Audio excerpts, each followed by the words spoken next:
Welcome to Storytime Haven. In this collection of chilling tales, Sir Arthur Conan Doyle delves into the darker side of human nature. Tales of terror and mystery brings together a series of gripping stories that explore the unknown and the unsettling.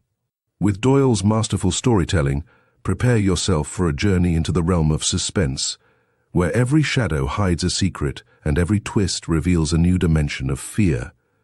Part 1. Tales of Terror. Part 1. Chapter 1. The Horror of the Heights. The idea that the extraordinary narrative which has been called the Joyce Armstrong fragment is an elaborate practical joke evolved by some unknown person, cursed by a perverted and sinister sense of humor, has now been abandoned by all who have examined the matter. The most macabre and imaginative of plotters would hesitate before linking his morbid fancies with the unquestioned and tragic facts which reinforce the statement. Though the assertions contained in it are amazing and even monstrous, it is nonetheless forcing itself upon the general intelligence that they are true, and that we must readjust our ideas to the new situation. This world of ours appears to be separated by a slight and precarious margin of safety from a most singular and unexpected danger. I will endeavor in this narrative, which reproduces the original document in its necessarily somewhat fragmentary form, to lay before the reader the whole of the facts up to date, prefacing my statement by saying that, if there be any who doubt the narrative of Joyce Armstrong, there can be no question at all as to the facts concerning Lieutenant Myrtle, R.N., and Mr. Hay Connor, who undoubtedly met their end in the manner described. The Joyce Armstrong fragment was found in the field which is called Lower Haycock, lying 1 mile to the westward of the village of Withyham, upon the Kent and Sussex border. It was on the 15th September last that an agricultural labourer, James Flynn, in the employment of Matthew Dodd, farmer, of the Chauntry Farm, Withyham, perceived a briar pipe lying near the footpath which skirts the hedge in Lower Haycock. A few paces farther on he picked up a pair of broken binocular glasses. Finally, among some nettles in the ditch, he caught sight of a flat canvas-backed book, which proved to be a notebook with detachable leaves, some of which had come loose and were fluttering along the base of the hedge. These he collected, but some, including the first, were never recovered and leave a deplorable hiatus in this all-important statement. The notebook was taken by the labourer to his master, who in turn showed it to Dr. J. H. Atherton of Hartfield. This gentleman at once recognized the need for an expert examination, and the manuscript was forwarded to the Aero Club in London, where it now lies. The first 2 pages of the manuscript are missing. There is also one torn away at the end of the narrative, though none of these affect the general coherence of the story. It is conjectured that the missing opening is concerned with the record of Mr. Joyce Armstrong's qualifications as an aeronaut, which can be gathered from other sources and are admitted to be unsurpassed among the air pilots of England. For many years he has been looked upon as among the most daring and the most intellectual of flying men, a combination which has enabled him to both invent and test several new devices, including the common gyroscopic attachment which is known by his name. The main body of the manuscript is written neatly in ink, but the last few lines are in pencil and are so ragged as to be hardly legible, exactly in fact, as they might be expected to appear if they were scribbled off hurriedly from the seat of a moving aeroplane. There are, it may be added, several stains, both on the last page and on the outside cover, which have been pronounced by the Home Office experts to be blood probably human and certainly mammalian. The fact that something closely resembling the organism of malaria was discovered in this blood, and that Joyce Armstrong is known to have suffered from intermittent fever, is a remarkable example of the new weapons which modern science has placed in the hands of our detectives. And now a word as to the personality of the author of this epoch-making statement. Joyce Armstrong, according to the few friends who really knew something of the man, was a poet and a dreamer, as well as a mechanic and an inventor. He was a man of considerable wealth, much of which he had spent in the pursuit of his aeronautical hobby. He had 4 private aeroplanes in his hangars near Devizes, and is said to have made no fewer than 170 ascents in the course of last year. He was a retiring man with dark moods, in which he would avoid the society of his fellows. Captain Dangerfield, who knew him better than anyone, says that there were times when his eccentricity threatened to develop into something more serious. His habit of carrying a shotgun with him in his aeroplane was one manifestation of it. Another was the morbid effect which the fall of Lieutenant Myrtle had upon his mind. Myrtle, who was attempting the height record, fell from an altitude of something over 30,000 feet. Horrible to narrate, his head was entirely obliterated, though his body and limbs preserved their configuration.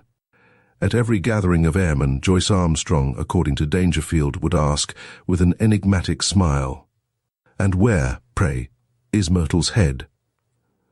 On another occasion after dinner, at the mess of the flying school on Salisbury Plain, he started a debate as to what will be the most permanent danger which airmen will have to encounter. Having listened to successive opinions as to air pockets, faulty construction, and overbanking, he ended by shrugging his shoulders and refusing to put forward his own views, though he gave the impression that they differed from any advanced by his companions. It is worth remarking that after his own complete disappearance, it was found that his private affairs were arranged with a precision which may show that he had a strong premonition of disaster. With these essential explanations, I will now give the narrative exactly as it stands, beginning at page 3 of the blood-soaked notebook. Nevertheless, when I dined at Rheims with Coselli and Gustave Raymond, I found that neither of them was aware of any particular danger in the higher layers of the atmosphere. I did not actually say what was in my thoughts, but I got so near to it that if they had any corresponding idea, they could not have failed to express it. But then they are two empty, vainglorious fellows with no thought beyond seeing their silly names in the newspaper. It is interesting to note that neither of them had ever been much beyond the 20,000-foot level.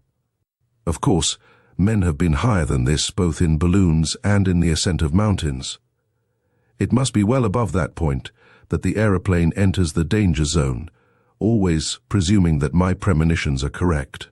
Aeroplaning has been with us now for more than 20 years, and one might well ask, why should this peril be only revealing itself in our day?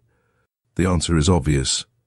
In the old days of weak engines, when 100-horsepower gnome or green was considered ample for every need, the flights were very restricted.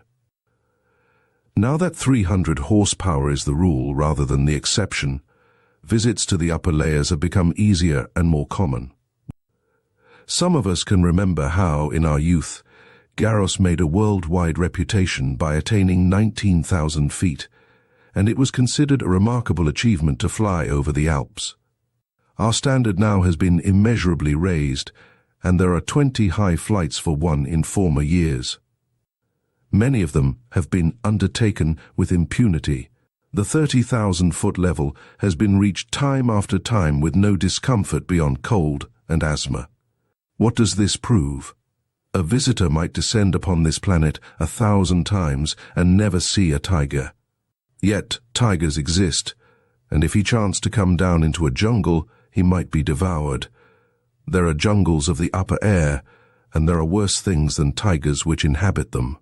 I believe in time they will map these jungles accurately out. Even at the present moment, I could name 2 of them. One of them lies over the Pau-Biarritz district of France. Another is just over my head as I write here in my house in Wiltshire. I rather think there is a third in the Homburg-Wiesbaden district. It was the disappearance of the airmen that first set me thinking. Of course, everyone said that they had fallen into the sea, but that did not satisfy me at all. First, there was Verrier in France. His machine was found near Bayonne, but they never got his body.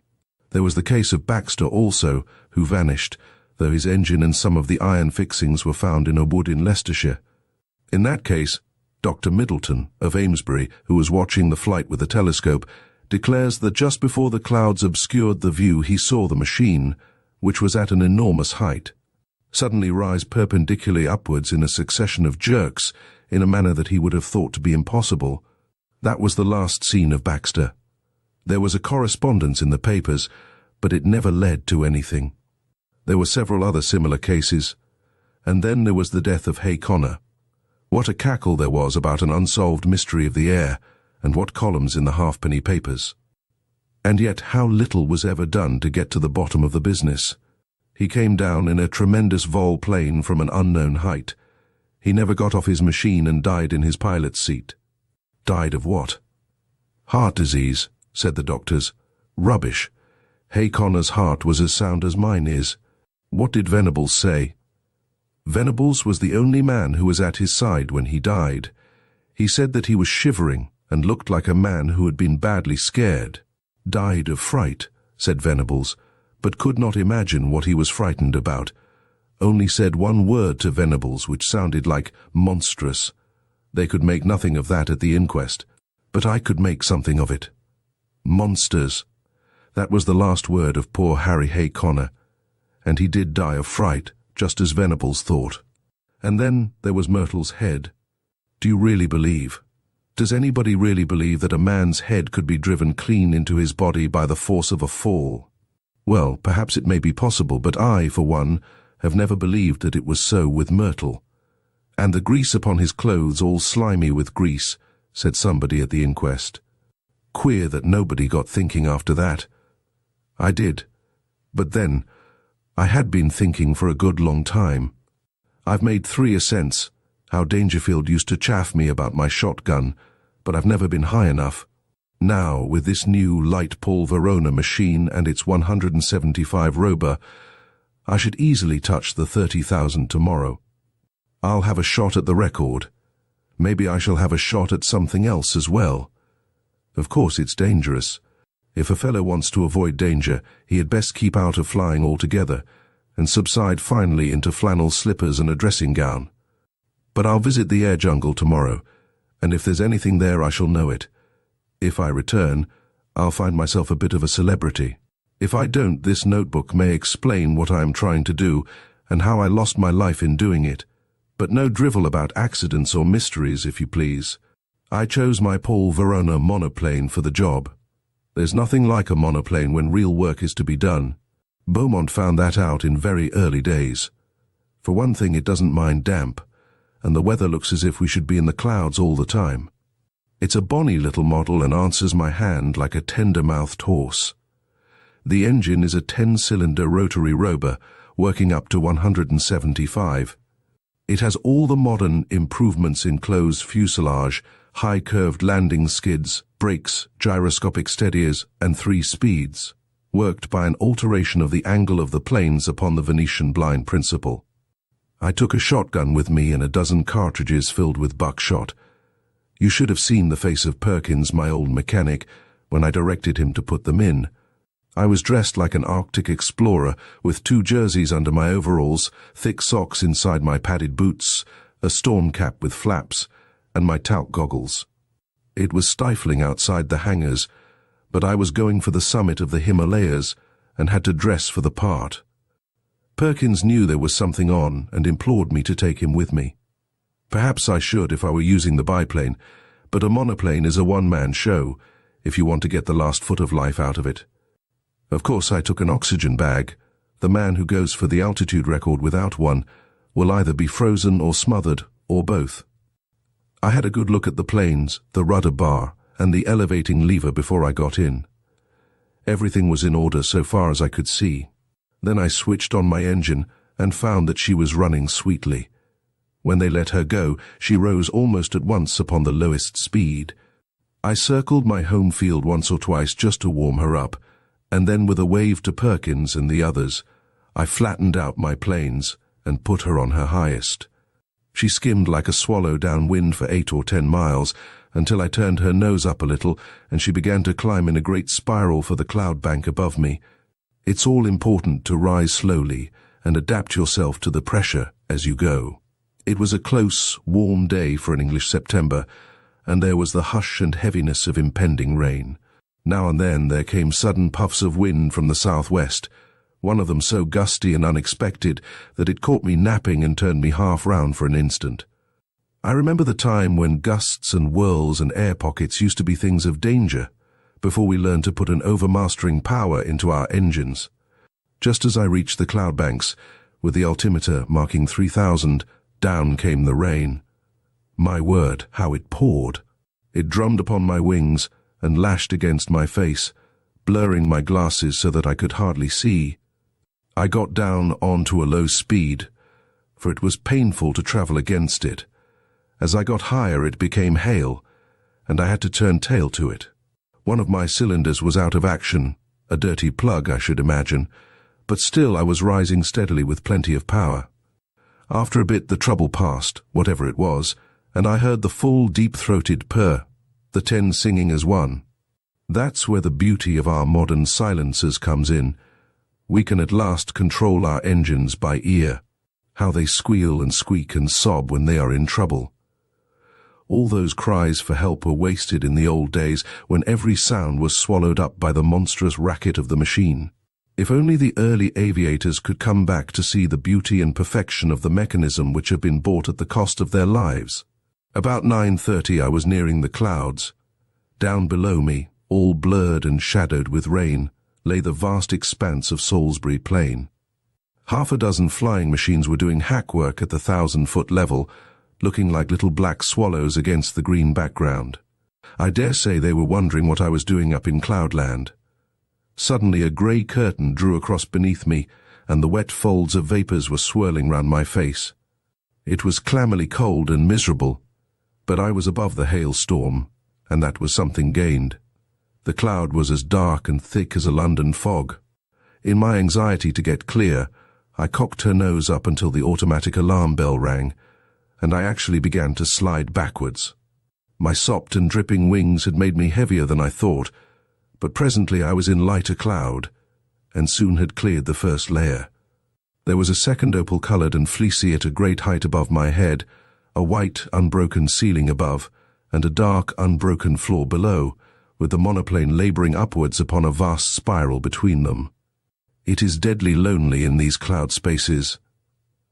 Once a great flight of some small water birds went past me, flying very fast to the westwards. The quick whir of their wings and their musical cry were cheery to my ear. I fancy that they were teal, but I am a wretched zoologist. Now that we humans have become birds, we must really learn to know our brethren by sight. The wind down beneath me whirled and swayed the broad cloud plain. Once a great eddy formed in it, a whirlpool of vapour, and through it, as down a funnel, I caught sight of the distant world. A large white biplane was passing at a vast depth beneath me. I fancy it was the morning mail service betwixt Bristol and London. Then the drift swirled inwards again, and the great solitude was unbroken. Just after 10, I touched the lower edge of the upper cloud stratum. It consisted of fine diaphanous vapour, drifting swiftly from the westwards.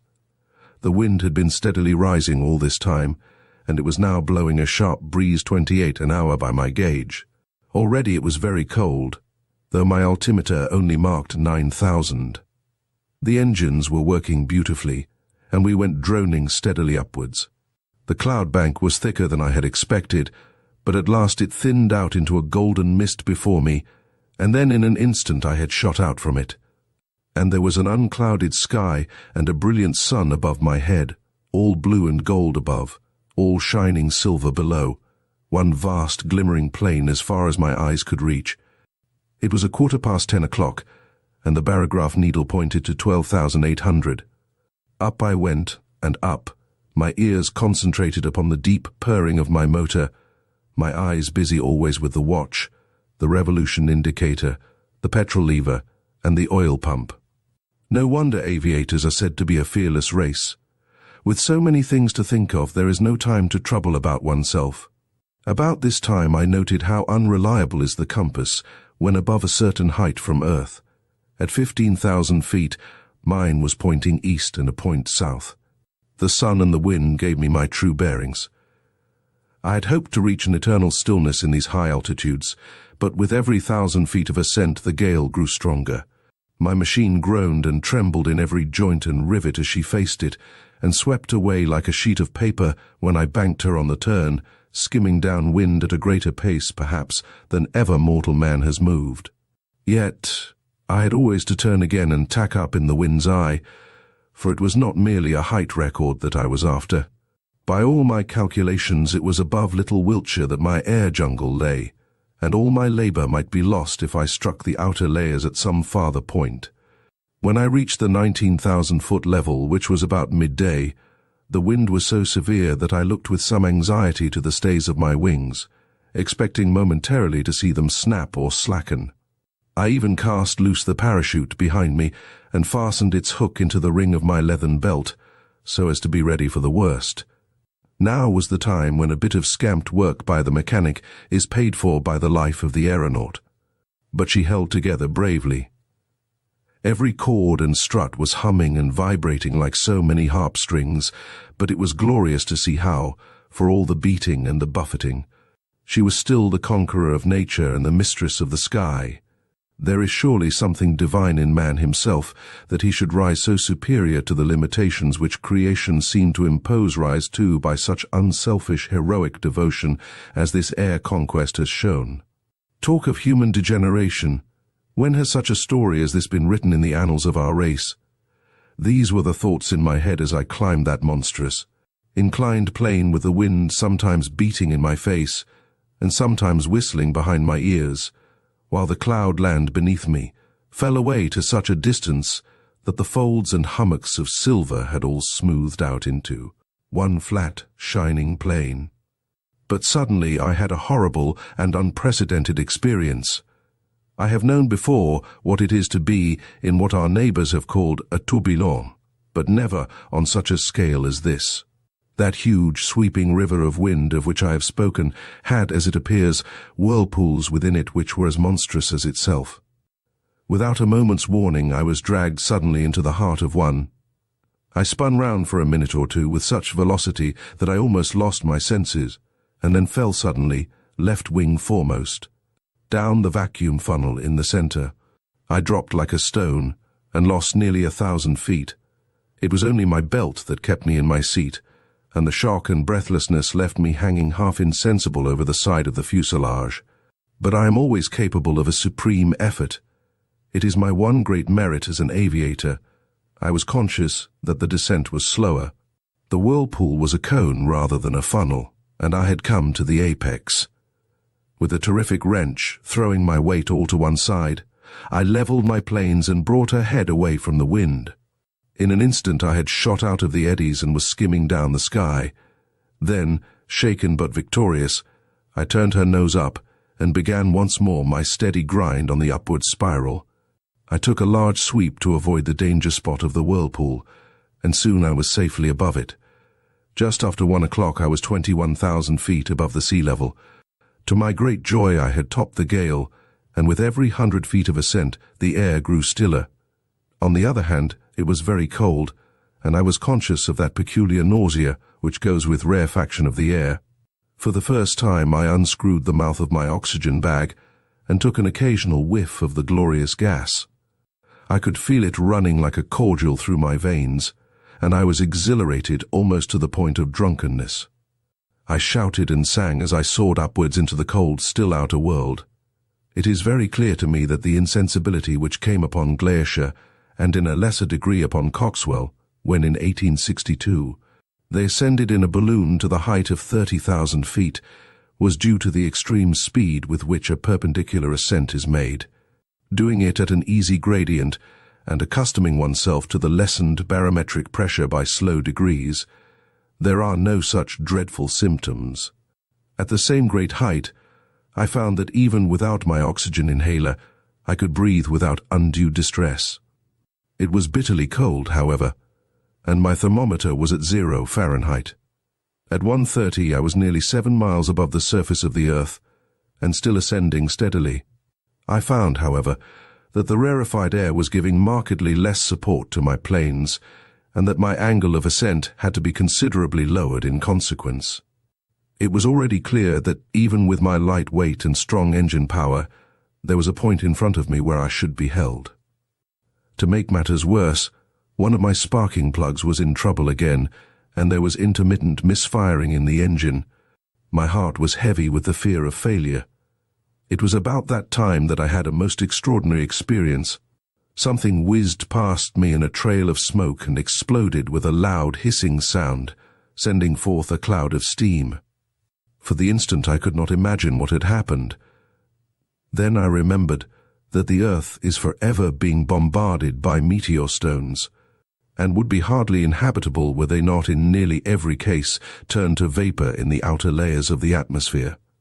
Here is a new danger for the high-altitude man, for 2 others passed me when I was nearing the 40,000-foot mark. I cannot doubt that at the edge of the Earth's envelope the risk would be a very real one. My barograph needle marked 41,300 when I became aware that I could go no farther. Physically, the strain was not as yet greater than I could bear, but my machine had reached its limit.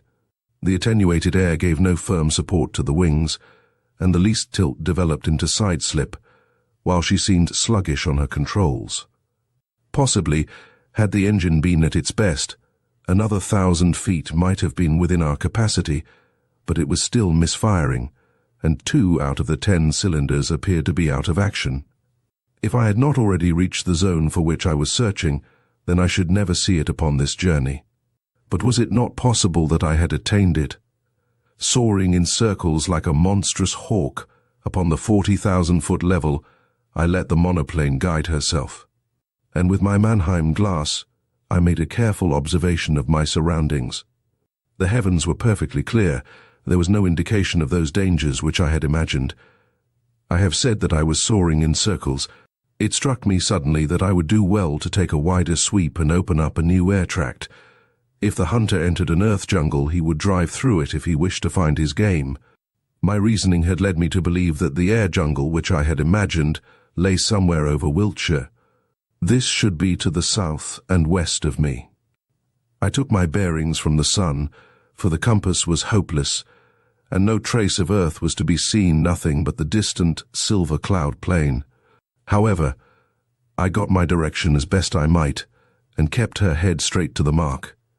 I reckoned that my petrol supply would not last for more than another hour or so, but I could afford to use it to the last drop, since a single magnificent vol plane could at any time take me to the earth. Suddenly I was aware of something new. The air in front of me had lost its crystal clearness. It was full of long, ragged wisps of something which I can only compare to very fine cigarette smoke. It hung about in wreaths and coils, turning and twisting slowly in the sunlight. As the monoplane shot through it, I was aware of a faint taste of oil upon my lips, and there was a greasy scum upon the woodwork of the machine. Some infinitely fine organic matter appeared to be suspended in the atmosphere. There was no life there. It was inchoate and diffuse, extending for many square acres and then fringing off into the void. No, it was not life. But might it not be the remains of life?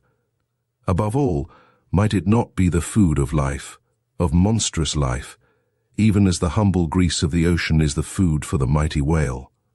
The thought was in my mind when my eyes looked upwards, and I saw the most wonderful vision that ever man has seen.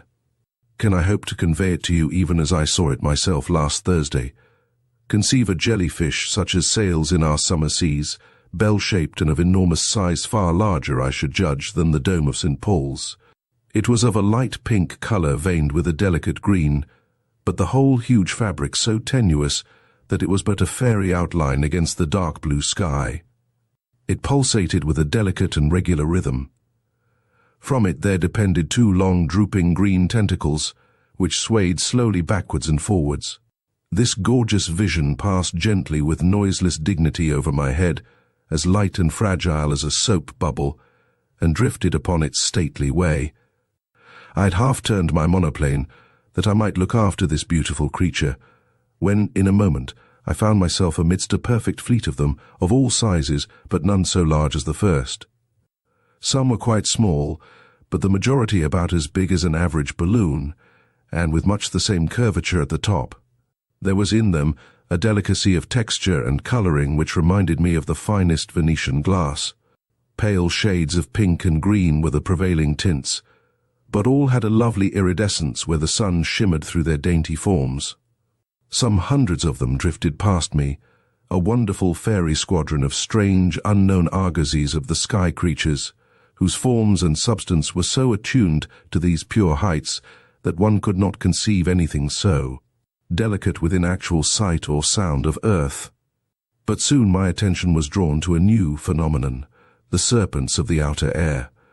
These were long, thin, fantastic coils of vapor-like material which turned and twisted with great speed, flying round and round at such a pace that the eyes could hardly follow them.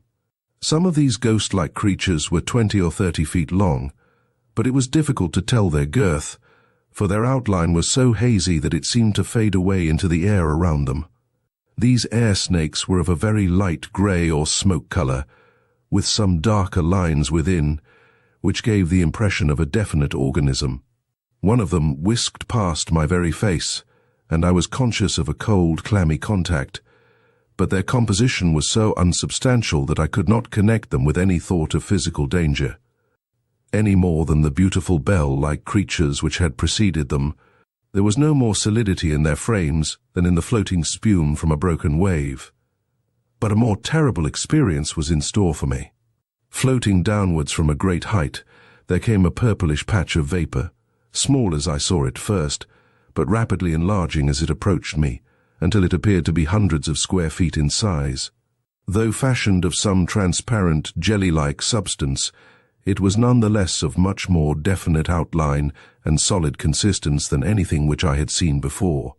There were more traces, too, of a physical organization, especially two vast, shadowy, circular plates upon either side, which may have been eyes, and a perfectly solid white projection between them, which was as curved and cruel as the beak of a vulture.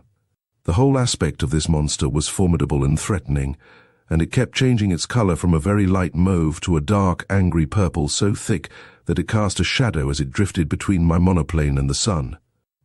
On the upper curve of its huge body, there were three great projections, which I can only describe as enormous bubbles, and I was convinced as I looked at them that they were charged with some extremely light gas, which served to buoy up the misshapen and semi-solid mass in the rarefied air. The creature moved swiftly along, keeping pace easily with the monoplane, and for 20 miles or more it formed my horrible escort, hovering over me like a bird of prey which is waiting to pounce. Its method of progression, done so swiftly that it was not easy to follow, was to throw out a long, glutinous streamer in front of it, which in turn seemed to draw forward the rest of the writhing body. So elastic and gelatinous was it that never for 2 successive minutes was it the same shape, and yet each change made it more threatening and loathsome than the last. I knew that it meant mischief. Every purple flush of its hideous body told me so. The vague, goggling eyes which were turned always upon me were cold and merciless in their viscid hatred. I dipped the nose of my monoplane downwards to escape it. As I did so, as quick as a flash there shot out a long tentacle from this mass of floating blubber, and it fell as light and sinuous as a whiplash across the front of my machine. There was a loud hiss as it lay for a moment across the hot engine, and it whisked itself into the air again, while the huge flat body drew itself together as if in sudden pain. I dipped to a vol peak, but again a tentacle fell over the monoplane and was shorn off by the propeller as easily as it might have cut through a smoke wreath. A long, gliding, sticky, serpent-like coil came from behind and caught me round the waist, dragging me out of the fuselage.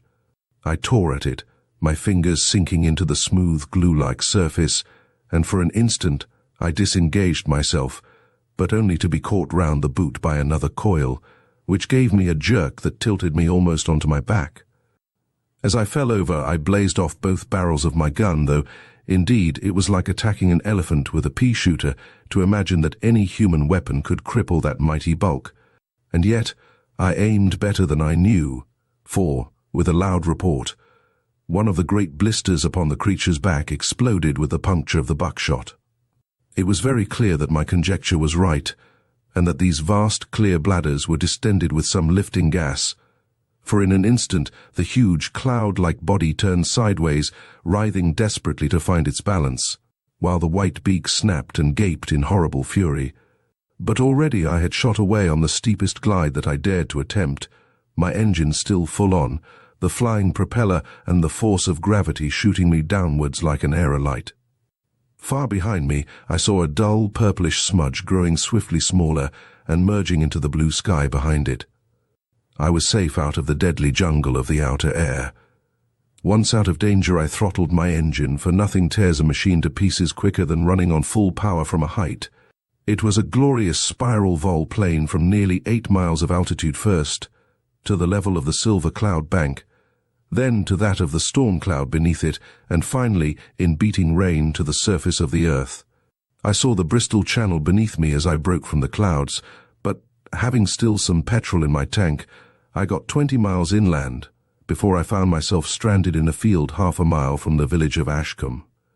There I got 3 tins of petrol from a passing motor car, and at 10 minutes past 6 that evening I alighted gently in my own home meadow at Devizes.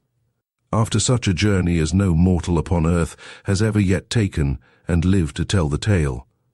I have seen the beauty and I have seen the horror of the heights, and greater beauty or greater horror than that is not within the ken of man. And now it is my plan to go once again before I give my results to the world. My reason for this is that I must surely have something to show by way of proof before I lay such a tale before my fellow men. It is true that others will soon follow and will confirm what I have said, and yet I should wish to carry conviction from the first. Those lovely iridescent bubbles of the air should not be hard to capture. They drift slowly upon their way, and the swift monoplane could intercept their leisurely course. It is likely enough that they would dissolve in the heavier layers of the atmosphere, and that some small heap of amorphous jelly might be all that I should bring to earth with me, and yet something there would surely be by which I could substantiate my story. Yes, I will go, even if I run a risk by doing so. These purple horrors would not seem to be numerous. It is probable that I shall not see one. If I do, I shall dive at once. At the worst, there is always the shotgun and my knowledge of. Here a page of the manuscript is unfortunately missing. On the next page is written in large straggling writing, 43,000 feet. I shall never see earth again. They are beneath me, 3 of them. God help me, it is a dreadful death to die. Such in its entirety is the Joyce Armstrong statement. Of the man nothing has since been seen. Pieces of his shattered monoplane have been picked up in the preserves of Mr. Bud Lushington upon the borders of Kent and Sussex, within a few miles of the spot where the notebook was discovered. If the unfortunate aviator's theory is correct, that this air jungle, as he called it, existed only over the southwest of England, then it would seem that he had fled from it at the full speed of his monoplane, but had been overtaken and devoured by these horrible creatures at some spot in the outer atmosphere above the place where the grim relics were found. The picture of that monoplane skimming down the sky, with the nameless terrors flying as swiftly beneath it and cutting it off always from the earth, while they gradually closed in upon their victim, is one upon which a man who valued his sanity would prefer not to dwell. There are many, as I am aware, who still jeer at the facts which I have here set down, but even they must admit that Joyce Armstrong has disappeared, and I would commend to them his own words. This notebook may explain what I am trying to do, and how I lost my life in doing it. But no drivel about accidents or mysteries, if you please. Part 1, Chapter 2, The Leather Funnel. My friend, Lionel Ducker, lived in the Avenue de Wagram, Paris.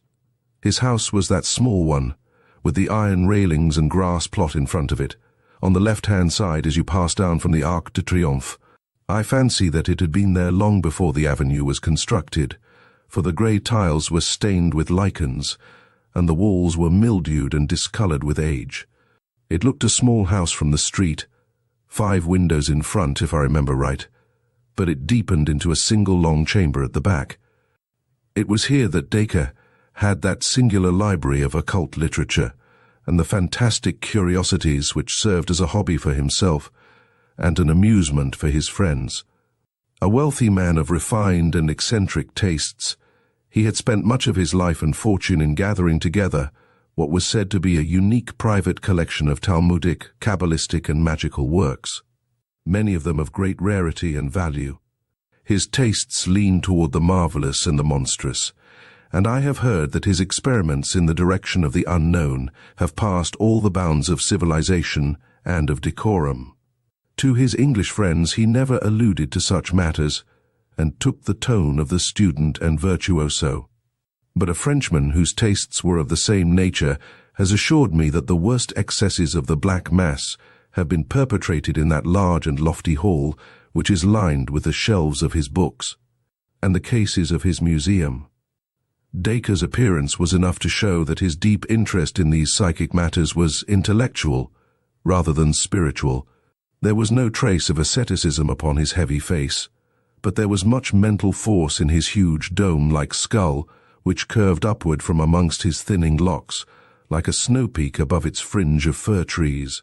His knowledge was greater than his wisdom, and his powers were far superior to his character. The small bright eyes, buried deeply in his fleshy face, twinkled with intelligence and an unabated curiosity of life. But they were the eyes of a sensualist and an egotist. Enough of the man, for he is dead now, poor devil, dead at the very time that he had made sure that he had at last discovered the elixir of life. It is not with his complex character that I have to deal, but with the very strange and inexplicable incident which had its rise in my visit to him in the early spring of the year 82. I had known Dacre in England, for my researches in the Assyrian Room of the British Museum had been conducted at the time when he was endeavoring to establish a mystic and esoteric meaning in the Babylonian tablets, and this community of interests had brought us together.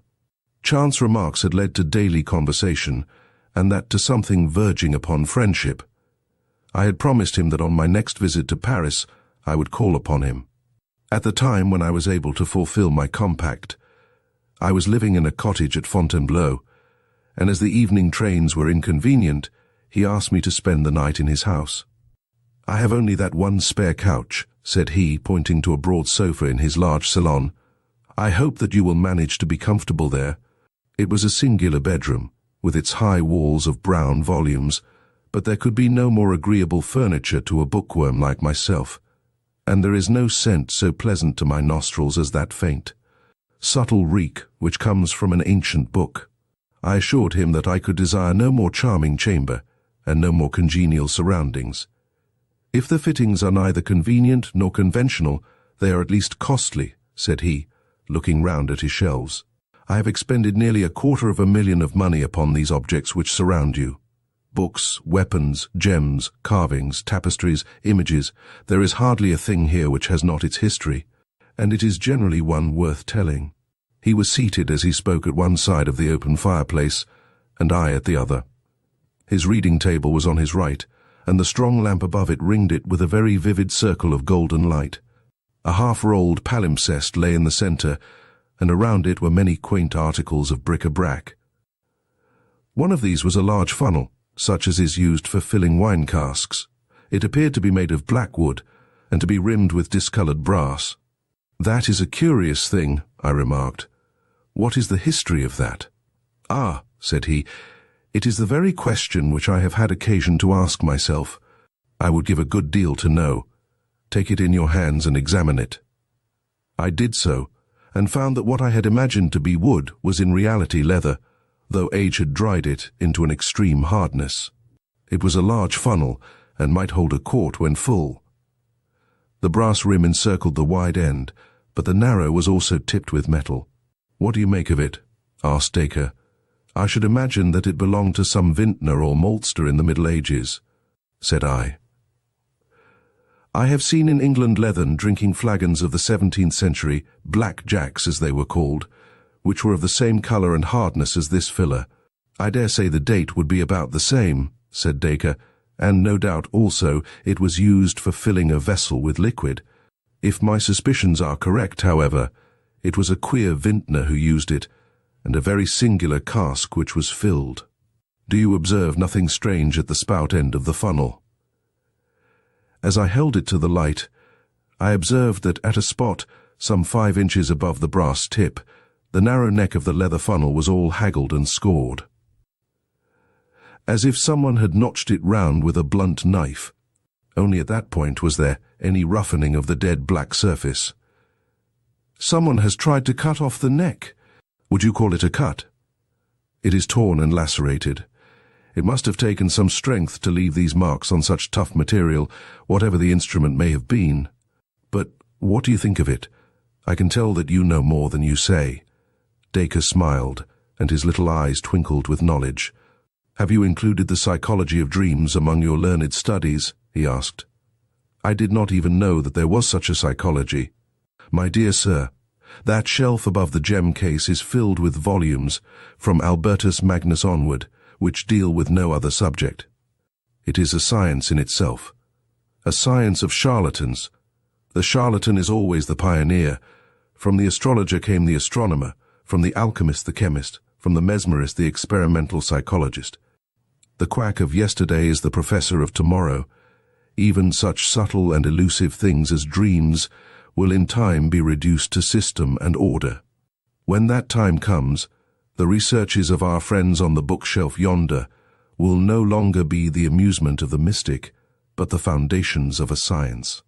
Supposing that is so, what has the science of dreams to do with a large black brass-rimmed funnel? I will tell you. You know that I have an agent who is always on the lookout for rarities and curiosities for my collection. Some days ago he heard of a dealer upon one of the quays who had acquired some old rubbish found in a cupboard in an ancient house at the back of the Rue Mathurin, in the Quartier Latin. The dining room of this old house is decorated with a coat of arms, chevrons, and bars rouge upon a field argent, which prove, upon inquiry, to be the shield of Nicholas de la Reynie, a high official of King Louis XIV. There can be no doubt that the other articles in the cupboard date back to the early days of that king. The inference is, therefore, that they were all the property of this Nicholas de la Reynie, who was, as I understand, a gentleman specially concerned with the maintenance and execution of the draconic laws of that epoch. What then? I would ask you now to take the funnel into your hands once more and to examine the upper brass rim. Can you make out any lettering upon it? There were certainly some scratches upon it, almost obliterated by time. The general effect was of several letters, the last of which bore some resemblance to a B. You make it a B? Yes, I do.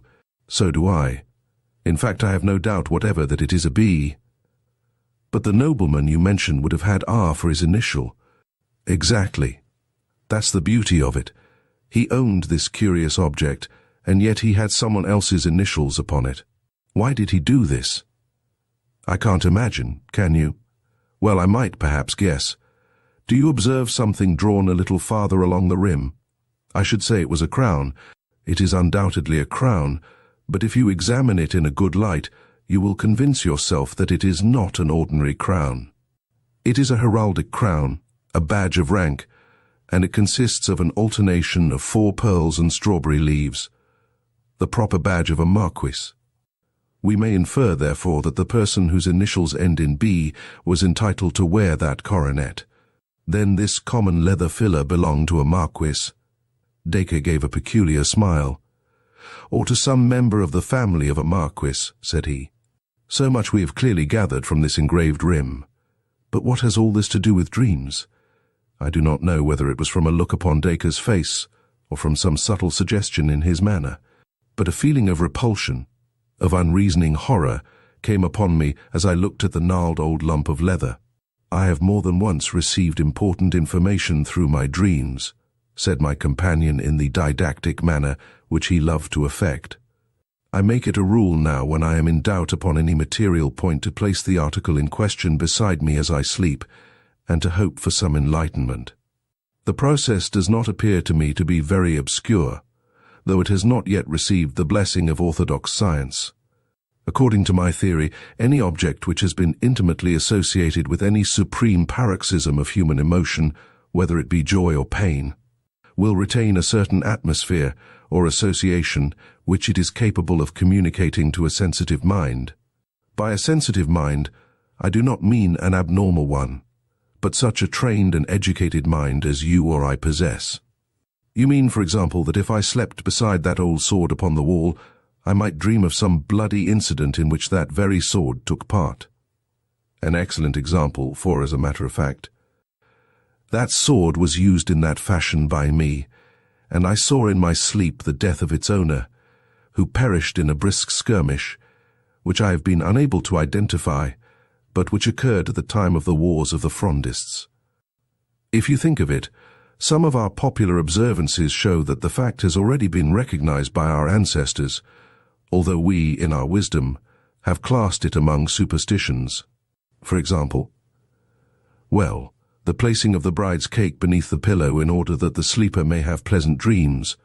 That is one of several instances which you will find set forth in a small brochure, which I am myself writing upon the subject.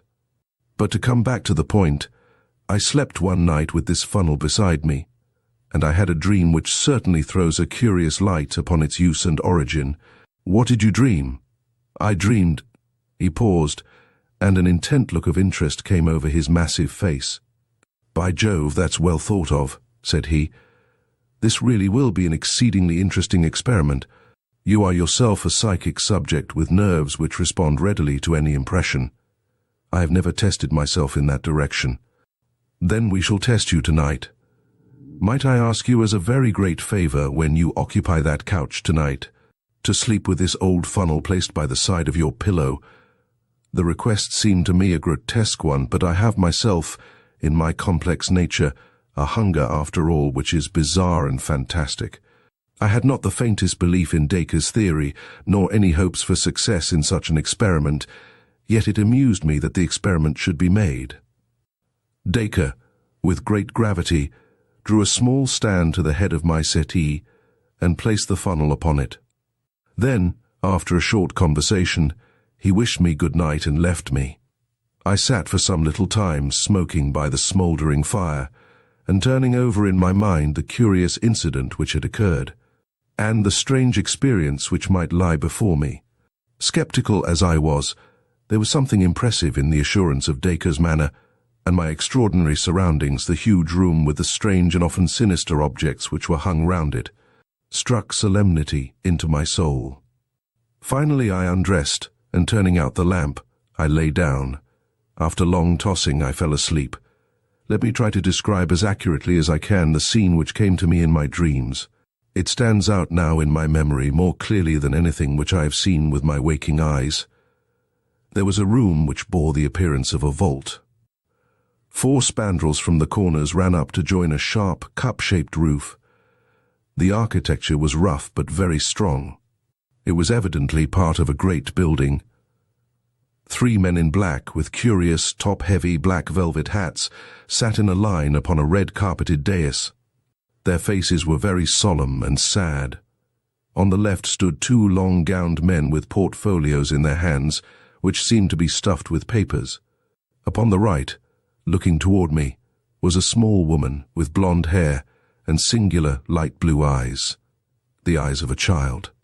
She was past her first youth, but could not yet be called middle-aged. Her figure was inclined to stoutness, and her bearing was proud and confident.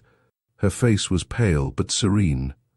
It was a curious face, comely and yet feline, with a subtle suggestion of cruelty about the straight, strong little mouth and chubby jaw. She was draped in some sort of loose white gown.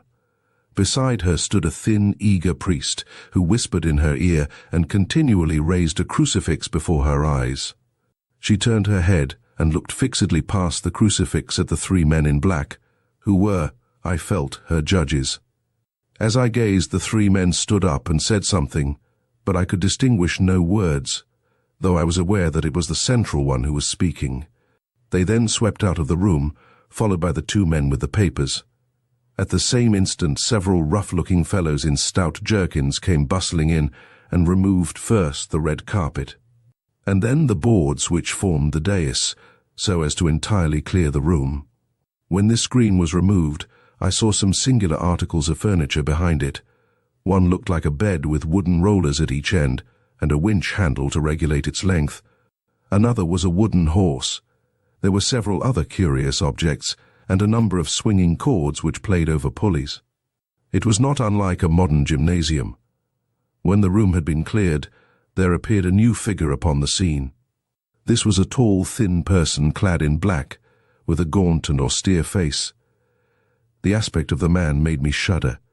His clothes were all shining with grease and mottled with stains. He bore himself with a slow and impressive dignity, as if he took command of all things from the instant of his entrance. In spite of his rude appearance and sordid dress, it was now his business, his room, his to command. He carried a coil of light ropes over his left forearm. The lady looked him up and down with a searching glance, but her expression was unchanged. It was confident, even defiant, but it was very different with the priest. His face was ghastly white, and I saw the moisture glisten and run on his high, sloping forehead. He threw up his hands in prayer, and he stooped continually to mutter frantic words in the lady's ear.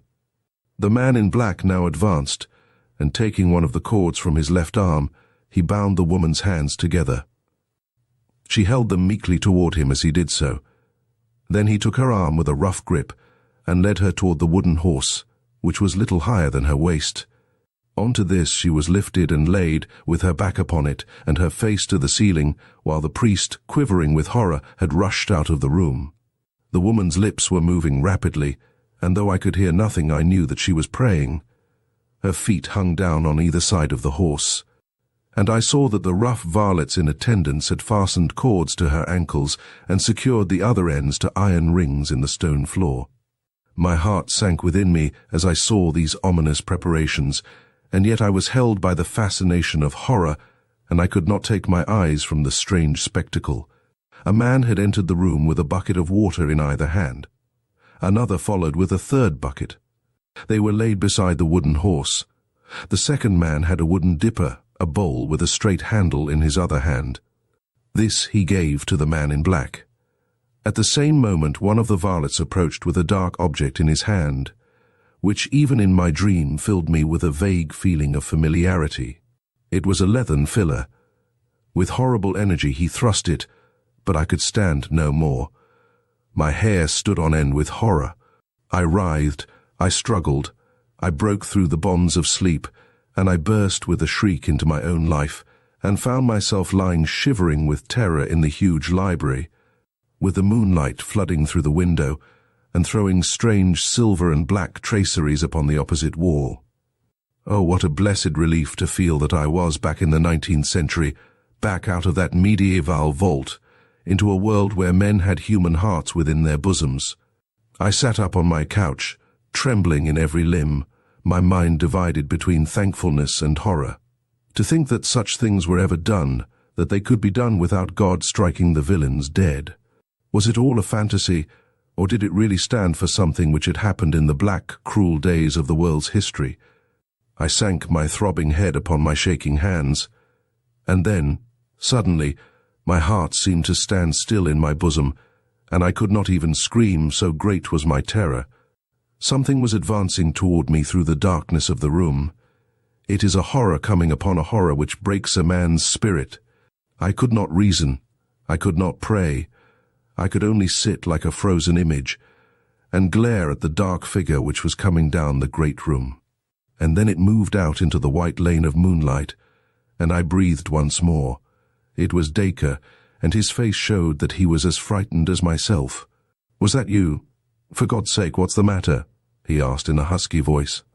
"Oh, Dacre, I am glad to see you. I have been down into hell. It was dreadful. Then it was you who screamed." "I dare say it was. It rang through the house. The servants are all terrified." He struck a match and lit the lamp. "I think we may get the fire to burn up again," he added, throwing some logs upon the embers. "Good God, my dear chap, how white you are. You look as if you had seen a ghost." "So I have several ghosts. The leather funnel has acted then. I wouldn't sleep near the infernal thing again for all the money you could offer me." Dacre chuckled. "I expected that you would have a lively night of it," said he. "You took it out of me in return, for that scream of yours wasn't a very pleasant sound at 2 in the morning. I suppose from what you say that you have seen the whole dreadful business." "What dreadful business?" "The torture of the water, the extraordinary question, as it was called in the genial days of Le Roi Soleil. Did you stand it out to the end?" "No. Thank God, I awoke before it really began." "Ah, it is just as well for you." I held out till the third bucket. Well, it is an old story, and they are all in their graves now anyhow, so what does it matter how they got there? I suppose that you have no idea what it was that you have seen? The torture of some criminal. She must have been a terrible malefactor indeed if her crimes are in proportion to her penalty. Well, we have that small consolation, said Dacre, wrapping his dressing gown round him and crouching closer to the fire. They were in proportion to her penalty. That is to say, if I am correct in the lady's identity. How could you possibly know her identity? For answer, Dacre took down an old vellum-covered volume from the shelf. Just listen to this, said he. It is in the French of the 17th century, but I will give a rough translation as I go. You will judge for yourself whether I have solved the riddle or not. The prisoner was brought before the Grand Chambers and Tournelles of Parliament, sitting as a court of justice, charged with the murder of Master Dreux d'Aubray, her father, and of her 2 brothers, Mons d'Aubray, one being civil lieutenant, and the other a councillor of Parliament.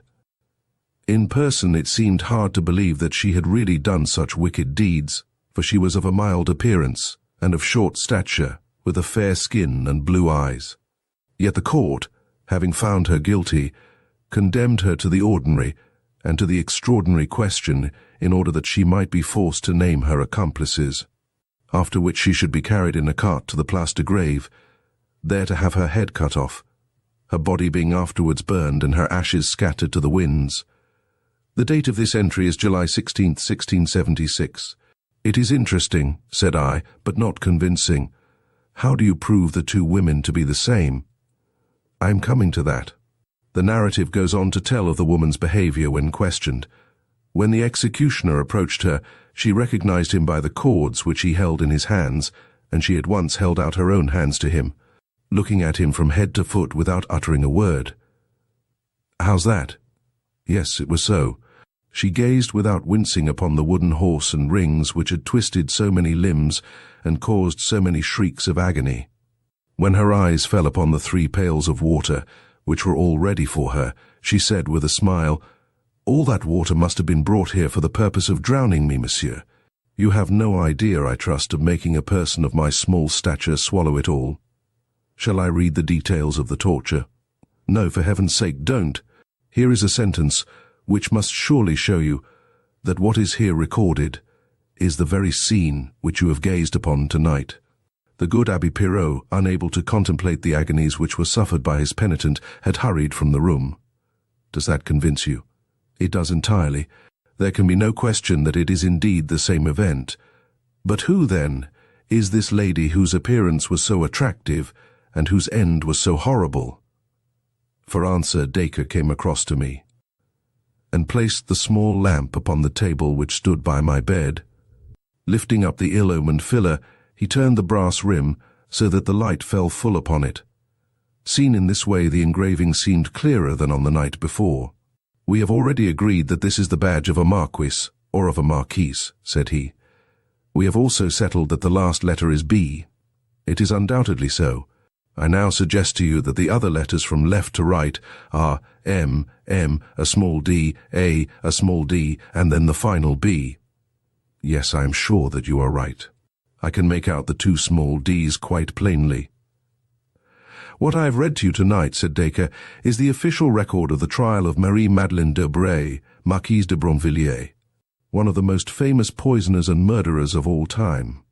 I sat in silence, overwhelmed at the extraordinary nature of the incident, and at the completeness of the proof with which Dacre had exposed its real meaning. In a vague way I remembered some details of the woman's career, her unbridled debauchery, the cold-blooded and protracted torture of her sick father, the murder of her brothers for motives of petty gain.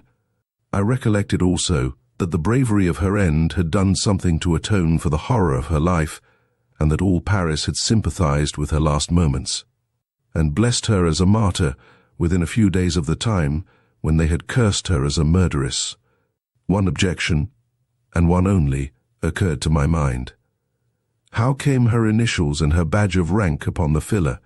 Surely they did not carry their medieval homage to the nobility to the point of decorating instruments of torture with their titles. "I was puzzled with the same point," said Dacre, but it admits of a simple explanation. The case excited extraordinary interest at the time, and nothing could be more natural than that Lorraine, the head of the police, should retain this filler as a grim souvenir. It was not often that a Marchioness of France underwent the extraordinary question. That he should engrave her initials upon it for the information of others was surely a very ordinary proceeding upon his part. "And this?" I asked, pointing to the marks upon the leathern neck. "She was a cruel tigress," said Dacre as he turned away. "I think it is evident that, like other tigresses, her teeth were both strong and sharp." Part 1. Chapter 3. The New Catacomb. "Look here, Berger," said Kennedy, "I do wish that you would confide in me." The two famous students of Roman remains sat together in Kennedy's comfortable room overlooking the Corso. The night was cold, and they had both pulled up their chairs to the unsatisfactory Italian stove, which threw out a zone of stuffiness rather than of warmth. Outside, under the bright winter stars, lay the modern Rome, the long double chain of the electric lamps, the brilliantly lighted cafes, the rushing carriages, and the dense throng upon the footpaths. But inside, in the sumptuous chamber of the rich young English archaeologist, there was only old Rome to be seen. Cracked and time-worn friezes hung upon the walls, grey old busts of senators and soldiers with their fighting heads and their hard, cruel faces peered out from the corners. On the centre table, amidst a litter of inscriptions, fragments, and ornaments, there stood the famous reconstruction by Kennedy of the Baths of Caracalla, which excited such interest and admiration when it was exhibited in Berlin. Amphorae hung from the ceiling, and a litter of curiosities strewed the rich red Turkey carpet, and of them all there was not one which was not of the most unimpeachable authenticity, and of the utmost rarity and value, for Kennedy, though little more than 30, had a European reputation in this particular branch of research, and was, moreover, provided with that long purse which either proves to be a fatal handicap to the student's energies, or, if his mind is still true to its purpose, gives him an enormous advantage in the race for fame. Kennedy had often been seduced by whim and pleasure from his studies, but his mind was an incisive one, capable of long and concentrated efforts which ended in sharp reactions of sensuous languor. His handsome face, with its high white forehead, its aggressive nose, and its somewhat loose and sensual mouth, was a fair index of the compromise between strength and weakness in his nature. Of a very different type was his companion, Julius Berger. He came of a curious blend, a German father and an Italian mother, with the robust qualities of the north mingling strangely with the softer graces of the south. Blue Teutonic eyes lightened his sun-browned face, and above them rose a square, massive forehead, with a fringe of close yellow curls lying round it. His strong, firm jaw was clean-shaven, and his companion had frequently remarked how much it suggested those old Roman busts which peered out from the shadows in the corners of his chamber. Under its bluff German strength, there lay always a suggestion of Italian subtlety, but the smile was so honest, and the eyes so frank, that one understood that this was only an indication of his ancestry. With no actual bearing upon his character, in age and in reputation, he was on the same level as his English companion, but his life and his work had both been far more arduous. 12 years before, he had come as a poor student to Rome, and had lived ever since upon some small endowment for research which had been awarded to him by the University of Bonn. Painfully, slowly, and doggedly, with extraordinary tenacity and single-mindedness, he had climbed from rung to rung of the ladder of fame, until now he was a member of the Berlin Academy, and there was every reason to believe that he would shortly be promoted to the chair of the greatest of German universities. But the singleness of purpose which had brought him to the same high level as the rich and brilliant Englishman had caused him in everything outside their work to stand infinitely below him. He had never found a pause in his studies in which to cultivate the social graces. It was only when he spoke of his own subject that his face was filled with life and soul. At other times he was silent and embarrassed, too conscious of his own limitations in larger subjects, and impatient of that small talk which is the conventional refuge of those who have no thoughts to express. And yet for some years there had been an acquaintanceship which appeared to be slowly ripening into a friendship between these two very different rivals. The base and origin of this lay in the fact that in their own studies, each was the only one of the younger men who had knowledge and enthusiasm enough to properly appreciate the other. Their common interests and pursuits had brought them together, and each had been attracted by the other's knowledge. And then gradually something had been added to this. Kennedy had been amused by the frankness and simplicity of his rival, while Berger in turn had been fascinated by the brilliancy and vivacity which had made Kennedy such a favorite in Roman society. I say had, because just at the moment the young Englishman was somewhat under a cloud. A love affair, the details of which had never quite come out, had indicated a heartlessness and callousness upon his part which shocked many of his friends. But in the bachelor circles of students and artists in which he preferred to move, there is no very rigid code of honor in such matters. And though a head might be shaken or a pair of shoulders shrugged over the flight of two and the return of one, the general sentiment was probably one of curiosity and perhaps of envy, rather than of reprobation. "Look here, Berger," said Kennedy, looking hard at the placid face of his companion. "I do wish that you would confide in me." As he spoke, he waved his hand in the direction of a rug which lay upon the floor. On the rug stood a long, shallow fruit basket of the light wicker work which is used in the Campagna, and this was heaped with a litter of objects: inscribed tiles, broken inscriptions, cracked mosaics, torn papyri, rusty metal ornaments, which to the uninitiated might have seemed to have come straight from a dustman's bin, but which a specialist would have speedily recognized as unique of their kind. The pile of odds and ends in the flat wicker work basket supplied exactly one of those missing links of social development which are of such interest to the student. It was the German who had brought them in, and the Englishman's eyes were hungry as he looked at them. "I won't interfere with your treasure trove, but I should very much like to hear about it," he continued, while Berger very deliberately lit a cigar. "It is evidently a discovery of the first importance. These inscriptions will make a sensation throughout Europe." "For everyone here, there are a million there," said the German. "There are so many that a dozen savants might spend a lifetime over them and build up a reputation as solid as the castle of St. Angelo." Kennedy sat thinking with his fine forehead wrinkled and his fingers playing with his long, fair moustache. "You have given yourself away, Berger," said he at last. "Your words can only apply to one thing. You have discovered a new catacomb. I had no doubt that you had already come to that conclusion from an examination of these objects."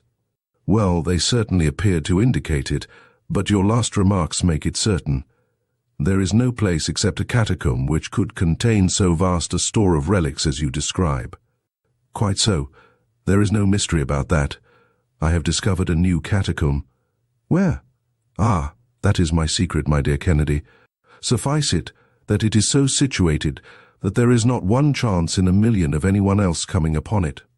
Its date is different from that of any known catacomb, and it has been reserved for the burial of the highest Christians, so that the remains and the relics are quite different from anything which has ever been seen before.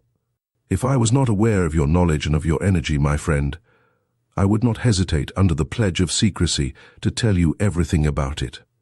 But as it is, I think that I must certainly prepare my own report of the matter before I expose myself to such formidable competition." Kennedy loved his subject with a love which was almost a mania, a love which held him true to it, amidst all the distractions which come to a wealthy and dissipated young man.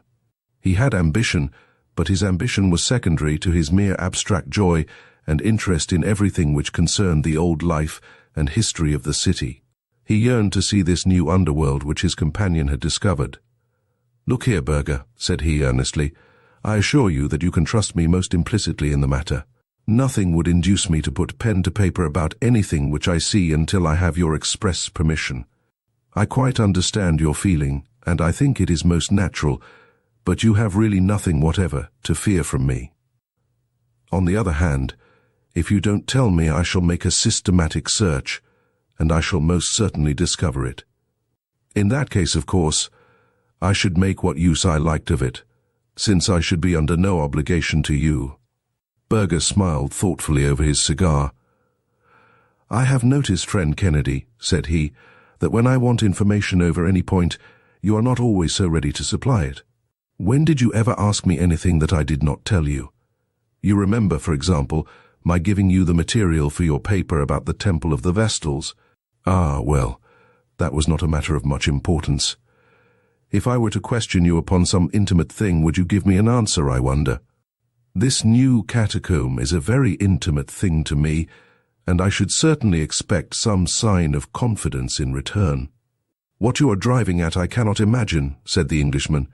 "But if you mean that you will answer my question about the catacomb, if I answer any question which you may put to me, I can assure you that I will certainly do." "Well then," said Berger, leaning luxuriously back in his settee and puffing a blue tree of cigar smoke into the air, "tell me all about your relations with Miss Mary Saunderson." Kennedy sprang up in his chair and glared angrily at his impassive companion. "What the devil do you mean?" he cried. "What sort of a question is this? You may mean it as a joke, but you never made a worse one." "No, I don't mean it as a joke," said Berger simply. "I am really rather interested in the details of the matter. I don't know much about the world and women and social life and that sort of thing, and such an incident has the fascination of the unknown for me. I know you, and I knew her by sight. I had even spoken to her once or twice. I should very much like to hear from your own lips exactly what it was which occurred between you." "I won't tell you a word." "That's all right. It was only my whim to see if you would give up a secret as easily as you expected me to give up my secret of the new catacomb. You wouldn't, and I didn't expect you to.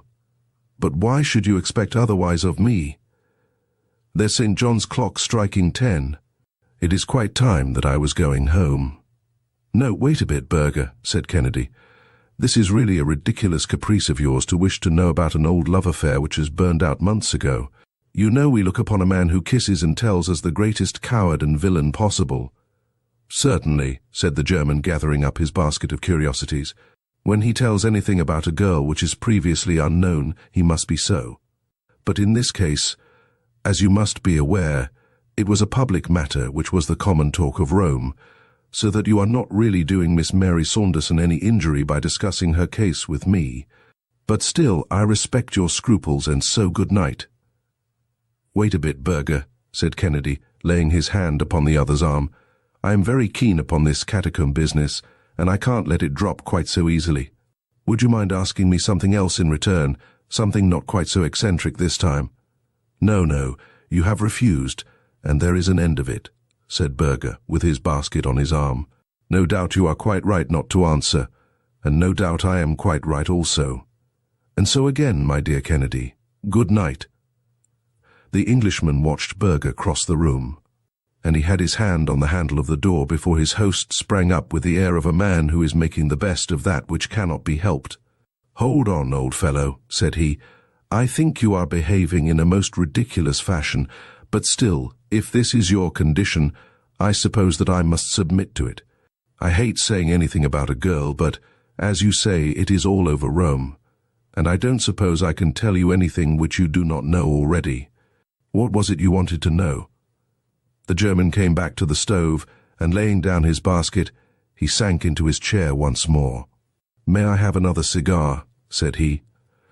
"Thank you very much. I never smoke when I work, but I enjoy a chat much more when I am under the influence of tobacco. Now, as regards this young lady, with whom you had this little adventure. What in the world has become of her?" "She is at home with her own people." "Oh, really, in England?" "Yes." "What part of England? London?" "No, Twickenham. You must excuse my curiosity, my dear Kennedy, and you must put it down to my ignorance of the world. No doubt it is quite a simple thing to persuade a young lady to go off with you for 3 weeks or so, and then to hand her over to her own family at— what did you call the place?" "Twickenham." "Quite so, at Twickenham. But it is something so entirely outside my own experience that I cannot even imagine how you set about it. For example, if you had loved this girl, your love could hardly disappear in 3 weeks, so I presume that you could not have loved her at all. But if you did not love her, why should you make this great scandal which has damaged you and ruined her?" Kennedy looked moodily into the red eye of the stove. "That's a logical way of looking at it, certainly," said he. "Love is a big word, and it represents a good many different shades of feeling. I liked her. And, well, you say you've seen her, you know how charming she could look. But still, I'm willing to admit, looking back, that I could never have really loved her. Then, my dear Kennedy, why did you do it?"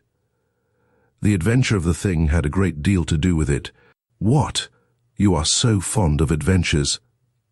"Where would the variety of life be without them? It was for an adventure that I first began to pay my attentions to her.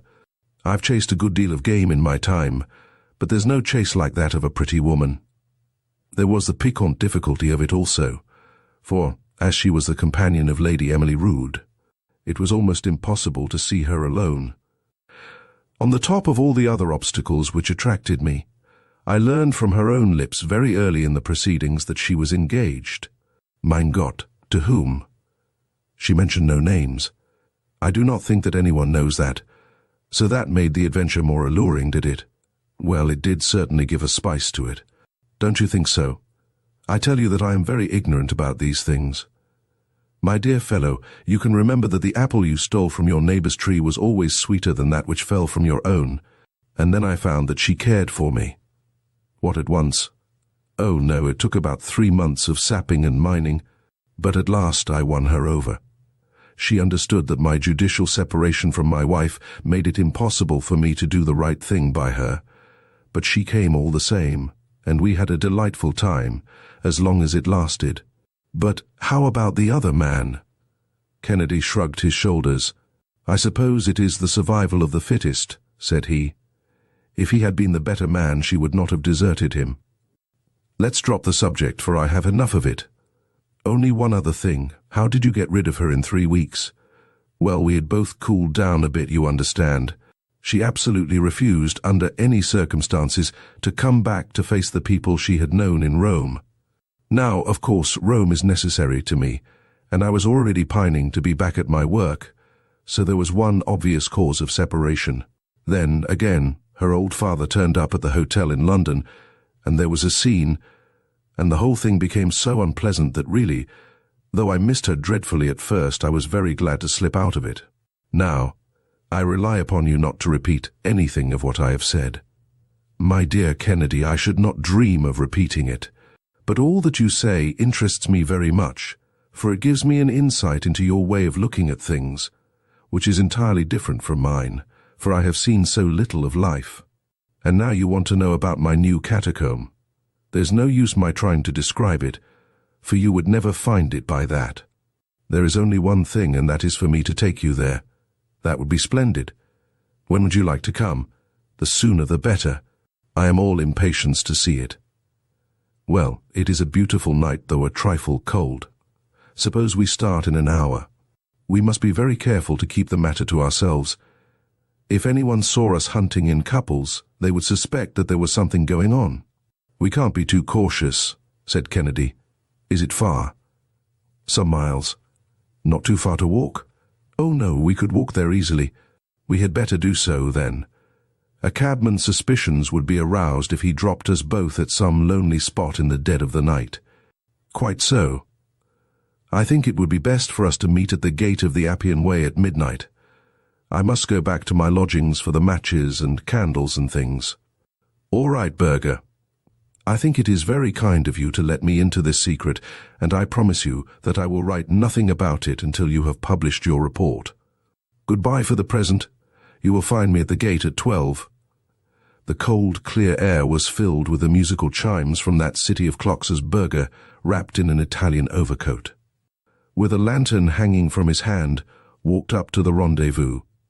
Kennedy stepped out of the shadow to meet him. "You are ardent in work as well as in love," said the German, laughing. "Yes, I have been waiting here for nearly half an hour. I hope you left no clue as to where we were going." "Not such a fool.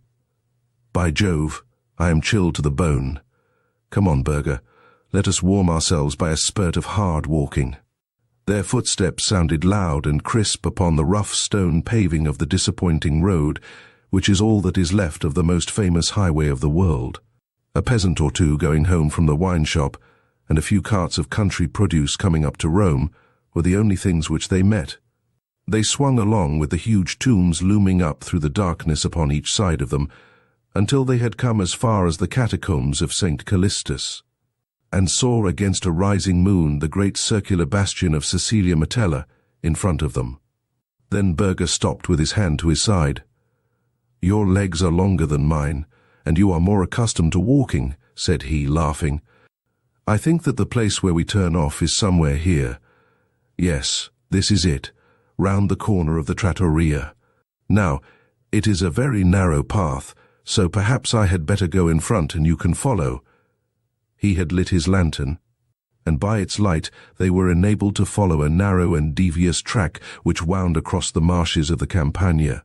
The great aqueduct of old Rome lay like a monstrous caterpillar across the moonlit landscape, and their road led them under one of its huge arches and past the circle of crumbling bricks which marks the old arena. At last Burger stopped at a solitary wooden cowhouse, and he drew a key from his pocket. "Surely your catacomb is not inside a house," cried Kennedy. "The entrance to it is. That is just the safeguard which we have against anyone else discovering it." "Does the proprietor know of it?" "Not he. He had found one or two objects which made me almost certain that his house was built on the entrance to such a place. So I rented it from him and did my excavations for myself. Come in and shut the door behind you." It was a long, empty building with the mangers of the cows along one wall. Burger put his lantern down on the ground and shaded its light in all directions save one by draping his overcoat round it. "It might excite remark if anyone saw a light in this lonely place," said he. "Just help me to move this boarding." The flooring was loose in the corner, and plank by plank, the two savants raised it and leaned it against the wall. Below there was a square aperture and a stair of old stone steps which led away down into the bowels of the earth. "Be careful," cried Burger, as Kennedy, in his impatience, hurried down them. "It is a perfect rabbit's warren below, and if you were once to lose your way there, the chances would be 100 to 1 against your ever coming out again. Wait until I bring the light." "How do you find your own way if it is so complicated?" "I had some very narrow escapes at first, but I have gradually learned to go about. There is a certain system to it, but it is one which a lost man, if he were in the dark, could not possibly find out. Even now I always spin out a ball of string behind me when I am going far into the catacomb. You can see for yourself that it is difficult, but every one of these passages divides and subdivides a dozen times before you go 100 yards. They had descended some 20 feet from the level of the byre, and they were standing now in a square chamber cut out of the soft tufa. The lantern cast a flickering light, bright below and dim above, over the cracked brown walls. In every direction were the black openings of passages which radiated from this common centre. "I want you to follow me closely, my friend," said Burger. "Do not loiter to look at anything upon the way, for the place to which I will take you contains all that you can see and more. It will save time for us to go there direct." He led the way down one of the corridors, and the Englishman followed closely at his heels. Every now and then the passage bifurcated, but Burger was evidently following some secret marks of his own, for he neither stopped nor hesitated.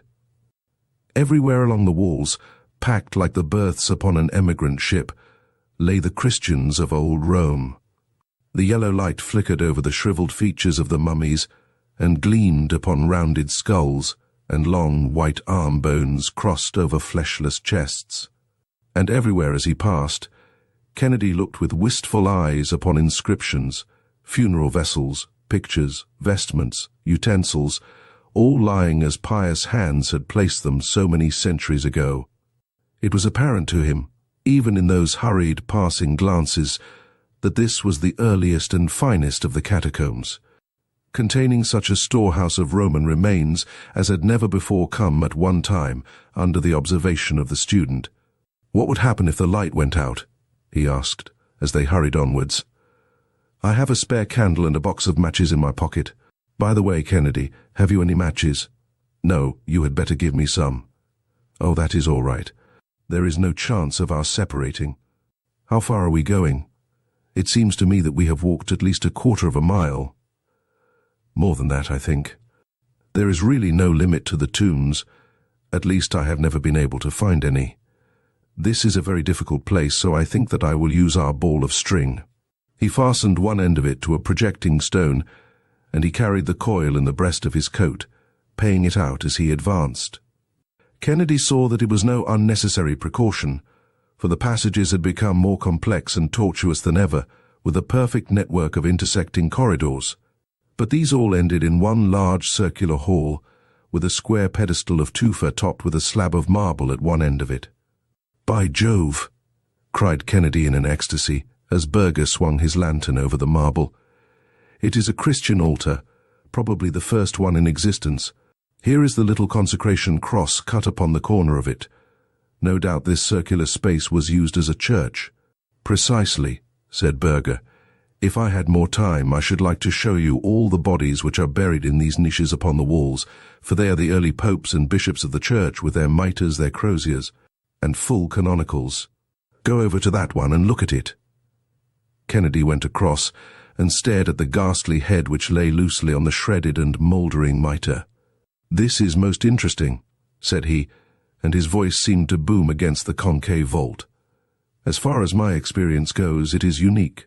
Bring the lantern over, Berger, for I want to see them all." But the German had strolled away, and was standing in the middle of a yellow circle of light at the other side of the hall. "Do you know how many wrong turnings there are between this and the stairs?" he asked. "There are over 2,000. No doubt it was one of the means of protection which the Christians adopted. The odds are 2,000 to 1 against a man getting out, even if he had a light. But if he were in the dark, it would, of course, be far more difficult." "So I should think. And the darkness is something dreadful. I tried it once for an experiment. Let us try it again." He stooped to the lantern, and in an instant it was as if an invisible hand was squeezed tightly over each of Kennedy's eyes. Never had he known what such darkness was. It seemed to press upon him, and to smother him. It was a solid obstacle against which the body shrank from advancing. He put his hands out to push it back from him. "That will do, Berger," said he. "Let's have the light again." But his companion began to laugh, and in that circular room the sounds seemed to come from every side at once. "You seem uneasy, friend Kennedy," said he. "Go on, man, light the candle," said Kennedy impatiently. "It's very strange, Kennedy, but I could not in the least tell by the sound in which direction you stand." "Could you tell where I am?" "No, you seem to be on every side of me. If it were not for this string which I hold in my hand, I should not have a notion which way to go." "I dare say not. Strike a light, man, and have an end of this nonsense." "Well, Kennedy, there are two things which I understand that you are very fond of. The one is an adventure, and the other is an obstacle to surmount. The adventure must be the finding of your way out of this catacomb. The obstacle will be the darkness, and the 2,000 wrong turns, which make the way a little difficult to find. But you need not hurry, for you have plenty of time, and when you halt for a rest now and then, I should like you just to think of Miss Mary Saunderson, and whether you treated her quite fairly." "You devil, what do you mean?" roared Kennedy. He was running about in little circles and clasping at the solid blackness with both hands. "Goodbye," said the mocking voice, and it was already at some distance. "I really do not think, Kennedy, even by your own showing, that you did the right thing by that girl. There was only one little thing which you appeared not to know, and I can supply it. Miss Saunderson was engaged to a poor, ungainly devil of a student, and his name was Julius Berger. There was a rustle somewhere, the vague sound of a foot striking a stone, and then there fell silence upon that old Christian church, a stagnant, heavy silence which closed round Kennedy and shut him in like water round a drowning man. Some 2 months afterwards, the following paragraph made the round of the European press. "One of the most interesting discoveries of recent years is that of the new catacomb in Rome, which lies some distance to the east of the well-known vaults of St. Calixtus. The finding of this important burial place, which is exceeding rich in most interesting early Christian remains, is due to the energy and sagacity of Dr. Julius Berger, the young German specialist, who is rapidly taking the first place as an authority upon ancient Rome. Although the first to publish his discovery, it appears that a less fortunate adventurer had anticipated Dr. Berger. Some months ago, Mr. Kennedy, the well-known English student, disappeared suddenly from his rooms in the Corso, and it was conjectured that his association with a recent scandal had driven him to leave Rome. It appears now that he had in reality fallen a victim to that fervid love of archaeology which had raised him to a distinguished place among living scholars. His body was discovered in the heart of the new catacomb, and it was evident from the condition of his feet and boots that he had tramped for days through the tortuous corridors which make these subterranean tombs so dangerous to explorers. The deceased gentleman had, with inexplicable rashness, made his way into this labyrinth without, as far as can be discovered, taking with him either candles or matches, so that his sad fate was the natural result of his own temerity. What makes the matter more painful is that Dr. Julius Berger was an intimate friend of the deceased. His joy at the extraordinary find which he has been so fortunate as to make has been greatly marred by the terrible fate of his comrade and fellow worker. Part 1. Chapter 4. The Case of Lady Sannox. The relations between Douglas Stone and the notorious Lady Sannox were very well known both among the fashionable circles of which she was a brilliant member, and the scientific bodies which numbered him among their most illustrious confrères. There was naturally, therefore, a very widespread interest when it was announced one morning that the lady had absolutely and forever taken the veil, and that the world would see her no more. When, at the very tail of this rumour, there came the assurance that the celebrated operating surgeon, the man of steel nerves, had been found in the morning by his valet, seated on one side of his bed, smiling pleasantly upon the universe, with both legs jammed into one side of his breeches, and his great brain about as valuable as a cap full of porridge. The matter was strong enough to give quite a little thrill of interest to folk who had never hoped that their jaded nerves were capable of such a sensation. Douglas Stone in his prime was one of the most remarkable men in England. Indeed, he could hardly be said to have ever reached his prime, for he was but 39 at the time of this little incident. Those who knew him best were aware that, famous as he was as a surgeon, he might have succeeded with even greater rapidity in any of a dozen lines of life. He could have cut his way to fame as a soldier, struggled to it as an explorer, bullied for it in the courts, or built it out of stone and iron as an engineer. He was born to be great, for he could plan what another man dare not do, and he could do what another man dare not plan. In surgery none could follow him. His nerve, his judgment, his intuition were things apart. Again and again his knife cut away death, but grazed the very springs of life in doing it, until his assistants were as white as the patient. His energy, his audacity, his full-blooded self-confidence, does not the memory of them still linger to the south of Marylebone Road and the north of Oxford Street?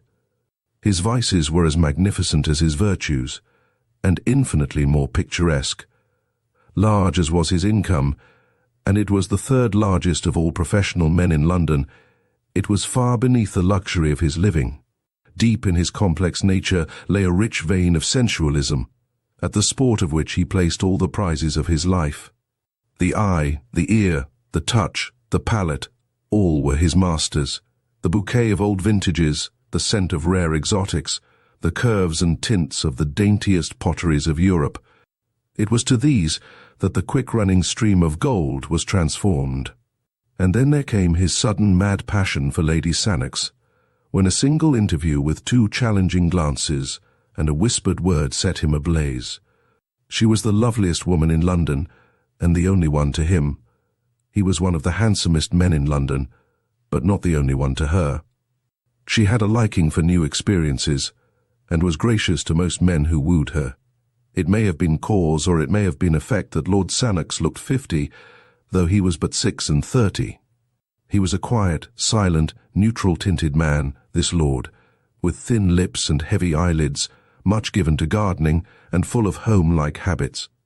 He had at one time been fond of acting, had even rented a theatre in London, and on its boards had first seen Miss Marian Dawson, to whom he had offered his hand, his title, and the third of a county.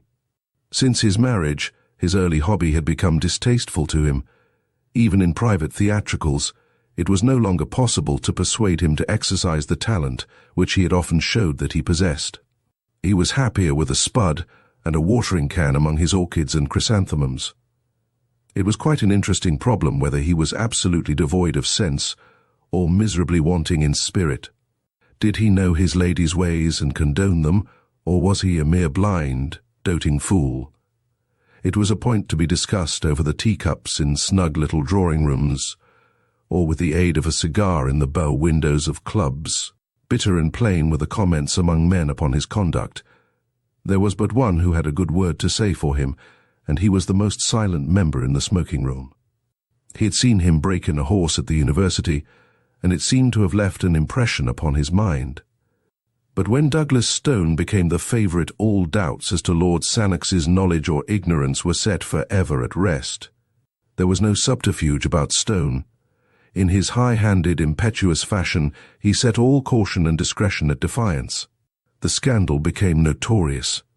A learned body intimated that his name had been struck from the list of its vice-presidents. 2 friends implored him to consider his professional credit. He cursed them all 3, and spent 40 guineas on a bangle to take with him to the lady. He was at her house every evening, and she drove in his carriage in the afternoons. There was not an attempt on either side to conceal their relations, but there came at last a little incident to interrupt them. It was a dismal winter's night, very cold and gusty, with the wind whooping in the chimneys and blustering against the window panes. A thin spatter of rain tinkled on the glass with each fresh sough of the gale, drowning for the instant the dull gurgle and drip from the eaves. Douglas Stone had finished his dinner and sat by his fire in the study, a glass of rich port upon the malachite table at his elbow. As he raised it to his lips, he held it up against the lamplight and watched with the eye of a connoisseur the tiny scales of beeswing which floated in its rich ruby depths. The fire, as it spurted up, threw fitful lights upon his bald, clear-cut face, with its widely opened grey eyes, its thick and yet firm lips, and the deep, square jaw, which had something Roman in its strength and its animalism. He smiled from time to time as he nestled back in his luxurious chair. Indeed, he had a right to feel well pleased, for, against the advice of 6 colleagues, he had performed an operation that day of which only 2 cases were on record, and the result had been brilliant beyond all expectation. No other man in London would have had the daring to plan, or the skill to execute, such a heroic measure. But he had promised Lady Sannox to see her that evening, and it was already 8:30. His hand was outstretched to the bell to order the carriage when he heard the dull thud of the knocker. An instant later there was the shuffling of feet in the hall and the sharp closing of a door. "A patient to see you, sir, in the consulting room," said the butler. "About himself?" "No, sir. I think he wants you to go out." "It is too late," cried Douglas Stone peevishly. "I won't go." "This is his card, sir." The butler presented it upon the gold salver which had been given to his master by the wife of a prime minister. "Hamil Ali, Smyrna." "Hum. The fellow is a Turk, I suppose?" "Yes, sir. He seems as if he came from abroad, sir. And he's in a terrible way." "Tut, tut. I have an engagement. I must go somewhere else, but I'll see him. Show him in here, Pym."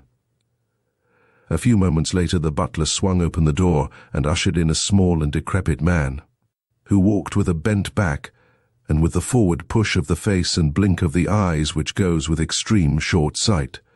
His face was swarthy, and his hair and beard of the deepest black. In one hand he held a turban of white muslin striped with red, in the other a small chamois leather bag. "Good evening," said Douglas Stone, when the butler had closed the door. "You speak English, I presume?" "Yes, sir. I am from Asia Minor, but I speak English when I speak slow." "You wanted me to go out, I understand?" "Yes, sir. I wanted very much that you should see my wife." "I could come in the morning, but I have an engagement which prevents me from seeing your wife tonight." The Turk's answer was a singular one. He pulled the string which closed the mouth of the chamois leather bag and poured a flood of gold onto the table. "There are £100 there," said he, and I promise you that it will not take you an hour. I have a cab ready at the door." Douglas Stone glanced at his watch. An hour would not make it too late to visit Lady Sannox. He had been there later, and the fee was an extraordinarily high one. He had been pressed by his creditors lately, and he could not afford to let such a chance pass. He would go. "What is the case?" he asked. "Oh, it is so sad a one, so sad a one. You have not perhaps heard of the daggers of the Almohades?" "Never." "Ah, they are Eastern daggers of a great age, and of a singular shape, with the hilt like what you call a stirrup. I am a curiosity dealer, you understand, and that is why I've come to England from Smyrna, but next week I go back once more. Many things I brought with me, and I have a few things left, but among them, to my sorrow, is one of these daggers." "You will remember that I have an appointment, sir," said the surgeon with some irritation. "Pray confine yourself to the necessary details. You will see that it is necessary. Today my wife fell down in a faint in the room in which I keep my wares, and she cut her lower lip upon this cursed dagger of Almohades." "I see," said Douglas Stone, rising. "And you wish me to dress the wound?" "No, no, it is worse than that." "What then?" "These daggers are poisoned." "Poisoned?" "Yes, and there is no man, east or west, who can tell now what is the poison or what the cure. But all that is known I know, for my father was in this trade before me, and we have had much to do with these poisoned weapons. What are the symptoms? Deep sleep and death in 30 hours. And you say there is no cure. Why then should you pay me this considerable fee? No drug can cure, but the knife may. And how? The poison is slow of absorption. It remains for hours in the wound. Washing, then, might cleanse it? No more than in a snake bite. It is too subtle and too deadly. Excision of the wound, then. That is it. If it be on the finger, take the finger off. So said my father always. But think of where this wound is, and that it is my wife. It is dreadful. But familiarity with such grim matters may take the finer edge from a man's sympathy. To Douglas Stone this was already an interesting case, and he brushed aside as irrelevant the feeble objections of the husband. "It appears to be that or nothing," said he brusquely. "It is better to lose a lip than a life." "Ah, yes, I know that you are right. Well, well, it is kismet, and it must be faced. I have the cab, and you will come with me and do this thing." Douglas Stone took his case of bistouries from a drawer and placed it with a roll of bandage and a compress of lint in his pocket. He must waste no more time if he were to see Lady Sannox. "I am ready," said he, pulling on his overcoat. "Will you take a glass of wine before you go out into this cold air?" His visitor shrank away, with a protesting hand upraised. "You forget that I am a Mussulman, and a true follower of the Prophet," said he. "But tell me, what is the bottle of green glass which you have placed in your pocket?" "It is chloroform." "Ah, that also is forbidden to us. It is a spirit, and we make no use of such things." "What? You would allow your wife to go through an operation without an anesthetic?" "Ah, she will feel nothing, poor soul. The deep sleep has already come on, which is the first working of the poison, and then I have given her of our Smyrna opium. Come, sir, for already an hour has passed." As they stepped out into the darkness, a sheet of rain was driven in upon their faces, and the hall lamp, which dangled from the arm of a marble caryatid, went out with a fluff. Pym, the butler, pushed the heavy door to, straining hard with his shoulder against the wind, while the two men groped their way towards the yellow glare which showed where the cab was waiting.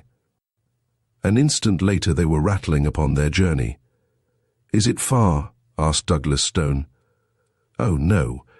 We have a very little quiet place off the Euston Road." The surgeon pressed the spring of his repeater and listened to the little tings which told him the hour. It was 9:15. He calculated the distances and the short time which it would take him to perform so trivial an operation. He ought to reach Lady Sannox by 10 o'clock. Through the fogged windows he saw the blurred gas lamps dancing past, with occasionally the broader glare of a shop front. The rain was pelting and rattling upon the leathern top of the carriage, and the wheels swashed as they rolled through puddle and mud. Opposite to him, The white headgear of his companion gleamed faintly through the obscurity. The surgeon felt in his pockets and arranged his needles, his ligatures, and his safety pins, that no time might be wasted when they arrived. He chafed with impatience and drummed his foot upon the floor, but the cab slowed down at last and pulled up. In an instant, Douglas Stone was out, and the Smyrna merchant's toe was at his very heel. "You can wait," said he to the driver. It was a mean-looking house in a narrow and sordid street. The surgeon, who knew his London well, cast a swift glance into the shadows, but there was nothing distinctive. No shop, no movement. Nothing but a double line of dull, flat-faced houses, a double stretch of wet flagstones which gleamed in the lamplight, and a double rush of water in the gutters which swirled and gurgled towards the sewer gratings. The door which faced them was blotched and discoloured, and a faint light in the fan pane above, it served to show the dust and the grime which covered it. Above, in one of the bedroom windows, there was a dull yellow glimmer. The merchant knocked loudly, and as he turned his dark face towards the light, Douglas Stone could see that it was contracted with anxiety. A bolt was drawn, and an elderly woman with a taper stood in the doorway, shielding the thin flame with her gnarled hand. "Is all well?" gasped the merchant. "She is as you left her, sir." "She has not spoken?" "No, she is in a deep sleep." The merchant closed the door, and Douglas Stone walked down the narrow passage, glancing about him in some surprise as he did so. There was no oilcloth, no mat, no hat rack. Deep grey dust and heavy festoons of cobwebs met his eyes everywhere. Following the old woman up the winding stair, his firm footfall echoed harshly through the silent house. There was no carpet. The bedroom was on the second landing. Douglas Stone followed the old nurse into it, with the merchant at his heels. Here, at least, there was furniture and to spare. The floor was littered and the corners piled with Turkish cabinets, inlaid tables, coats of chainmail, strange pipes, and grotesque weapons. A single small lamp stood upon a bracket on the wall. Douglas Stone took it down, and picking his way among the lumber, walked over to a couch in the corner, on which lay a woman dressed in the Turkish fashion, with yashmak and veil. The lower part of the face was exposed, and the surgeon saw a jagged cut which zigzagged along the border of the underlip. "You will forgive the yashmak," said the Turk. "You know our views about women in the East." But the surgeon was not thinking about the yashmak. This was no longer a woman to him. It was a case. He stooped and examined the wound carefully. "There are no signs of irritation," said he.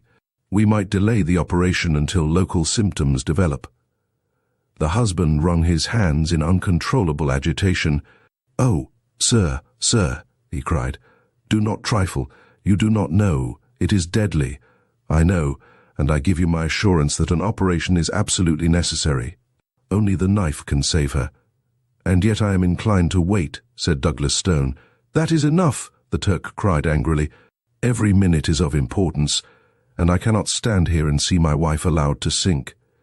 It only remains for me to give you my thanks for having come, and to call in some other surgeon before it is too late." Douglas Stone hesitated. To refund that £100 was no pleasant matter, but of course if he left the case he must return the money. And if the Turk were right and the woman died, his position before a coroner might be an embarrassing one. "You have had personal experience of this poison?" he asked. "I have. And you assure me that an operation is needful?" "I swear it by all that I hold sacred. The disfigurement will be frightful. I can understand that the mouth will not be a pretty one to kiss." Douglas Stone turned fiercely upon the man. The speech was a brutal one, but the Turk has his own fashion of talk and of thought, and there was no time for wrangling. Douglas Stone drew a bistri from his case, opened it, and felt the keen straight edge with his forefinger. Then he held the lamp closer to the bed. Two dark eyes were gazing up at him through the slit in the yashmak. They were all iris, and the pupil was hardly to be seen. "You have given her a very heavy dose of opium." "Yes, she has had a good dose."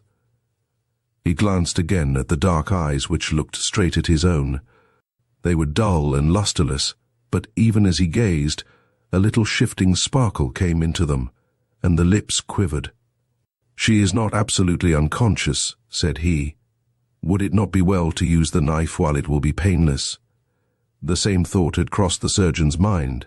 He grasped the wounded lip with his forceps, and with 2 swift cuts he took out a broad V-shaped piece. The woman sprang up on the couch with a dreadful gurgling scream. Her covering was torn from her face. It was a face that he knew. In spite of that protruding upper lip and that slobber of blood, it was a face that he knew. She kept on putting her hand up to the gap and screaming. Douglas Stone sat down at the foot of the couch with his knife and his forceps. The room was whirling round, and he had felt something go like a ripping seam behind his ear. A bystander would have said that his face was the more ghastly of the two. As in a dream, or as if he had been looking at something at the play, he was conscious that the Turk's hair and beard lay upon the table, and that Lord Sannox was leaning against the wall with his hand to his side, laughing silently. The screams had died away now, and the dreadful head had dropped back again upon the pillow, but Douglas Stone still sat motionless, and Lord Sannox still chuckled quietly to himself. "It was really very necessary for Marion, this operation," said he. "Not physically, but morally, morally." Douglas Stone stooped for yards and began to play with the fringe of the coverlet. His knife tinkled down upon the ground, but he still held the forceps and something more. "I had long intended to make a little example," said Lord Sannox suavely. "Your note of Wednesday miscarried, and I have it here in my pocketbook. I took some pains in carrying out my idea. The wound, by the way, was from nothing more dangerous than my signet ring." He glanced keenly at his silent companion and cocked the small revolver which he held in his coat pocket. But Douglas Stone was still picking at the coverlet. "You see you've kept your appointment after all," said Lord Sannox, and at that Douglas Stone began to laugh. He laughed long and loudly, but Lord Sannox did not laugh now. Something like fear sharpened and hardened his features. He walked from the room, and he walked on tiptoe. The old woman was waiting outside. "Attend to your mistress when she awakes," said Lord Sannox. Then he went down to the street. The cab was at the door, and the driver raised his hand to his hat. "John," said Lord Sannox, "you'll take the doctor home first. He will want leading downstairs, I think. Tell his butler that he has been taken ill at a case." "Very good, sir. Then you can take Lady Sannox home." "And how about yourself, sir?" "Oh, my address for the next few months will be Hotel di Roma, Venice. Just see that the letters are sent on, and tell Stevens to exhibit all the purple chrysanthemums next Monday and to wire me the result." Part 1, Chapter 5, The Terror of Blue John Gap. The following narrative was found among the papers of Dr. James Hardcastle, who died of phthisis on February 4, 1908, at 36 Upper Coventry Flats, South Kensington. Those who knew him best, while refusing to express an opinion upon this particular statement, are unanimous in asserting that he was a man of a sober and scientific turn of mind, absolutely devoid of imagination, and most unlikely to invent any abnormal series of events. The paper was contained in an envelope which was docketed, "A short account of the circumstances which occurred near Miss Allerton's farm in northwest Derbyshire in the spring of last year." The envelope was sealed, and on the other side was written in pencil, "Dear Seaton, it may interest, and perhaps pain you, to know that the incredulity with which you met my story has prevented me from ever opening my mouth upon the subject again. I leave this record after my death, and perhaps strangers may be found to have more confidence in me than my friend. Inquiry has failed to elicit who this Seaton may have been.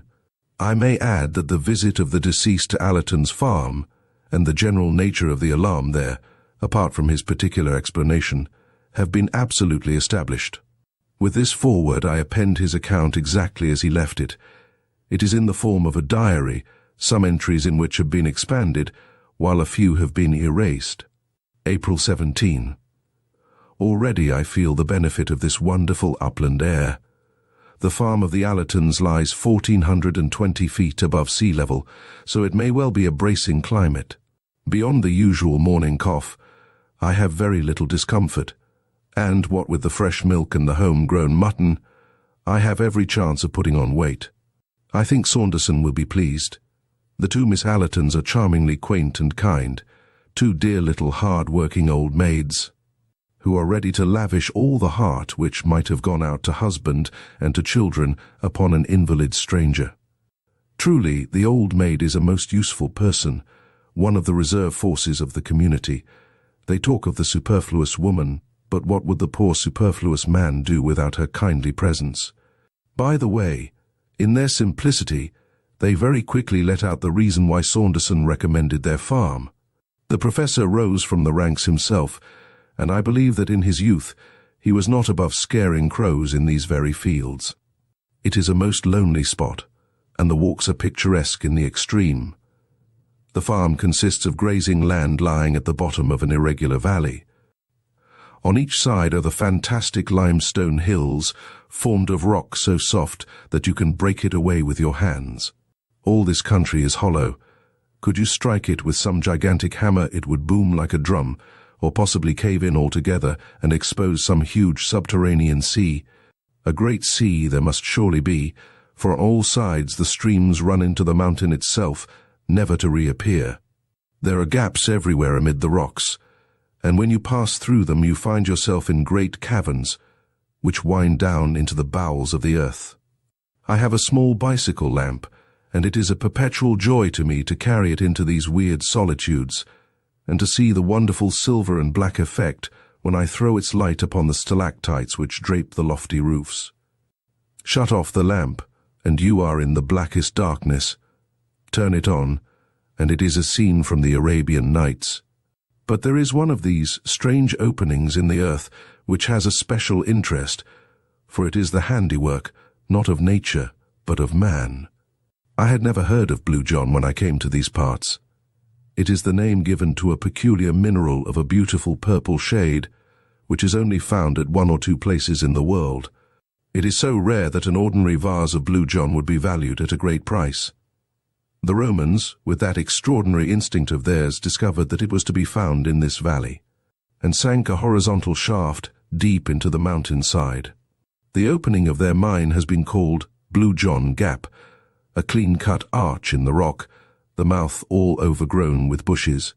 It is a goodly passage which the Roman miners have cut, and it intersects some of the great water-worn caves, so that if you enter Blue John Gap, you would do well to mark your steps and to have a good store of candles, or you may never make your way back to the daylight again.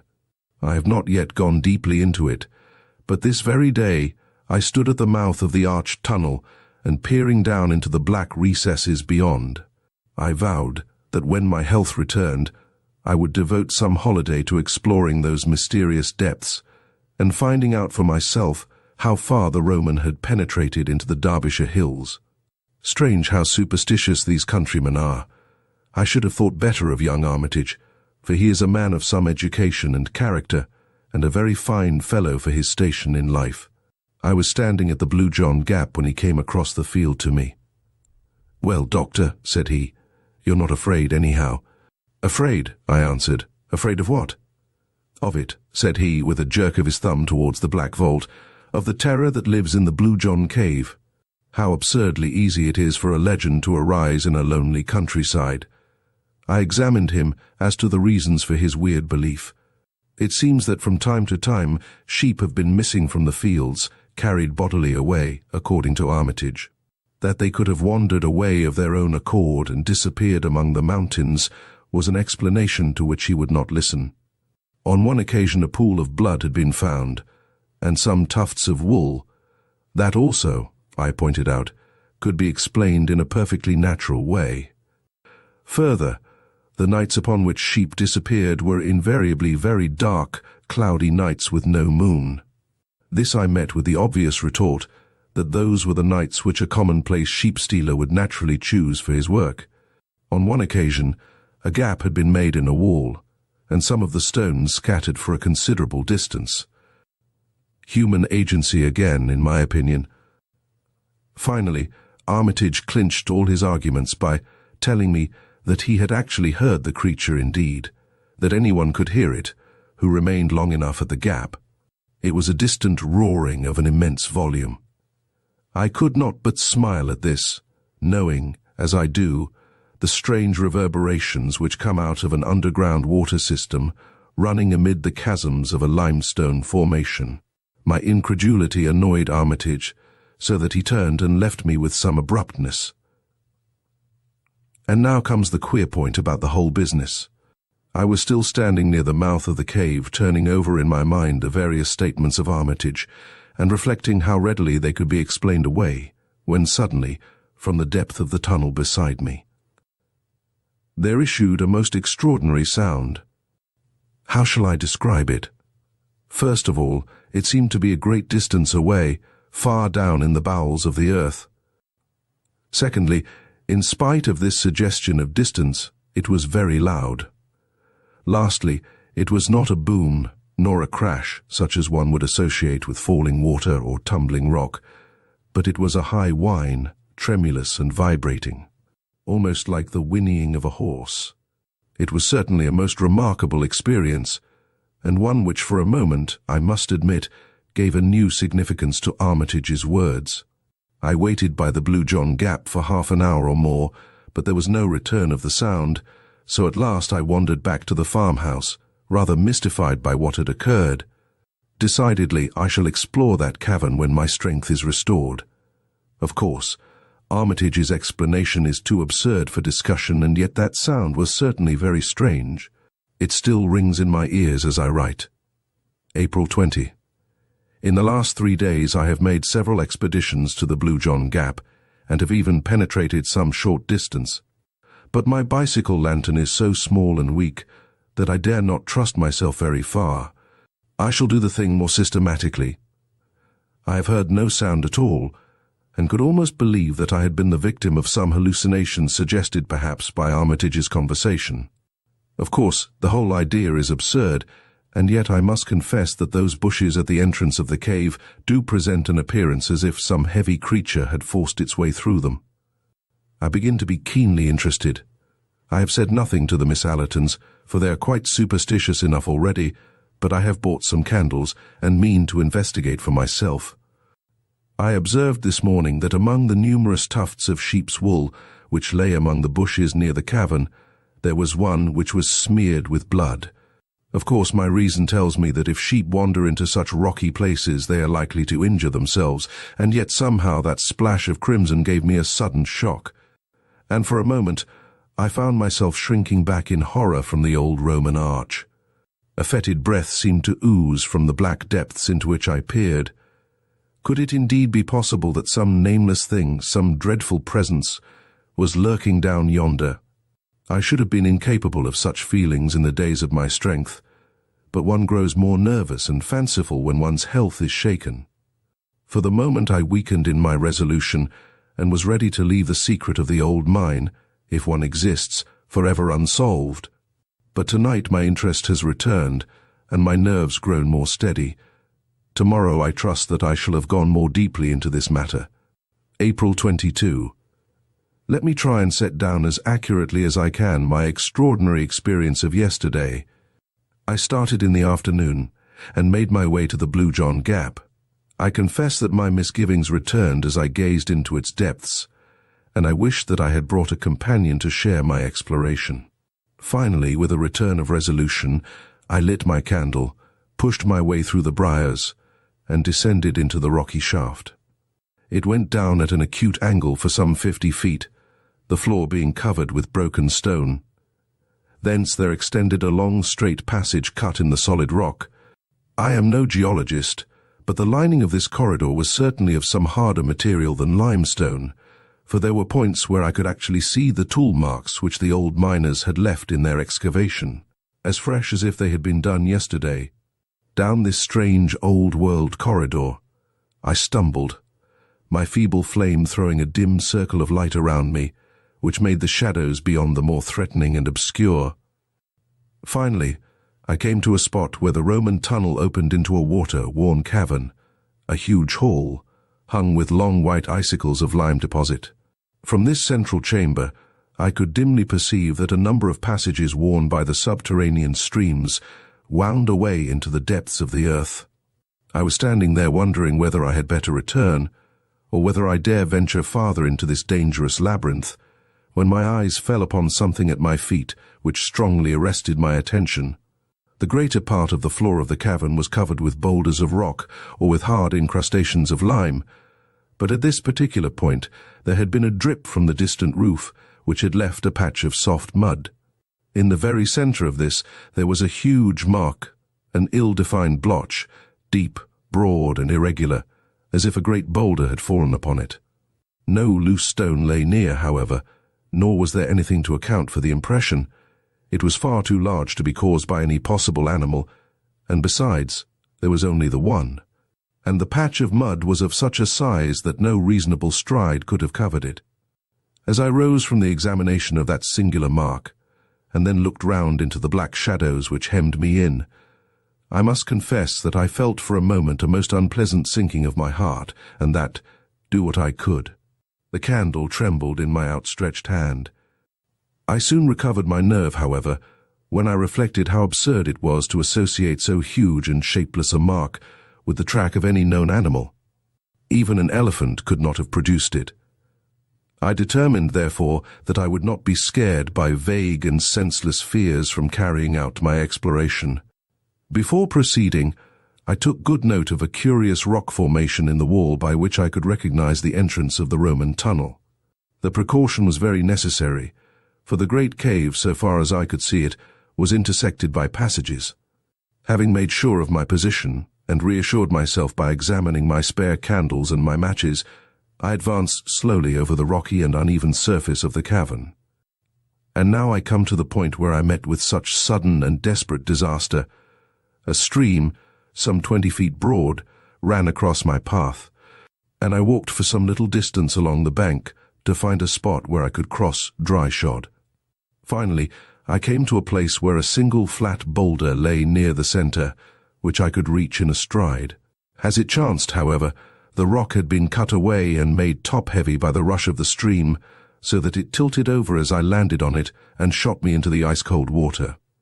My candle went out, and I found myself floundering about in utter and absolute darkness. I staggered to my feet again, more amused than alarmed by my adventure. The candle had fallen from my hand and was lost in the stream, but I had 2 others in my pocket, so that it was of no importance. I got one of them ready and drew out my box of matches to light it. Only then did I realize my position. The box had been soaked in my fall into the river. It was impossible to strike the matches. A cold hand seemed to close round my heart as I realized my position. The darkness was opaque and horrible. It was so utter one put one's hand up to one's face as if to press off something solid. I stood still, and by an effort I steadied myself. I tried to reconstruct in my mind a map of the floor of the cavern as I had last seen it. Alas, the bearings which had impressed themselves upon my mind were high on the wall and not to be found by touch. Still, I remembered in a general way how the sides were situated, and I hoped that by groping my way along them, I should at last come to the opening of the Roman tunnel. Moving very slowly and continually striking against the rocks, I set out on this desperate quest, but I very soon realized how impossible it was. In that black, velvety darkness, one lost all one's bearings in an instant. Before I had made a dozen paces, I was utterly bewildered as to my whereabouts. The rippling of the stream, which was the one sound audible, showed me where it lay, but the moment that I left its bank I was utterly lost. The idea of finding my way back in absolute darkness through that limestone labyrinth was clearly an impossible one. I sat down upon a boulder and reflected upon my unfortunate plight. I had not told anyone that I proposed to come to the Blue John mine, and it was unlikely that a search party would come after me. Therefore I must trust to my own resources to get clear of the danger. There was only one hope, and that was that the matches might dry. When I fell into the river, only half of me had got thoroughly wet. My left shoulder had remained above the water. I took the box of matches, therefore, and put it into my left armpit. The moist air of the cavern might possibly be counteracted by the heat of my body, but even so, I knew that I could not hope to get a light for many hours. Meanwhile, there was nothing for it but to wait. By good luck, I had slipped several biscuits into my pocket before I left the farmhouse. These I now devoured and washed them down with a draught from that wretched stream which had been the cause of all my misfortunes. Then I felt about for a comfortable seat among the rocks, and, having discovered a place where I could get a support for my back, I stretched out my legs and settled myself down to wait. I was wretchedly damp and cold, but I tried to cheer myself with the reflection that modern science prescribed open windows and walks in all weather for my disease. Gradually, lulled by the monotonous gurgle of the stream and by the absolute darkness, I sank into an uneasy slumber. How long this lasted I cannot say. It may have been for an hour, it may have been for several. Suddenly I sat up on my rock couch, with every nerve thrilling and every sense acutely on the alert. Beyond all doubt, I had heard a sound, some sound very distinct from the gurgling of the waters. It had passed, but the reverberation of it still lingered in my ear. Was it a search party? They would most certainly have shouted, and vague as this sound was which had wakened me, it was very distinct from the human voice. I sat palpitating and hardly daring to breathe. There it was again, and again. Now it had become continuous. It was a tread, yes, surely it was the tread of some living creature. But what a tread it was! It gave one the impression of enormous weight carried upon sponge-like feet, which gave forth a muffled but ear-filling sound. The darkness was as complete as ever, but the tread was regular and decisive, and it was coming beyond all question in my direction. My skin grew cold, and my hair stood on end as I listened to that steady and ponderous footfall. There was some creature there, and surely by the speed of its advance, it was one which could see in the dark.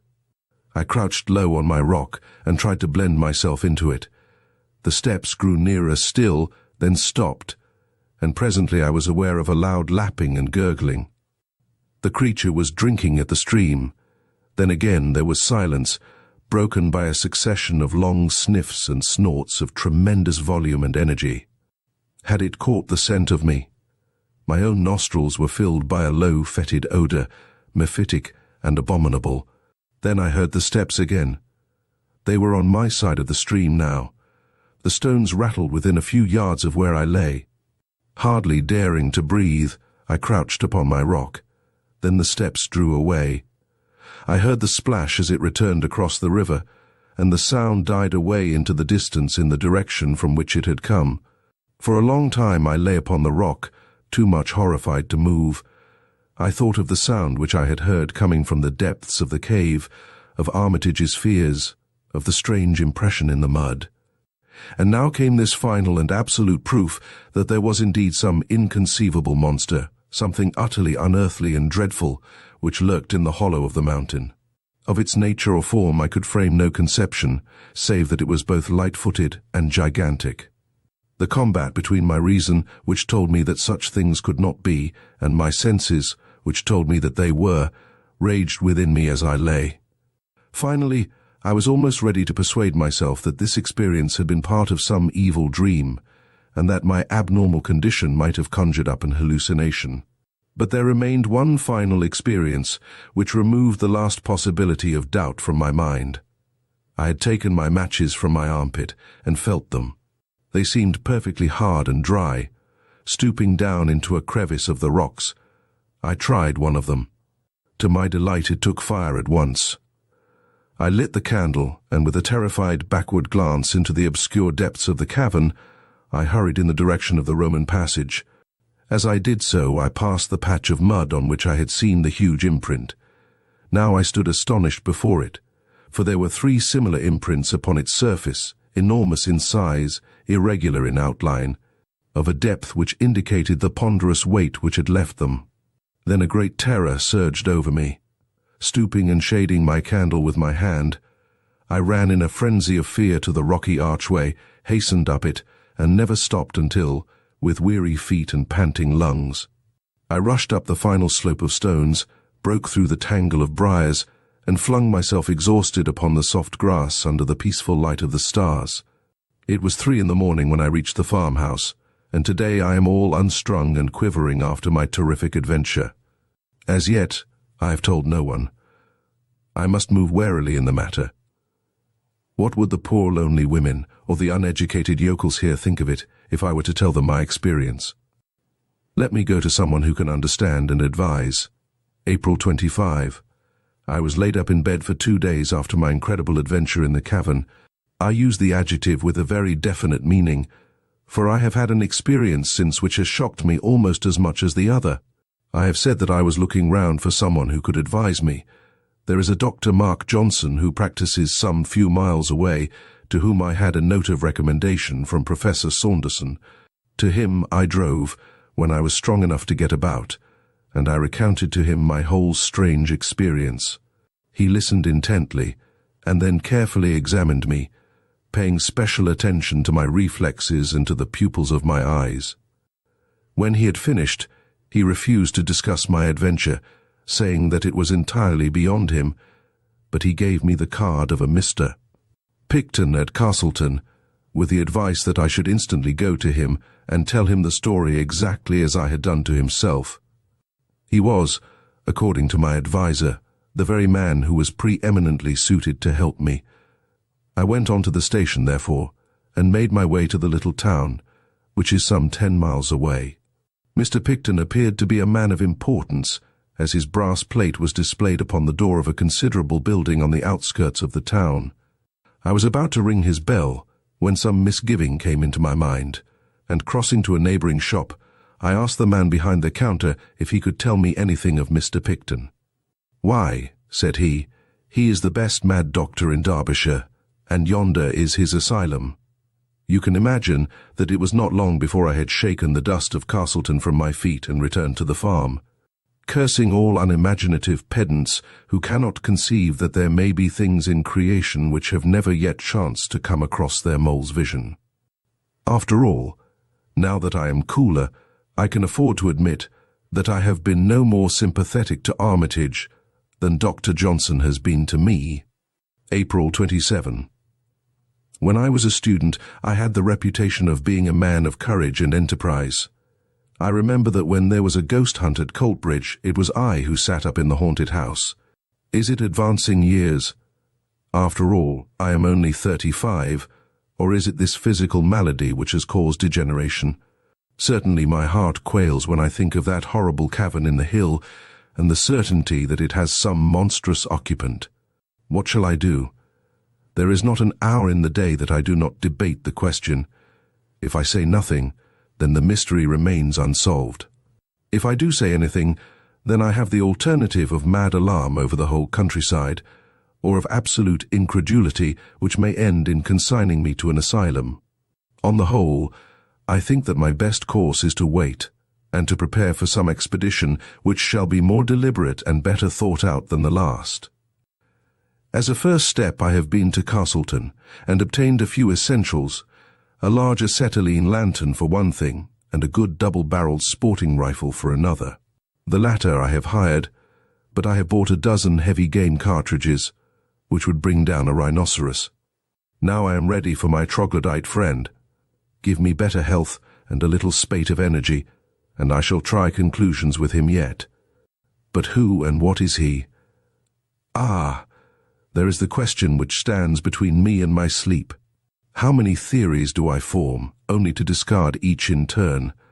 It is all so utterly unthinkable. And yet the cry, the footmark, the tread in the cavern, no reasoning can get past these. I think of the old-world legends of dragons and of other monsters. Were they perhaps not such fairy tales as we have thought? Can it be that there is some fact which underlies them, and am I, of all mortals, the one who is chosen to expose it? May 3. For several days I have been laid up by the vagaries of an English spring, and during those days there have been developments, the true and sinister meaning of which no one can appreciate save myself. I may say that we have had cloudy and moonless nights of late, which according to my information were the seasons upon which sheep disappeared. Well, sheep have disappeared. 2 of Miss Allerton's, 1 of old Pearson's of the catwalk, and 1 of Mrs. Moulton's. 4 in all during 3 nights. No traces left of them at all, and the countryside is buzzing with rumors of gypsies and of sheep stealers. But there is something more serious than that. Young Armitage has disappeared also. He left his moorland cottage early on Wednesday night and has never been heard of since. He was an unattached man, so there is less sensation than would otherwise be the case. The popular explanation is that he owes money and has found a situation in some other part of the country, whence he will presently write for his belongings. But I have grave misgivings. Is it not much more likely that the recent tragedy of the sheep has caused him to take some steps which may have ended in his own destruction? He may, for example, have lain in wait for the creature and been carried off by it into the recesses of the mountains. What an inconceivable fate for a civilized Englishman of the 20th century, and yet I feel that it is possible and even probable. But in that case, how far am I answerable both for his death and for any other mishap which may occur? Surely with the knowledge I already possess, it must be my duty to see that something is done, or if necessary to do it myself. It must be the latter, for this morning I went down to the local police station and told my story. The inspector entered it all in a large book and bowed me out with commendable gravity, but I heard a burst of laughter before I had got down his garden path. No doubt he was recounting my adventure to his family. June 10. I am writing this, propped up in bed, 6 weeks after my last entry in this journal. I have gone through a terrible shock both to mind and body, arising from such an experience as has seldom befallen a human being before. But I have attained my end. The danger from the terror which dwells in the Blue John Gap has passed, never to return. Thus much at least I, a broken invalid, have done for the common good. Let me now recount what occurred as clearly as I may. The night of Friday, May 3rd, was dark and cloudy, the very night for the monster to walk. About 11 o'clock I went from the farmhouse with my lantern and my rifle, having first left a note upon the table of my bedroom in which I said that, if I were missing, search should be made for me in the direction of the gap. I made my way to the mouth of the Roman shaft, and, having perched myself among the rocks close to the opening, I shut off my lantern and waited patiently with my loaded rifle ready to my hand. It was a melancholy vigil. All down the winding valley I could see the scattered lights of the farmhouses, and the church clock of Chapel-le-Dale tolling the hours came faintly to my ears. These tokens of my fellow men served only to make my own position seem the more lonely, and to call for a greater effort to overcome the terror which tempted me continually to get back to the farm, and abandon forever this dangerous quest. And yet there lies deep in every man a rooted self-respect which makes it hard for him to turn back from that which he has once undertaken. This feeling of personal pride was my salvation now, and it was that alone which held me fast when every instinct of my nature was dragging me away. I am glad now that I had the strength. In spite of all that has cost me, my manhood is at least above reproach. 12 o'clock struck in the distant church, then 1, then 2. It was the darkest hour of the night. The clouds were drifting low, and there was not a star in the sky. An owl was hooting somewhere among the rocks, but no other sound, save the gentle sough of the wind, came to my ears. And then suddenly I heard it. From far away down the tunnel came those muffled steps, so soft and yet so ponderous. I heard also the rattle of stones as they gave way under that giant tread. They drew nearer. They were close upon me. I heard the crashing of the bushes round the entrance, and then dimly through the darkness I was conscious of the loom of some enormous shape, some monstrous inchoate creature, passing swiftly and very silently out from the tunnel. I was paralyzed with fear and amazement. Long as I had waited, now that it had actually come, I was unprepared for the shock. I lay motionless and breathless, whilst the great dark mass whisked by me and was swallowed up in the night. But now I nerved myself for its return. No sound came from the sleeping countryside to tell of the horror which was loose. In no way could I judge how far off it was, what it was doing, or when it might be back. But not a second time should my nerve fail me, not a second time should it pass unchallenged. I swore it between my clenched teeth as I laid my cocked rifle across the rock. And yet it nearly happened. There was no warning of approach now as the creature passed over the grass. Suddenly, like a dark drifting shadow, the huge bulk loomed up once more before me, making for the entrance of the cave. Again came that paralysis of volition which held my crooked forefinger impotent upon the trigger, but with a desperate effort I shook it off. Even as the brushwood rustled and the monstrous beast blended with the shadow of the gap, I fired at the retreating form. In the blaze of the gun I caught a glimpse of a great shaggy mass, something with rough and bristling hair of a withered grey colour, fading away to white in its lower parts, the huge body supported upon short, thick, curving legs. I had just that glance, and then I heard the rattle of the stones as the creature tore down into its burrow. In an instant, with a triumphant revulsion of feeling, I had cast my fears to the wind, and uncovering my powerful lantern, with my rifle in my hand, I sprang down from my rock and rushed after the monster down the old Roman shaft. My splendid lamp cast a brilliant flood of vivid light in front of me, very different from the yellow glimmer which had aided me down the same passage only 12 days before.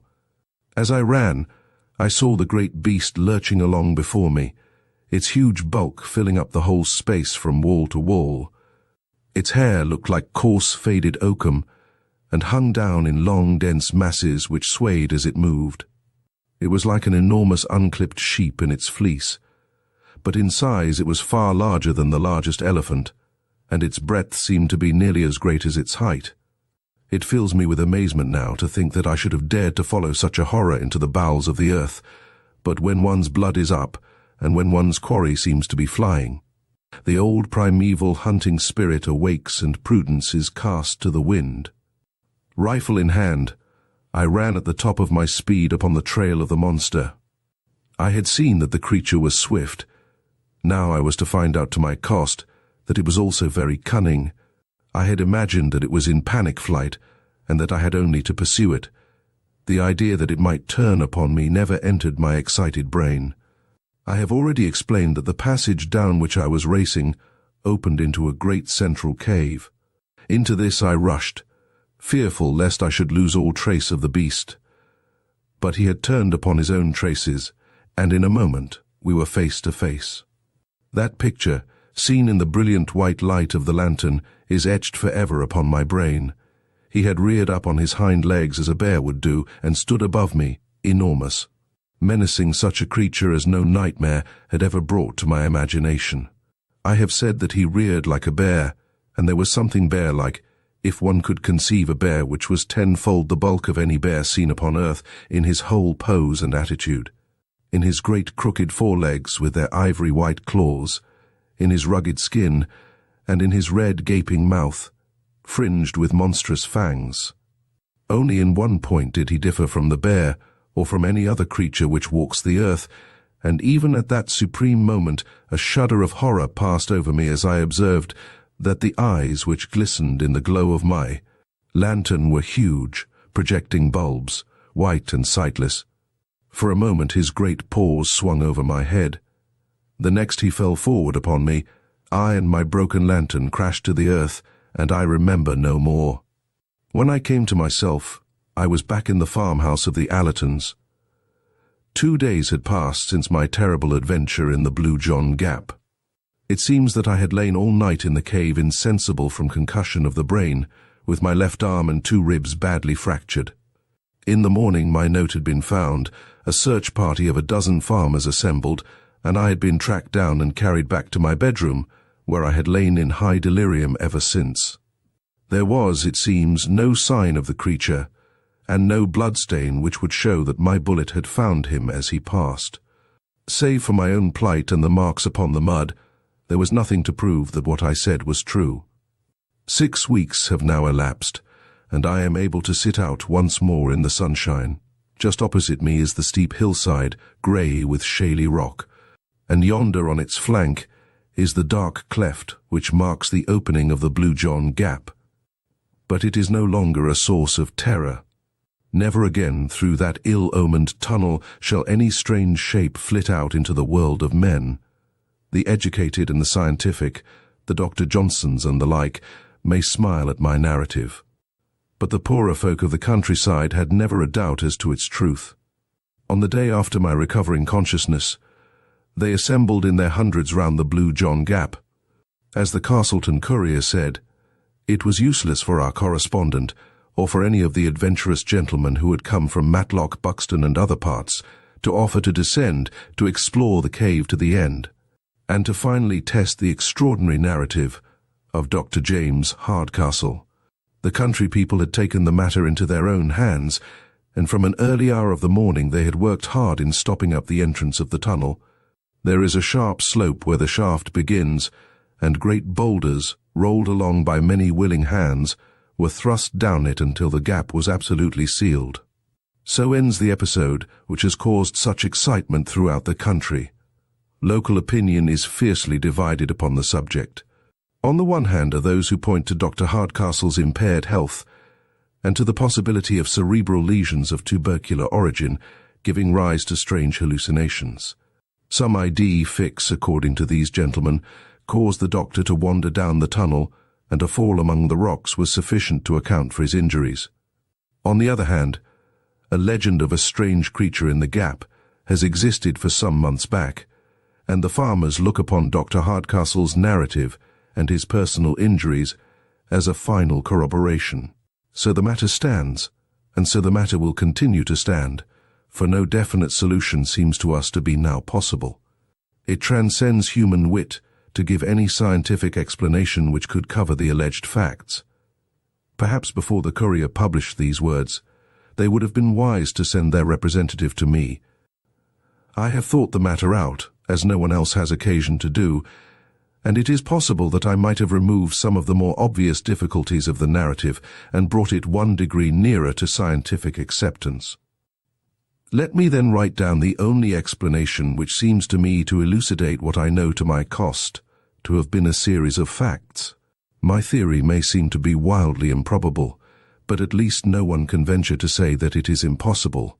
My view is, and it was formed, as is shown by my diary, before my personal adventure, that in this part of England there is a vast subterranean lake or sea, which is fed by the great number of streams which pass down through the limestone. Where there is a large collection of water, there must also be some evaporation, mists or rain, and a possibility of vegetation. This in turn suggests that there may be animal life, arising, as the vegetable life would also do, from those seeds and types which had been introduced at an early period of the world's history, when communication with the outer air was more easy. This place had then developed a fauna and flora of its own, including such monsters as the one which I had seen, which may well have been the old cave bear, enormously enlarged and modified by its new environment. For countless eons the internal and the external creation had kept apart, growing steadily away from each other. Then there had come some rift in the depths of the mountain, which had enabled one creature to wander up, and by means of the Roman tunnel, to reach the open air. Like all subterranean life, it had lost the power of sight, but this had no doubt been compensated for by nature in other directions. Certainly it had some means of finding its way about, and of hunting down the sheep upon the hillside. As to its choice of dark nights, it is part of my theory that light was painful to those great white eyeballs, and that it was only a pitch-black world which it could tolerate. Perhaps, indeed, it was the glare of my lantern which saved my life at that awful moment when we were face to face. So I read the riddle. I leave these facts behind me, and if you can explain them, do so, or if you choose to doubt them, do so. Neither your belief nor your incredulity can alter them, nor affect one whose task is nearly over. So ended the strange narrative of Dr. James Hardcastle. Part 1, Chapter 6. The Brazilian Cat. It is hard luck on a young fellow to have expensive tastes, great expectations, aristocratic connections, but no actual money in his pocket, and no profession by which he may earn any. The fact was that my father, a good, sanguine, easy-going man, had such confidence in the wealth and benevolence of his bachelor elder brother, Lord Southerton, that he took it for granted that I, his only son, would never be called upon to earn a living for myself. He imagined that if there were not a vacancy for me on the great Southerton estates, at least there would be found some post in that diplomatic service, which still remains the special preserve of our privileged classes. He died too early to realize how false his calculations had been. Neither my uncle nor the state took the slightest notice of me, or showed any interest in my career. An occasional brace of pheasants, or basket of hares, was all that ever reached me to remind me that I was heir to Otwell House, and one of the richest estates in the country. In the meantime, I found myself a bachelor and man about town, living in a suite of apartments in Grosvenor Mansions, with no occupation save that of pigeon shooting and polo playing at Hurlingham. Month by month, I realized that it was more and more difficult to get the brokers to renew my bills, or to cash any further post-obits upon an unentailed property. Ruin lay right across my path, and every day I saw it clearer, nearer, and more absolutely unavoidable. What made me feel my own poverty the more was that, apart from the great wealth of Lord Southerton, all my other relations were fairly well-to-do. The nearest of these was Everard King, my father's nephew and my own first cousin, who had spent an adventurous life in Brazil and had now returned to this country to settle down on his fortune.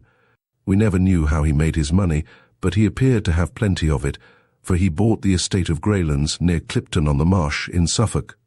For the first year of his residence in England, he took no more notice of me than my miserly uncle, but at last one summer morning, to my very great relief and joy, I received a letter asking me to come down that very day and spend a short visit at Greylands Court. I was expecting a rather long visit to Bankruptcy Court at the time, and this interruption seemed almost providential. If I could only get on terms with this unknown relative of mine, I might pull through yet. For the family credit, he could not let me go entirely to the wall. I ordered my valet to pack my valise, and I set off the same evening for Clipton-on-the-Marsh. After changing at Ipswich, a little local train deposited me at a small, deserted station lying amidst a rolling grassy country, with a sluggish and winding river curving in and out amidst the valleys, between high silted banks, which showed that we were within reach of the tide. No carriage was awaiting me. I found afterwards that my telegram had been delayed, so I hired a dog-cart at the local inn. The driver, an excellent fellow, was full of my relative's praises, and I learned from him that Mr. Everard King was already a name to conjure with in that part of the county.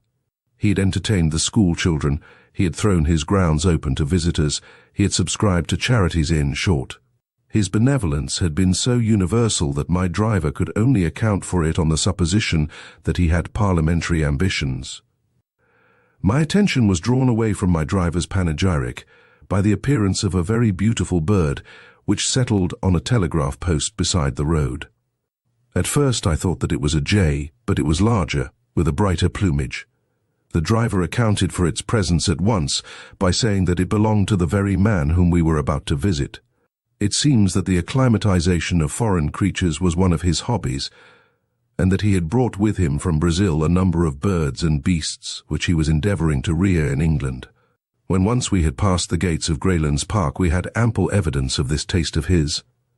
Some small spotted deer, a curious wild pig known, I believe, as a peccary, a gorgeously feathered oriole, some sort of armadillo, and a singular lumbering in-toed beast like a very fat badger, were among the creatures which I observed as we drove along the winding avenue. Mr. Everard King, my unknown cousin, was standing in person upon the steps of his house, for he had seen us in the distance and guessed that it was I. His appearance was very homely and benevolent, short and stout, 45 years old perhaps, with a round, good-humoured face, burned brown with the tropical sun and shot with 1,000 wrinkles. He wore white linen clothes, in true planter style, with a cigar between his lips and a large Panama hat upon the back of his head. It was such a figure as one associates with a verandahed bungalow, and it looked curiously out of place in front of this broad, stone English mansion, with its solid wings and its palladio pillars before the doorway. "My dear," he cried, glancing over his shoulder, "my dear, here is our guest. Welcome, welcome to Greylands." "I am delighted to make your acquaintance, Cousin Marshall, and I take it as a great compliment that you should honor this sleepy little country place with your presence." Nothing could be more hearty than his manner, and he set me at my ease in an instant, but it needed all his cordiality to atone for the frigidity and even rudeness of his wife, a tall, haggard woman, who came forward at his summons.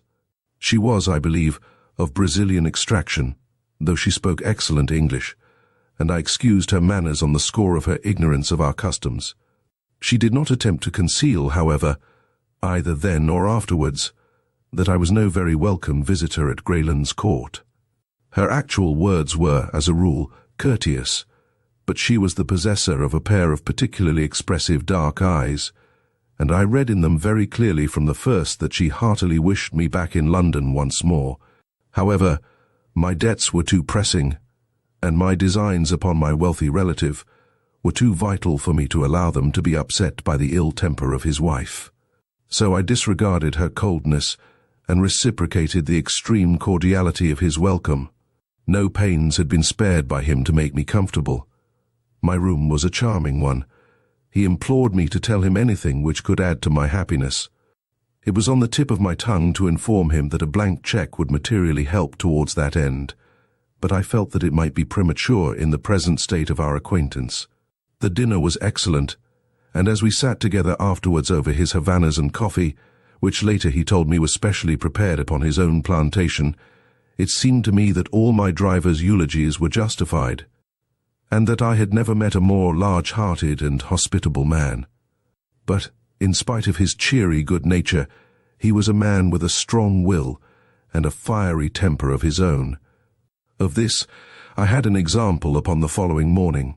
The curious aversion which Mrs. Everard King had conceived towards me was so strong that her manner at breakfast was almost offensive, but her meaning became unmistakable when her husband had quitted the room.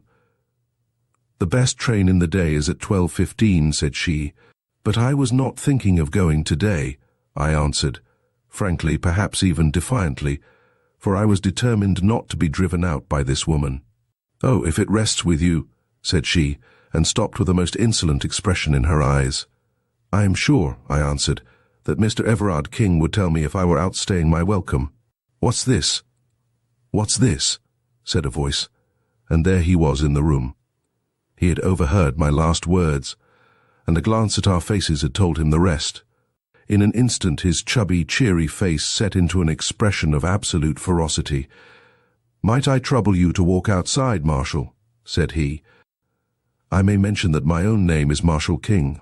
He closed the door behind me, and then, for an instant, I heard him talking in a low voice of concentrated passion to his wife.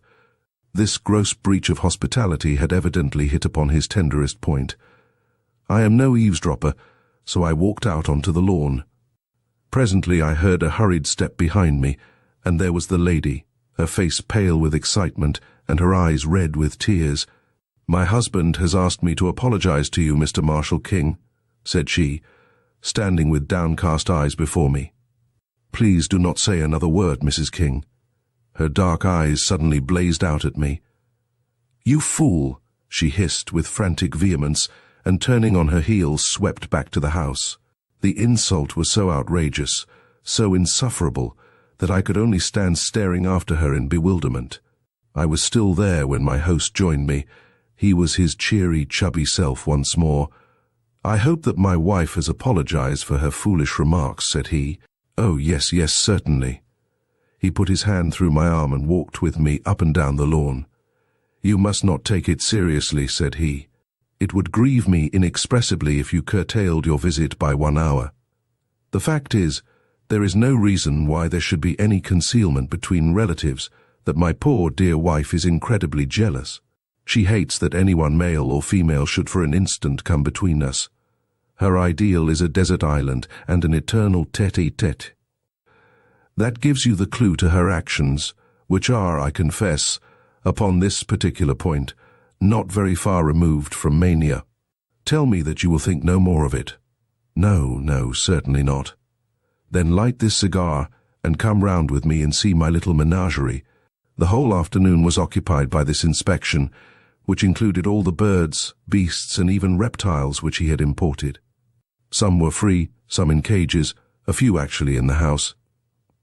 He spoke with enthusiasm of his successes and his failures, his births and his deaths, and he would cry out in his delight like a schoolboy when, as we walked, some gaudy bird would flutter up from the grass, or some curious beast slink into the cover.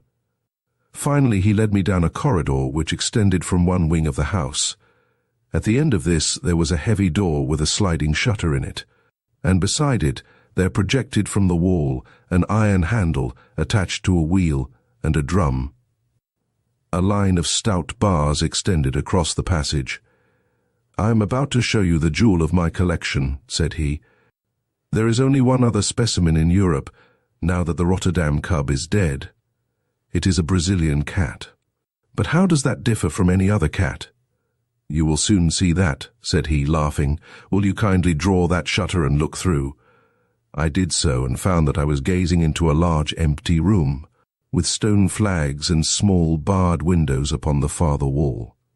In the center of this room, lying in the middle of a golden patch of sunlight, there was stretched a huge creature, as large as a tiger, but as black and sleek as ebony. It was simply a very enormous and very well-kept black cat, and it cuddled up and basked in that yellow pool of light exactly as a cat would do. It was so graceful, so sinewy, and so gently and smoothly diabolical that I could not take my eyes from the opening. "Isn't he splendid?" said my host enthusiastically. "Glorious. I never saw such a noble creature. Some people call it a black puma, but really it is not a puma at all. That fellow is nearly 11 feet from tail to tip. 4 years ago he was a little ball of black fluff, with 2 yellow eyes staring out of it. He was sold me as a newborn cub, up in the wild country at the headwaters of the Rio Negro. They speared his mother to death after she had killed a dozen of them." "They are ferocious, then. The most absolutely treacherous and bloodthirsty creatures upon earth. You talk about a Brazilian cat to an up-country Indian and see him get the jumps. They prefer humans to game. This fellow has never tasted living blood yet, but when he does he will be a terror. At present he won't stand anyone but me in his den. Even Baldwin the groom dare not go near him. As to me, I am his mother and father in one." As he spoke, he suddenly, to my astonishment, opened the door and slipped in, closing it instantly behind him. At the sound of his voice, the huge, lithe creature rose, yawned and rubbed its round, black head affectionately against his side, while he patted and fondled it. "Now, Tommy, into your cage," said he. The monstrous cat walked over to one side of the room and coiled itself up under a grating. Everard King came out, and taking the iron handle which I have mentioned, he began to turn it. As he did so, the line of bars in the corridor began to pass through a slot in the wall and closed up the front of this grating, so as to make an effective cage. When it was in position, he opened the door once more and invited me into the room, which was heavy with the pungent, musty smell peculiar to the great carnivora. "That's how we work it," said he. "We give him the run of the room for exercise, and then at night we put him in his cage. You can let him out by turning the handle from the passage, or you can, as you have seen, coop him up in the same way." No, you should not do that." I had put my hand between the bars to pat the glossy, heaving flank. He pulled it back with a serious face. "I assure you that he is not safe. Don't imagine that because I can take liberties with him anyone else can. He is very exclusive in his friends, aren't you, Tommy? Ah, he hears his lunch coming to him. Don't you, boy?" A step sounded in the stone-flagged passage, and the creature had sprung to his feet, and was pacing up and down the narrow cage, his yellow eyes gleaming, and his scarlet tongue rippling and quivering over the white line of his jagged teeth. A groom entered with a coarse joint upon a tray, and thrust it through the bars to him.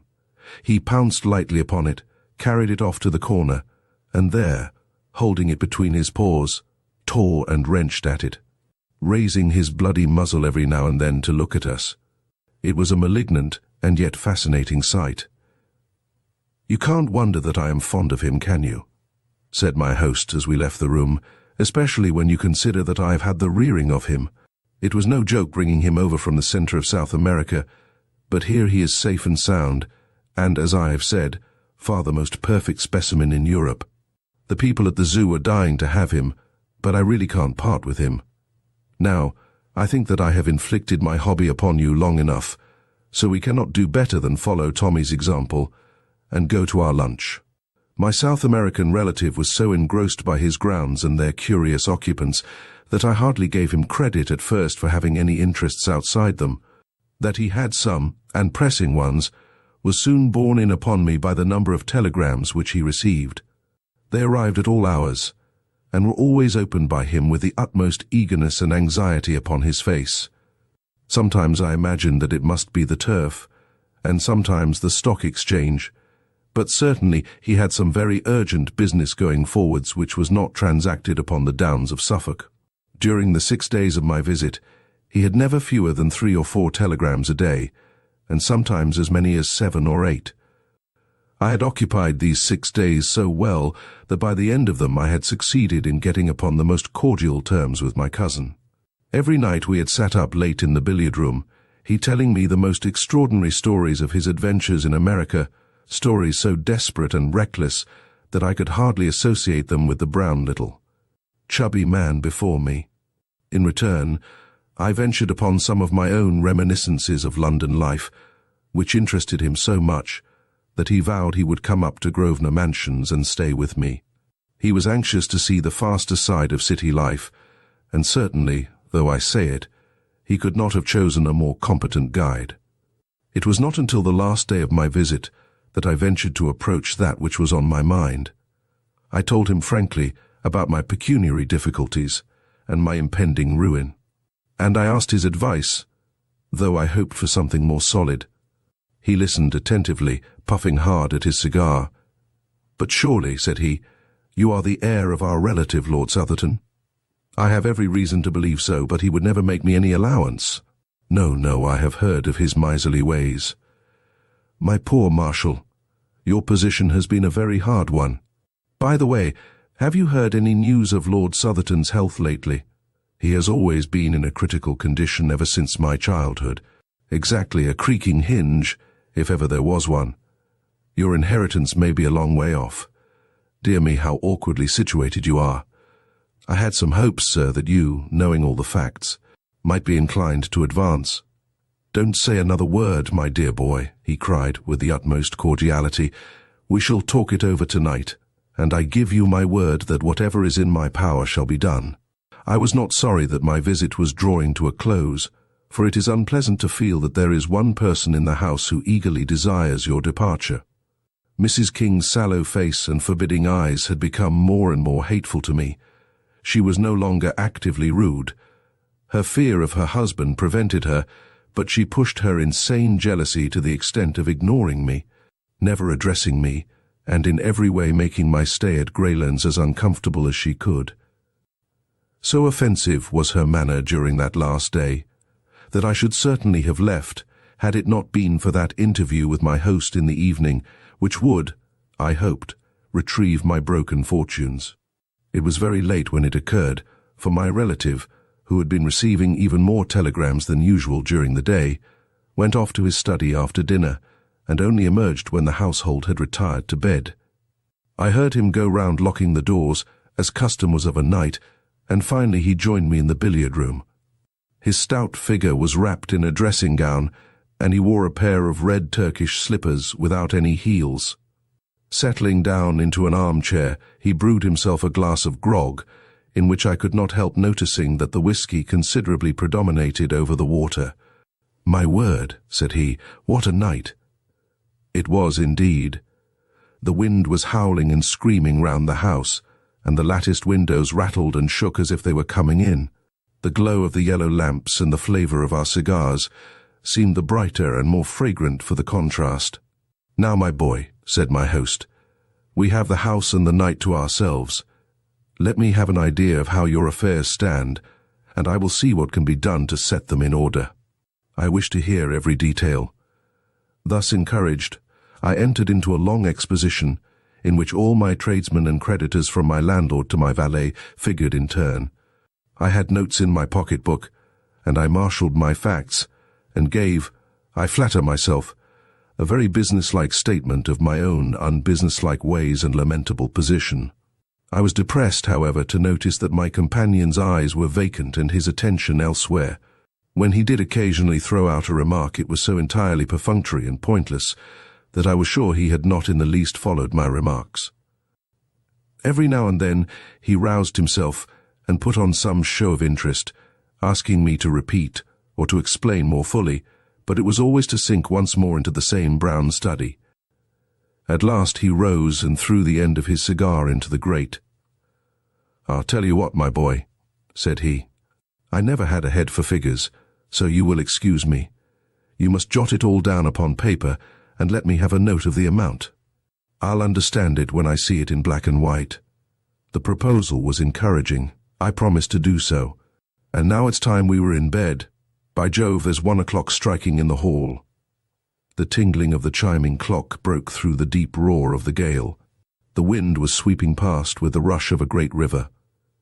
"I must see my cat before I go to bed," said my host. "A high wind excites him. Will you come?" "Certainly," said I. "Then tread softly and don't speak, for everyone is asleep." We passed quietly down the lamp-lit Persian-rugged hall and through the door at the farther end. All was dark in the stone corridor, but a stable lantern hung on a hook, and my host took it down and lit it. There was no grating visible in the passage, so I knew that the beast was in its cage. "Come in," said my relative, and opened the door. A deep growling as we entered showed that the storm had really excited the creature. In the flickering light of the lantern we saw it, a huge black mass coiled in the corner of its den and throwing a squat, uncouth shadow upon the whitewashed wall. Its tail switched angrily among the straw. "Poor Tommy is not in the best of tempers," said Everard King, holding up the lantern and looking in at him. "What a black devil he looks, doesn't he? I must give him a little supper to put him in a better humour. Would you mind holding the lantern for a moment?" I took it from his hand and he stepped to the door. "His larder is just outside here," said he. "You will excuse me for an instant, won't you?" He passed out, and the door shut with a sharp metallic click behind him. That hard, crisp sound made my heart stand still. A sudden wave of terror passed over me. A vague perception of some monstrous treachery turned me cold. I sprang to the door, but there was no handle upon the inner side. "Here!" I cried. "Let me out." "All right. Don't make a row," said my host from the passage. "You've got the light all right." "Yes, but I don't care about being locked in alone like this. Don't you?" I heard his hearty chuckling laugh. "You won't be alone long." "Let me out, sir," I repeated angrily. "I tell you I don't allow practical jokes of this sort." "Practical is the word," said he, with another hateful chuckle. And then suddenly I heard, amidst the roar of the storm, the creak and whine of the winch handle turning and the rattle of the grating as it passed through the slot. Great God, he was letting loose the Brazilian cat. In the light of the lantern, I saw the bars sliding slowly before me. Already there was an opening a foot wide at the farther end. With a scream, I seized the last bar with my hands and pulled with the strength of a madman. I was a madman with rage and horror. For a minute or more I held the thing motionless. I knew that he was straining with all his force upon the handle, and that the leverage was sure to overcome me. I gave inch by inch, my feet sliding along the stones, and all the time I begged and prayed this inhuman monster to save me from this horrible death. I conjured him by his kinship. I reminded him that I was his guest. I begged to know what harm I had ever done him. His only answers were the tugs and jerks upon the handle, each of which, in spite of all my struggles, pulled another bar through the opening. Clinging and clutching, I was dragged across the whole front of the cage, until at last, with aching wrists and lacerated fingers, I gave up the hopeless struggle. The grating clanged back as I released it, and an instant later I heard the shuffle of the Turkish slippers in the passage and the slam of the distant door. Then everything was silent. The creature had never moved during this time. He lay still in the corner and his tail had ceased switching. This apparition of a man adhering to his bars and dragged screaming across him had apparently filled him with amazement. I saw his great eyes staring steadily at me. I had dropped the lantern when I seized the bars, but it still burned upon the floor, and I made a movement to grasp it, with some idea that its light might protect me. But the instant I moved, the beast gave a deep and menacing growl. I stopped and stood still, quivering with fear in every limb. The cat, if one may call so fearful a creature by so homely a name, was not more than 10 feet from me. The eyes glimmered like 2 discs of phosphorus in the darkness. They appalled, and yet fascinated me. I could not take my own eyes from them.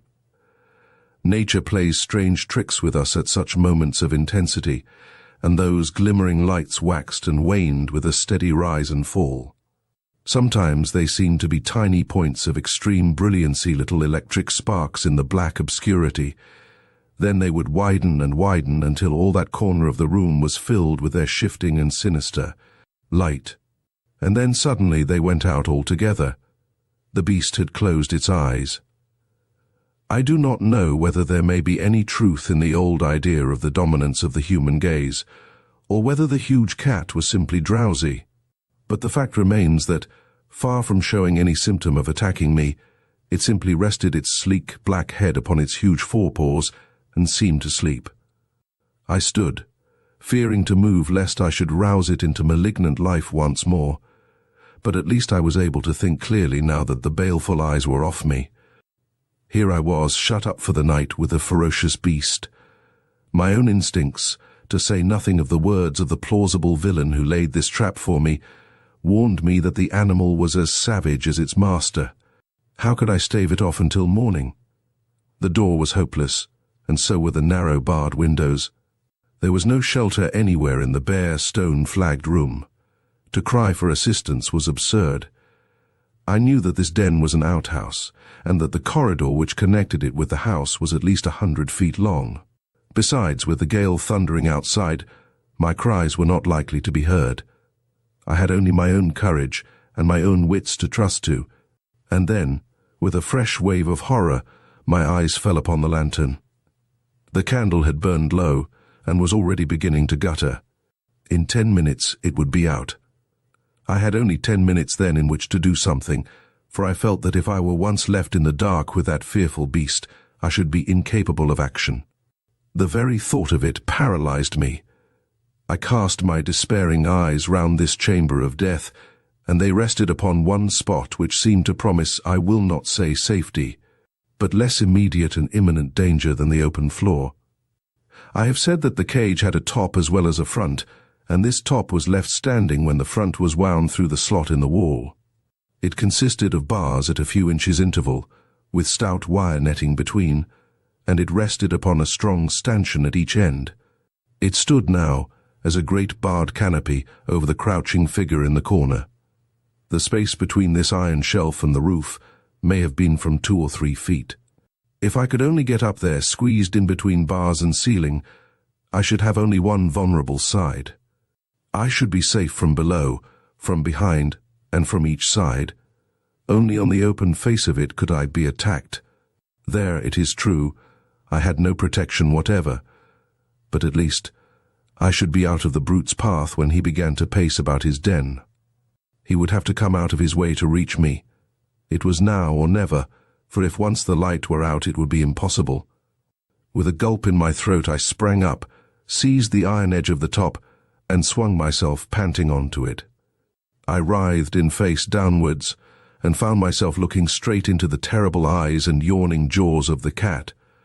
Its fetid breath came up into my face like the steam from some foul pot.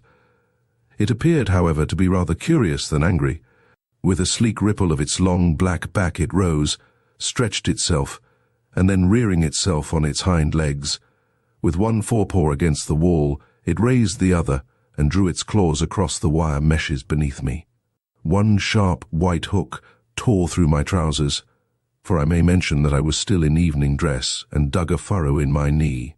It was not meant as an attack, but rather as an experiment, for upon my giving a sharp cry of pain he dropped down again, and springing lightly into the room, he began walking swiftly round it, looking up every now and again in my direction.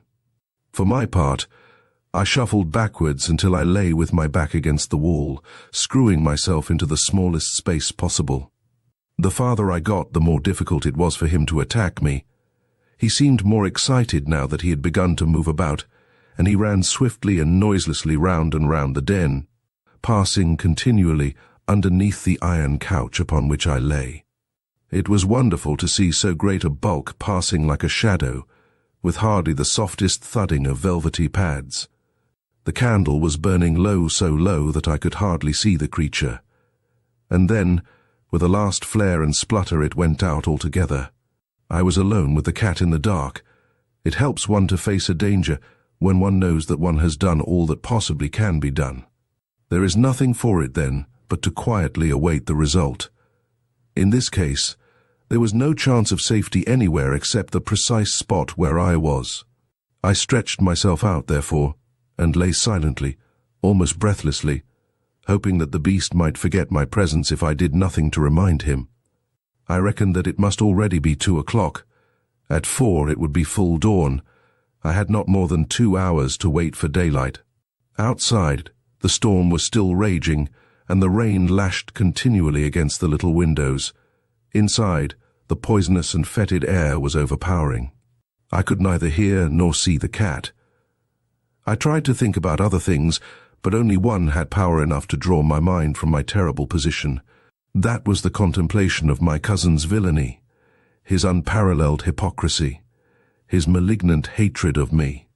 Beneath that cheerful face there lurked the spirit of a medieval assassin. And as I thought of it, I saw more clearly how cunningly the thing had been arranged. He had apparently gone to bed with the others. No doubt he had his witness to prove it. Then, unknown to them, he had slipped down, had lured me into his den and abandoned me. His story would be so simple. He had left me to finish my cigar in the billiard room. I had gone down on my own account to have a last look at the cat. I had entered the room without observing that the cage was opened, and I had been caught. How could such a crime be brought home to him? Suspicion, perhaps, but proof never. How slowly those dreadful 2 hours went by. Once I heard a low, rasping sound, which I took to be the creature licking its own fur. Several times those greenish eyes gleamed at me through the darkness, but never in a fixed stare. And my hopes grew stronger that my presence had been forgotten or ignored. At last the least faint glimmer of light came through the windows. I first dimly saw them as 2 grey squares upon the black wall. Then grey turned to white, and I could see my terrible companion once more. And he, alas, could see me. It was evident to me at once that he was in a much more dangerous and aggressive mood than when I had seen him last. The cold of the morning had irritated him, and he was hungry as well.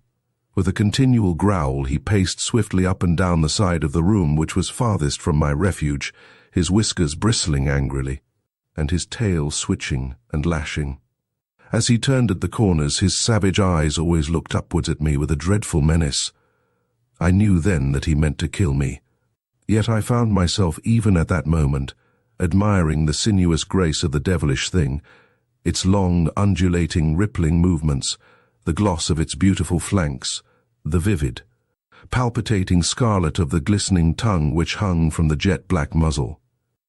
And all the time that deep, threatening growl was rising and rising in an unbroken crescendo. I knew that the crisis was at hand. It was a miserable hour to meet such a death so cold, so comfortless, shivering in my light dress clothes upon this gridiron of torment upon which I was stretched. I tried to brace myself to it, to raise my soul above it, and at the same time, with the lucidity which comes to a perfectly desperate man, I cast round for some possible means of escape. One thing was clear to me. If that front of the cage was only back in its position once more, I could find a sure refuge behind it. Could I possibly pull it back? I hardly dared to move for fear of bringing the creature upon me. Slowly, very slowly, I put my hand forward until it grasped the edge of the front, the final bar which protruded through the wall. To my surprise, it came quite easily to my jerk. Of course, the difficulty of drawing it out arose from the fact that I was clinging to it. I pulled again, and 3 inches of it came through. It ran apparently on wheels. I pulled again, and then the cat sprang. It was so quick, so sudden, that I never saw it happen. I simply heard the savage snarl, and in an instant afterwards the blazing yellow eyes, the flattened black head with its red tongue and flashing teeth, were within reach of me. The impact of the creature shook the bars upon which I lay, until I thought, as far as I could think of anything at such a moment, that they were coming down. The cat swayed there for an instant, the head and front paws quite close to me, the hind paws clawing to find a grip upon the edge of the grating. I heard the claws rasping as they clung to the wire netting, and the breath of the beast made me sick. But its bound had been miscalculated. It could not retain its position. Slowly, grinning with rage, and scratching madly at the bars, it swung backwards and dropped heavily upon the floor. With a growl, it instantly faced round to me and crouched for another spring. I knew that the next few moments would decide my fate. The creature had learned by experience. It would not miscalculate again. I must act promptly, fearlessly, if I were to have a chance for life. In an instant I had formed my plan. Pulling off my dress coat, I threw it down over the head of the beast.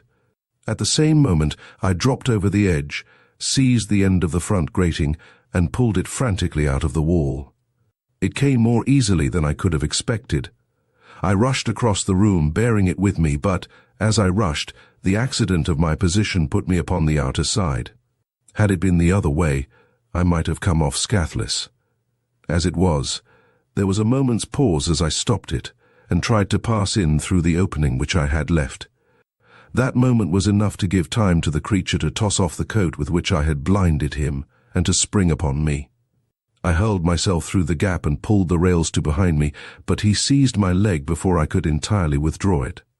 One stroke of that huge paw tore off my calf as a shaving of wood curls off before a plane. The next moment, bleeding and fainting, I was lying among the foul straw with a line of friendly bars between me and the creature which ramped so frantically against them. Too wounded to move, and too faint to be conscious of fear, I could only lie, more dead than alive, and watch it. It pressed its broad black chest against the bars, and angled for me with its crooked paws as I have seen a kitten do before a mouse-trap. It ripped my clothes, but, stretch as it would, it could not quite reach me. I have heard of the curious numbing effect produced by wounds from the great carnivora, and now I was destined to experience it, for I had lost all sense of personality, and was as interested in the cat's failure or success as if it were some game which I was watching. And then gradually my mind drifted away into strange vague dreams, always with that black face and red tongue coming back into them, and so I lost myself in the nirvana of delirium, the blessed relief of those who are too sorely tried. Tracing the course of events afterwards, I conclude that I must have been insensible for about 2 hours. What roused me to consciousness once more was that sharp metallic click, which had been the precursor of my terrible experience. It was the shooting back of the spring lock. Then, before my senses were clear enough to entirely apprehend what they saw, I was aware of the round, benevolent face of my cousin peering in through the open door. What he saw evidently amazed him. There was the cat crouching on the floor. I was stretched upon my back in my shirt sleeves within the cage, my trousers torn to ribbons and a great pool of blood all round me. I can see his amazed face now, with the morning sunlight upon it. He peered at me, and peered again. Then he closed the door behind him, and advanced to the cage to see if I were really dead. I cannot undertake to say what happened. I was not in a fit state to witness or to chronicle such events. I can only say that I was suddenly conscious that his face was away from me, that he was looking towards the animal. "Good old Tommy," he cried. "Good old Tommy." Then he came near the bars, with his back still towards me. "Down, you stupid beast," he roared. "Down, sir. Don't you know your master?" Suddenly, even in my bemuddled brain, a remembrance came of those words of his when he had said that the taste of blood would turn the cat into a fiend. My blood had done it, but he was to pay the price. "Get away," he screamed. "Get away, you devil! Baldwin! Baldwin! Oh my God!" And then I heard him fall, and rise and fall again, with a sound like the ripping of sacking. His screams grew fainter until they were lost in the worrying snarl. And then, after I thought that he was dead, I saw, as in a nightmare, a blinded, tattered, blood-soaked figure running wildly round the room, and that was the last glimpse which I had of him before I fainted once again. I was many months in my recovery. In fact, I cannot say that I have ever recovered, for to the end of my days I shall carry a stick as a sign of my night with the Brazilian cat. Baldwin, the groom, and the other servants could not tell what had occurred, when, drawn by the death cries of their master, they found me behind the bars. And his remains, or what they afterwards discovered to be his remains, in the clutch of the creature which he had reared. They stalled him off with hot irons, and afterwards shot him through the loophole of the door before they could finally extricate me. I was carried to my bedroom, and there, under the roof of my would-be murderer, I remained between life and death for several weeks. They had sent for a surgeon from Clipton and a nurse from London, and in a month I was able to be carried to the station, and so conveyed back once more to Grosvenor Mansions. I have one remembrance of that illness, which might have been part of the ever-changing panorama conjured up by a delirious brain, were it not so definitely fixed in my memory. One night, when the nurse was absent, the door of my chamber opened, and a tall woman in blackest mourning slipped into the room. She came across to me, and as she bent her sallow face, I saw by the faint gleam of the night-light that it was the Brazilian woman whom my cousin had married. She stared intently into my face, and her expression was more kindly than I had ever seen it. "Are you conscious?" she asked. I feebly nodded, for I was still very weak. "Well then, I only wish to say to you that you have yourself to blame. Did I not do all I could for you? From the beginning I tried to drive you from the house. By every means, short of betraying my husband, I tried to save you from him. I knew that he had a reason for bringing you here. I knew that he would never let you get away again. No one knew him as I knew him, who had suffered from him so often. I did not dare to tell you all this. He would have killed me, but I did my best for you. As things have turned out, you have been the best friend that I have ever had. You have set me free, and I fancied that nothing but death would do that. I am sorry if you are hurt, but I cannot reproach myself. I told you that you were a fool, and a fool you have been." She crept out of the room, the bitter, singular woman, and I was never destined to see her again. With what remained from her husband's property, she went back to her native land, and I have heard that she afterwards took the veil at Pernambuco. It was not until I had been back in London for some time that the doctors pronounced me to be well enough to do business. It was not a very welcome permission to me, for I feared that it would be the signal for an inrush of creditors, but it was Summers, my lawyer, who first took advantage of it. "I am very glad to see that your lordship is so much better," said he. "I have been waiting a long time to offer my congratulations." "What do you mean, Summers? This is no time for joking." "I mean what I say," he answered. "You have been Lord Southerton for the last 6 weeks, but we feared that it would retard your recovery if you were to learn it. Lord Southerton, one of the richest peers in England." I could not believe my ears. And then suddenly I thought of the time which had elapsed, and how it coincided with my injuries. Then Lord Southerton must have died at the same time that I was hurt. His death occurred upon that very day. Summers looked hard at me as I spoke, and I am convinced, for he was a very shrewd fellow, that he had guessed the true state of the case. He paused for a moment, as if awaiting a confidence from me, but I could not see what was to be gained by exposing such a family scandal. "Yes, a very curious coincidence," he continued, with the same knowing look. "Of course you are aware that your cousin Everard King was the next heir to the estates. Now, if it had been you instead of him who had been torn to pieces by this tiger, or whatever it was, then of course he would have been Lord Southerton at the present moment." "No doubt," said I. "And he took such an interest in it," said Summers. "I happen to know that the late Lord Southerton's valet was in his pay, and that he used to have telegrams from him every few hours to tell him how he was getting on. That would be about the time when you were down there. Was it not strange that he should wish to be so well informed, since he knew that he was not the direct heir? Very strange, said I. And now, Summers, if you will bring me my bills and a new checkbook, we will begin to get things into order. Part 2, Tales of Mystery. Part 2, Chapter 1, The Lost Special. The confession of Herbert de Lernac, now lying under sentence of death at Marseille, has thrown a light upon one of the most inexplicable crimes of the century, an incident which is, I believe, absolutely unprecedented in the criminal annals of any country, although there is a reluctance to discuss the matter in official circles, and little information has been given to the press. There are still indications that the statement of this arch-criminal is corroborated by the facts, and that we have at last found a solution for a most astounding business. As the matter is 8 years old, and as its importance was somewhat obscured by a political crisis which was engaging the public attention at the time, it may be as well to state the facts as far as we have been able to ascertain them. They are collated from the Liverpool papers of that date, from the proceedings at the inquest upon John Slater, the engine driver, and from the records of the London and West Coast Railway Company, which have been courteously put at my disposal. Briefly, they are as follows.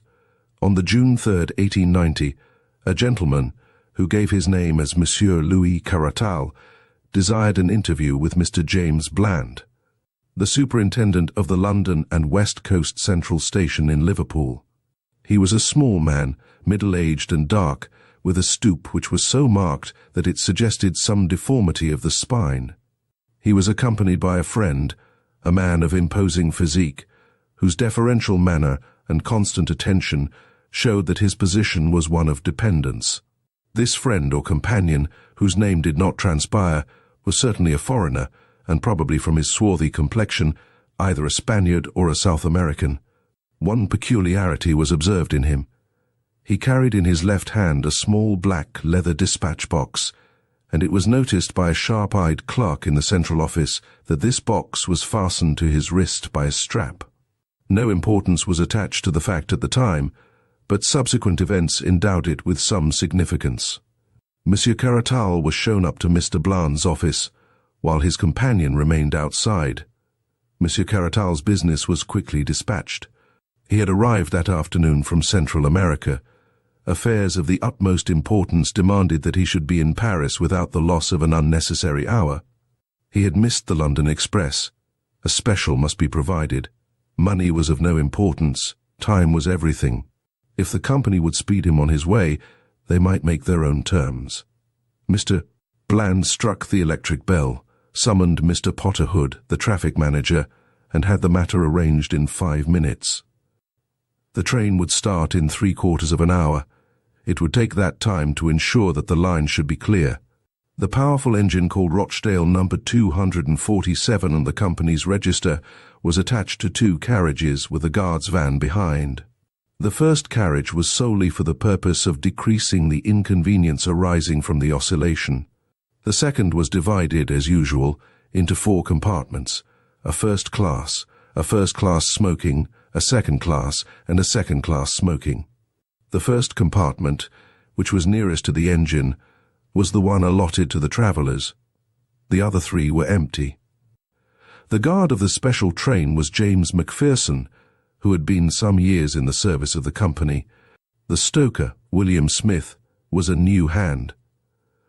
Monsieur Caratal, upon leaving the superintendent's office, rejoined his companion, and both of them manifested extreme impatience to be off. Having paid the money asked, which amounted to £50 5 shillings, at the usual special rate of 5 shillings a mile, they demanded to be shown the carriage, and at once took their seats in it, although they were assured that the better part of an hour must elapse before the line could be cleared. In the meantime, a singular coincidence had occurred in the office, which Monsieur Caratal had just quitted. A request for a special is not a very uncommon circumstance in a rich commercial centre, but that two should be required upon the same afternoon was most unusual. It so happened, however, that Mr. Bland had hardly dismissed the first traveller before a second entered with a similar request. This was a Mr. Horace Moore, a gentlemanly man of military appearance, who alleged that the sudden serious illness of his wife in London made it absolutely imperative that he should not lose an instant in starting upon the journey. His distress and anxiety were so evident that Mr. Bland did all that was possible to meet his wishes. A second special was out of the question, as the ordinary local service was already somewhat deranged by the first. There was the alternative, however, that Mr. Moore should share the expense of Monsieur Caratal's train and should travel in the other empty first-class compartment. If Monsieur Caratal objected to having him in the one which he occupied, it was difficult to see any objection to such an arrangement. And yet Monsieur Caratal, upon the suggestion being made to him by Mr. Potterhood, absolutely refused to consider it for an instant. The train was his, he said, and he would insist upon the exclusive use of it. All argument failed to overcome his ungracious objections, and finally the plan had to be abandoned. Mr. Horace Moore left the station in great distress after learning that his only course was to take the ordinary slow train which leaves Liverpool at 6 o'clock. At 4:31 exactly by the station clock, the special train containing the crippled Monsieur Caratal and his gigantic companion steamed out of the Liverpool station. The line was at that time clear, and there should have been no stoppage before Manchester. The trains of the London and West Coast Railway run over the lines of another company as far as this town, which should have been reached by the special rather before 6 o'clock. At 6:15, considerable surprise and some consternation were caused amongst the officials at Liverpool by the receipt of a telegram from Manchester to say that it had not yet arrived. An inquiry directed to St. Helens, which is a third of the way between the two cities, elicited the following reply: to James Bland, Superintendent, Central L, and W.C. Liverpool. Special passed here at 4:52, well up to time, Dowster, St. Helens.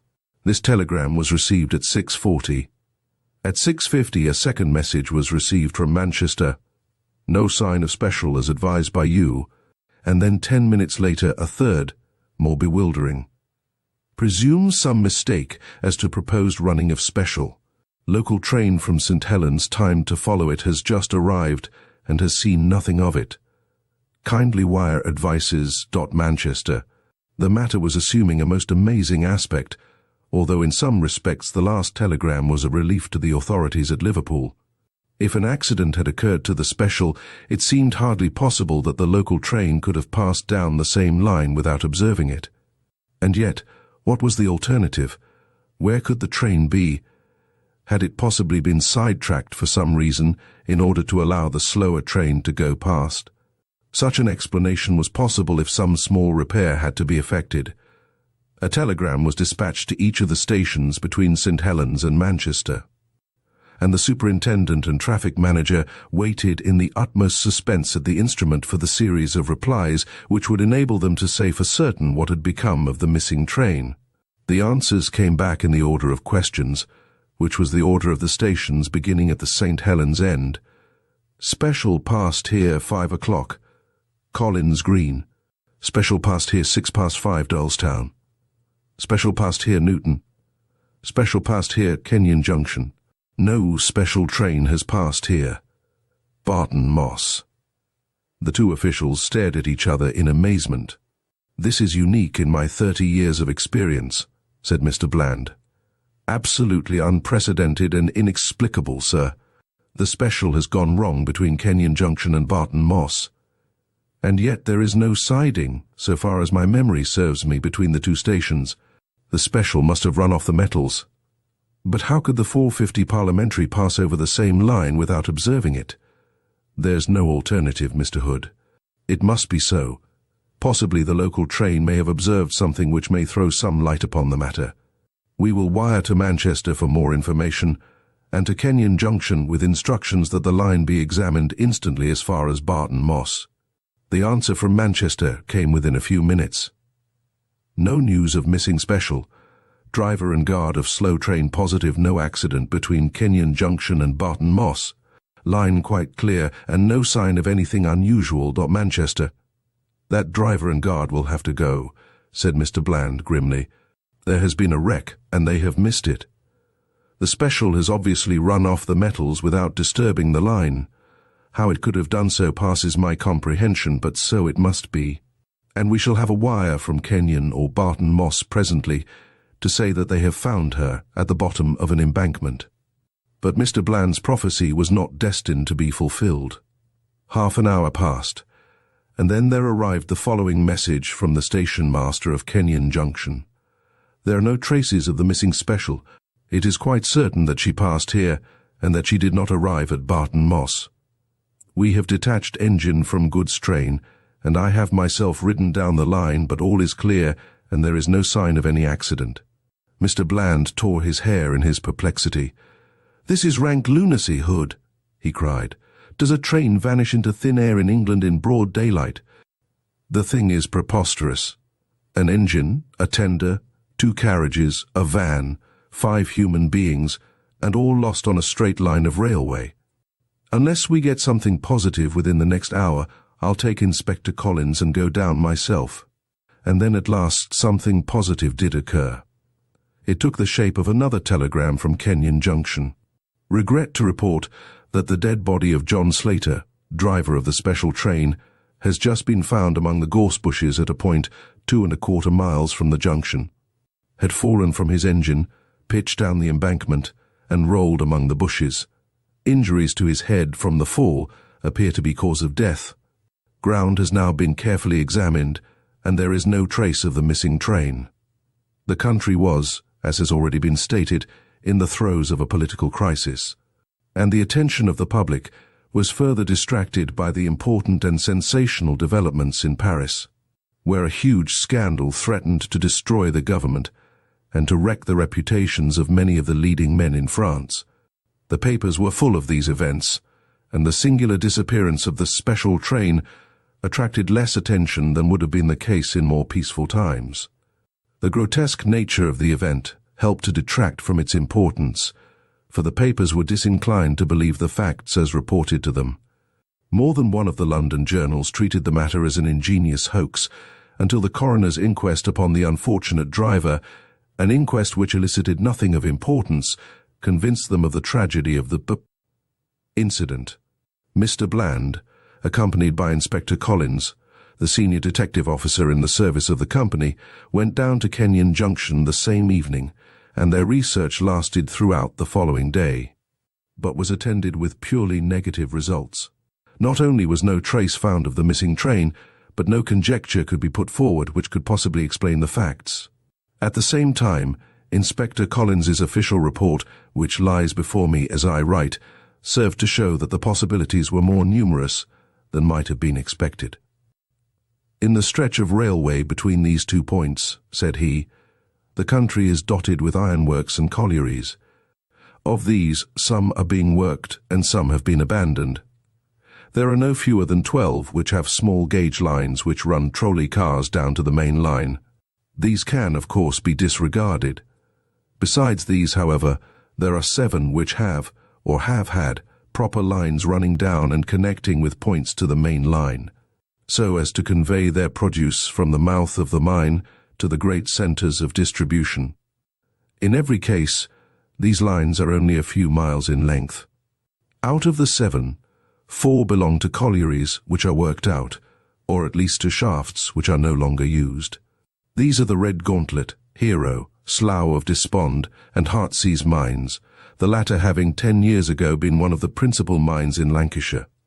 These 4 sidelines may be eliminated from our inquiry, for, to prevent possible accidents, the rails nearest to the main line have been taken up, and there is no longer any connection. There remain 3 other sidelines leading, A to the Carnstock Iron Works, B to the Big Ben Colliery, C to the Perseverance Colliery. Of these, the Big Ben line is not more than 1/4 mile long and ends at a dead wall of coal waiting removal from the mouth of the mine. Nothing had been seen or heard there of any special. The Carnstock Iron Works line was blocked all day upon the 3rd of June by 16 truckloads of hematite. It is a single line, and nothing could have passed. As to the Perseverance line, it is a large double line, which does a considerable traffic, for the output of the mine is very large. On the 3rd of June, this traffic proceeded as usual. Hundreds of men, including a gang of railway platelayers, were working along the 2 miles and a quarter which constitute the total length of the line. And it is inconceivable that an unexpected train could have come down there without attracting universal attention. It may be remarked in conclusion that this branch line is nearer to St. Helens than the point at which the engine driver was discovered, so that we have every reason to believe that the train was past that point before misfortune overtook her. As to John Slater, there is no clue to be gathered from his appearance or injuries. We can only say that so far as we can see, he met his end by falling off his engine, though why he fell, or what became of the engine after his fall, is a question upon which I do not feel qualified to offer an opinion. In conclusion, the inspector offered his resignation to the board, being much nettled by an accusation of incompetence in the London papers. A month elapsed, during which both the police and the company prosecuted their inquiries without the slightest success. A reward was offered and a pardon promised in case of crime, but they were both unclaimed. Every day the public opened their papers with the conviction that so grotesque a mystery would at last be solved. But week after week passed by, and a solution remained as far off as ever. In broad daylight, upon a June afternoon in the most thickly inhabited portion of England, a train with its occupants had disappeared as completely as if some master of subtle chemistry had volatilized it into gas. Indeed, among the various conjectures which were put forward in the public press, there were some which seriously asserted that supernatural, or at least preternatural, agencies had been at work, and that the deformed Monsieur Caratal was probably a person who was better known under a less polite name. Others fixed upon his swarthy companion as being the author of the mischief, but what it was exactly which he had done could never be clearly formulated in words. Amongst the many suggestions put forward by various newspapers or private individuals, there were one or two which were feasible enough to attract the attention of the public. One which appeared in the Times, over the signature of an amateur reasoner of some celebrity at that date, attempted to deal with the matter in a critical and semi-scientific manner. An extract must suffice, although the curious can see the whole letter in the issue of the 3rd of July. It is one of the elementary principles of practical reasoning, he remarked, that when the impossible has been eliminated, the residuum, however improbable, must contain the truth. It is certain that the train left Kenyon Junction. It is certain that it did not reach Barton Moss. It is in the highest degree unlikely, but still possible, that it may have taken one of the 7 available sidelines. It is obviously impossible for a train to run where there are no rails, and therefore we may reduce our improbables to the 3 open lines, namely the Carnstock Iron Works, the Big Ben, and the Perseverance. Is there a secret society of colliers, an English Camorra, which is capable of destroying both train and passengers? It is improbable, but it is not impossible. I confess that I am unable to suggest any other solution. I should certainly advise the company to direct all their energies towards the observation of those 3 lines, and of the workmen at the end of them. A careful supervision of the pawnbrokers' shops of the district might possibly bring some suggestive facts to light. The suggestion, coming from a recognized authority upon such matters, created considerable interest, and a fierce opposition from those who considered such a statement to be a preposterous libel upon an honest and deserving set of men. The only answer to this criticism was a challenge to the objectors to lay any more feasible explanations before the public. In reply to this, 2 others were forthcoming, Times, July 7th and 9th. The first suggested that the train might have run off the metals and be lying submerged in the Lancashire and Staffordshire Canal, which runs parallel to the railway for some 100 of yards. This suggestion was thrown out of court by the published depth of the canal, which was entirely insufficient to conceal so large an object. The second correspondent wrote, calling attention to the bag, which appeared to be the sole luggage which the travellers had brought with them, and suggesting that some novel explosive of immense and pulverizing power might have been concealed in it. The obvious absurdity, however, of supposing that the whole train might be blown to dust while the metals remained uninjured reduced any such explanation to a farce. The investigation had drifted into this hopeless position when a new and most unexpected incident occurred. This was nothing less than the receipt by Mrs. Macpherson of a letter from her husband, James Macpherson, who had been the guard on the missing train. The letter, which was dated July 5, 1890, was posted from New York and came to hand upon July 14th. Some doubts were expressed as to its genuine character, but Mrs. Macpherson was positive as to the writing, and the fact that it contained a remittance of $100 in $5 notes was enough in itself to discount the idea of a hoax. No address was given in the letter, which ran in this way: "My dear wife, I have been thinking a great deal, and I find it very hard to give you up. The same with Lizzie. I try to fight against it, but it will always come back to me. I send you some money which will change into 20 English pounds. This should be enough to bring both Lizzie and you across the Atlantic, and you will find the Hamburg boats which stop at Southampton very good boats, and cheaper than Liverpool. If you could come here and stop at the Johnston House, I would try and send you word how to meet, but things are very difficult with me at present, and I am not very happy, finding it hard to give you both up. So no more at present. From your loving husband, James Macpherson." For a time it was confidently anticipated that this letter would lead to the clearing up of the whole matter. The more so as it was ascertained that a passenger who bore a close resemblance to the missing guard had travelled from Southampton under the name of Summers in the Hamburg and New York liner Vistula, which started upon the 7th of June.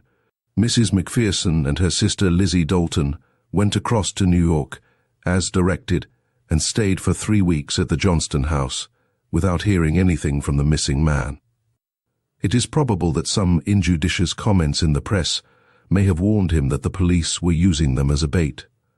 However this may be, it is certain that he neither wrote nor came, and the women were eventually compelled to return to Liverpool.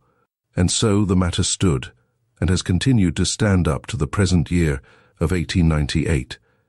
Incredible as it may seem, nothing has transpired during these 8 years which has shed the least light upon the extraordinary disappearance of the special train which contained Monsieur Caratal and his companion. Careful inquiries into the antecedents of the two travellers have only established the fact that Monsieur Caratal was well known as a financier and political agent in Central America, and that during his voyage to Europe he had betrayed extraordinary anxiety to reach Paris. His companion, whose name was entered upon the passenger lists as Eduardo Gomez, was a man whose record was a violent one, and whose reputation was that of a bravo and a bully.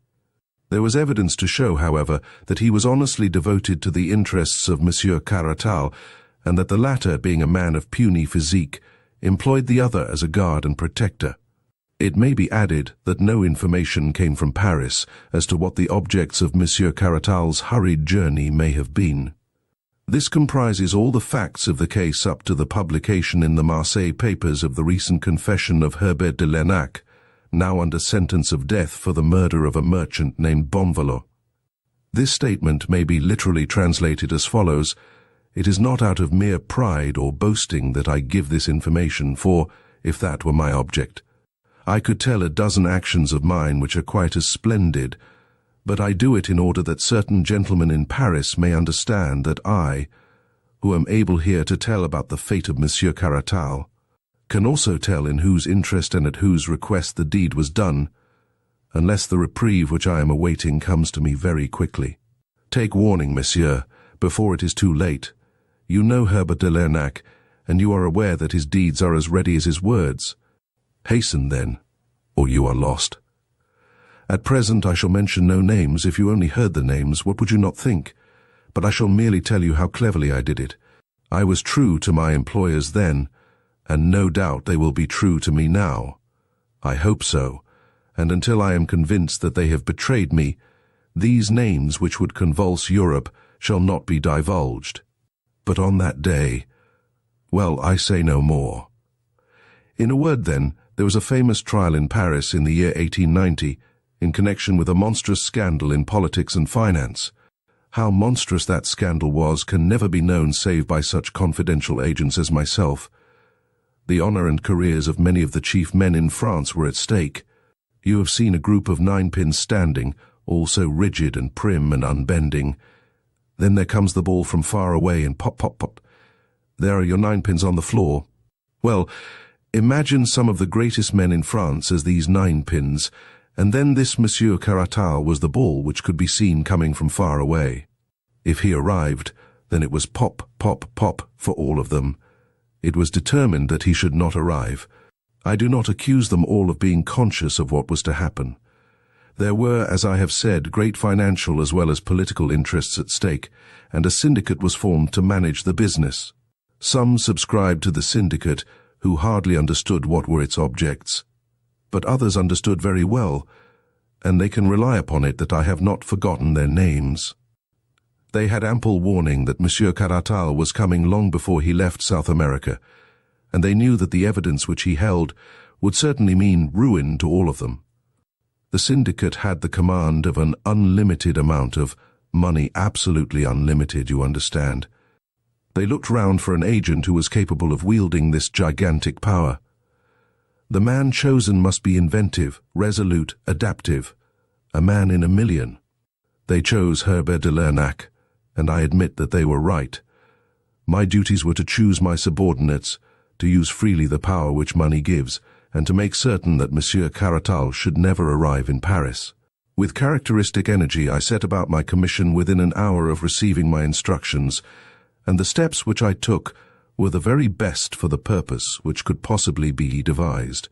A man whom I could trust was dispatched instantly to South America to travel home with Monsieur Caratal. Had he arrived in time, the ship would never have reached Liverpool, but alas, it had already started before my agent could reach it. I fitted out a small armed brig to intercept it, but again I was unfortunate.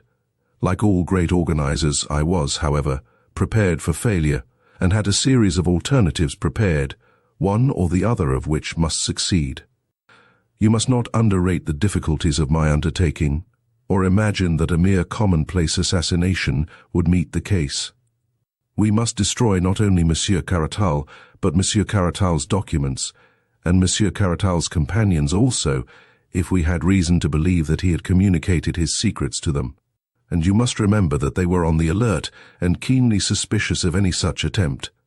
It was a task which was in every way worthy of me, for I am always most masterful where another would be appalled.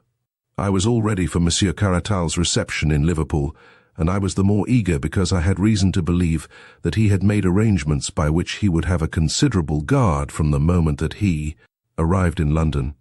Anything which was to be done must be done between the moment of his setting foot upon the Liverpool quay and that of his arrival at the London and West Coast terminus in London. We prepared 6 plans, each more elaborate than the last. Which plan would be used would depend upon his own movements. Do what he would, we were ready for him. If he had stayed in Liverpool, we were ready. If he took an ordinary train, an express, or a special, all was ready. Everything had been foreseen and provided for. You may imagine that I could not do all this myself.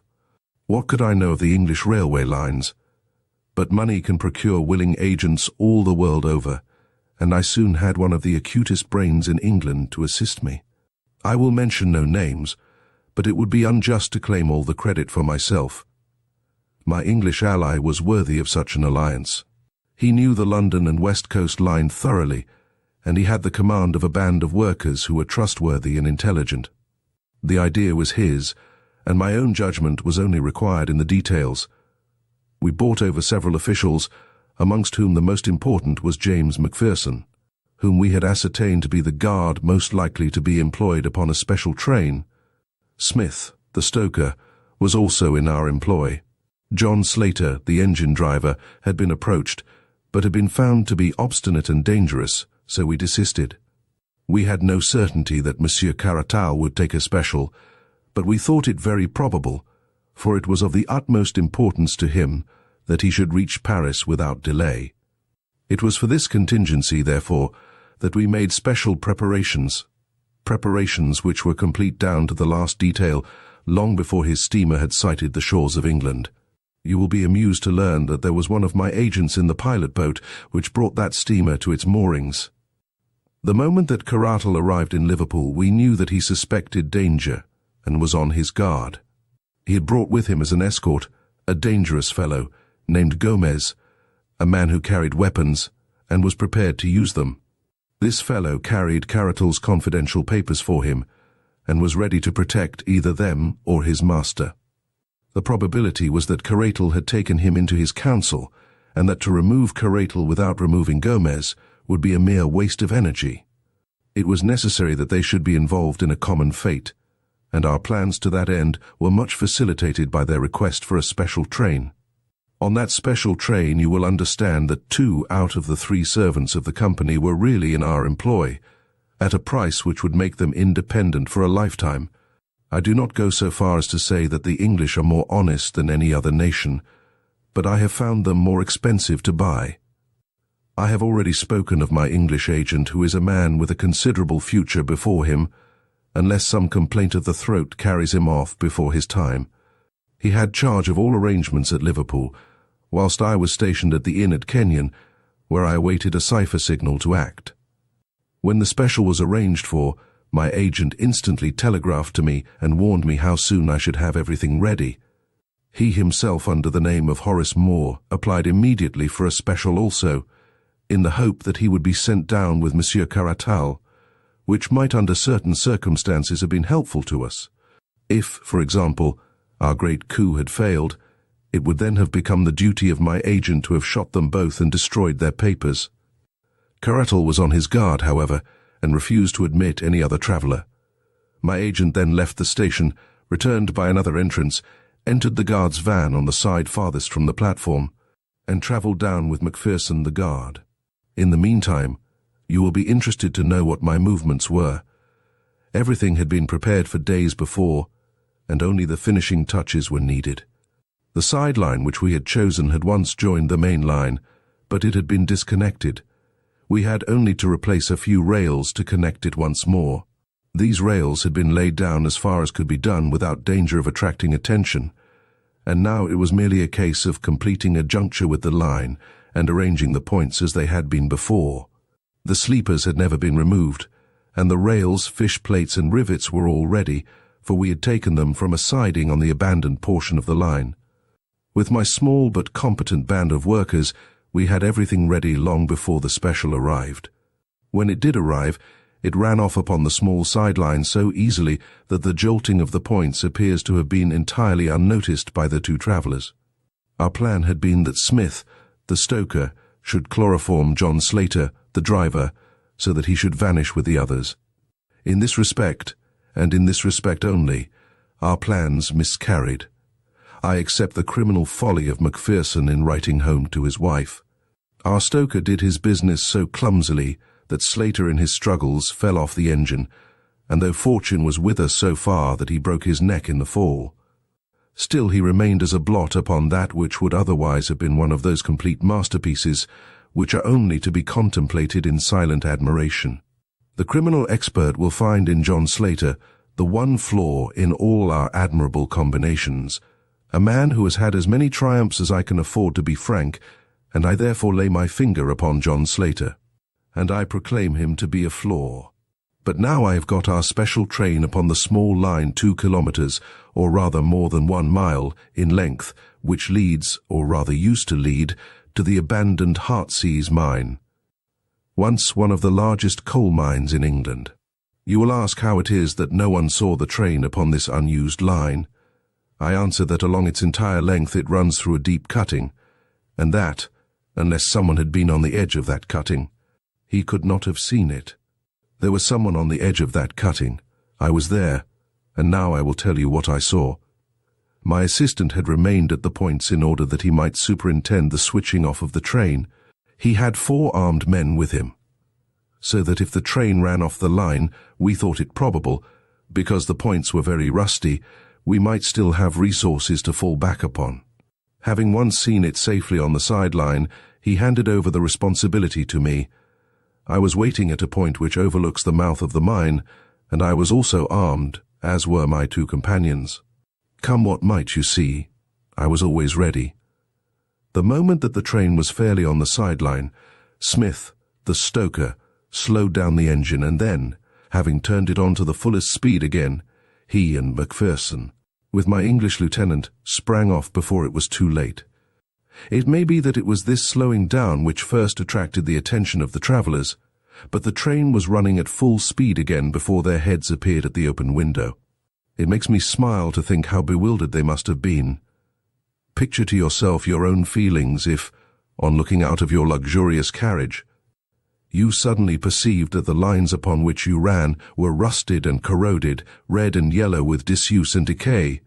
What a catch must have come in their breath, as in a second it flashed upon them that it was not Manchester but death, which was waiting for them at the end of that sinister line.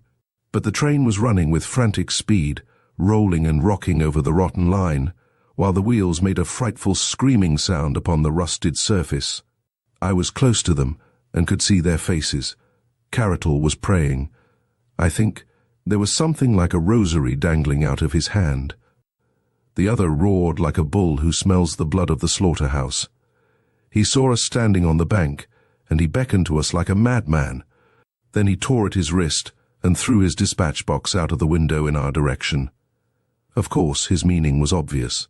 Here was the evidence, and they would promise to be silent if their lives were spared. It would have been very agreeable if we could have done so, but business is business. Besides, the train was now as much beyond our controls as theirs. He ceased howling when the train rattled round the curve, and they saw the black mouth of the mine yawning before them. We had removed the boards which had covered it, and we had cleared the square entrance. The rails had formerly run very close to the shaft for the convenience of loading the coal, and we had only to add 2 or 3 lengths of rail in order to lead to the very brink of the shaft. In fact, as the lengths would not quite fit, our line projected about 3 feet over the edge. We saw the 2 heads at the window, Carratl below, Gomez above, but they had both been struck silent by what they saw, and yet they could not withdraw their heads. The sight seemed to have paralyzed them. I had wondered how the train running at a great speed would take the pit into which I had guided it, and I was much interested in watching it. One of my colleagues thought that it would actually jump it, and indeed it was not very far from doing so. Fortunately, however, it fell short, and the buffers of the engine struck the other lip of the shaft with a tremendous crash. The funnel flew off into the air. The tender, carriages and van were all smashed up into one jumble, which, with the remains of the engine, choked for a minute or so the mouth of the pit. Then something gave way in the middle, and the whole mass of green iron, smoking coals, brass fittings, wheels, woodwork, and cushions all crumbled together and crashed down into the mine. We heard the rattle, rattle, rattle as the debris struck against the walls, and then, quite a long time afterwards, there came a deep roar as the remains of the train struck the bottom. The boiler may have burst, for a sharp crash came after the roar, and then a dense cloud of steam and smoke swirled up out of the black depths, falling in a spray as thick as rain all round us. Then the vapour shredded off into thin wisps, which floated away in the summer sunshine, and all was quiet again in the Heartsease mine. And now, having carried out our plans so successfully, it only remained to leave no trace behind us. Our little band of workers at the other end had already ripped up the rails and disconnected the sideline, replacing everything as it had been before. We were equally busy at the mine. The funnel and other fragments were thrown in, the shaft was planked over as it used to be, and the lines which led to it were torn up and taken away. Then, without flurry, but without delay, we all made our way out of the country, most of us to Paris, my English colleague to Manchester, and Macpherson to Southampton, whence he emigrated to America. Let the English papers of that date tell how thoroughly we had done our work, and how completely we had thrown the cleverest of their detectives off our track. You will remember that Gomez threw his bag of papers out of the window, and I need not say that I secured that bag and brought them to my employers.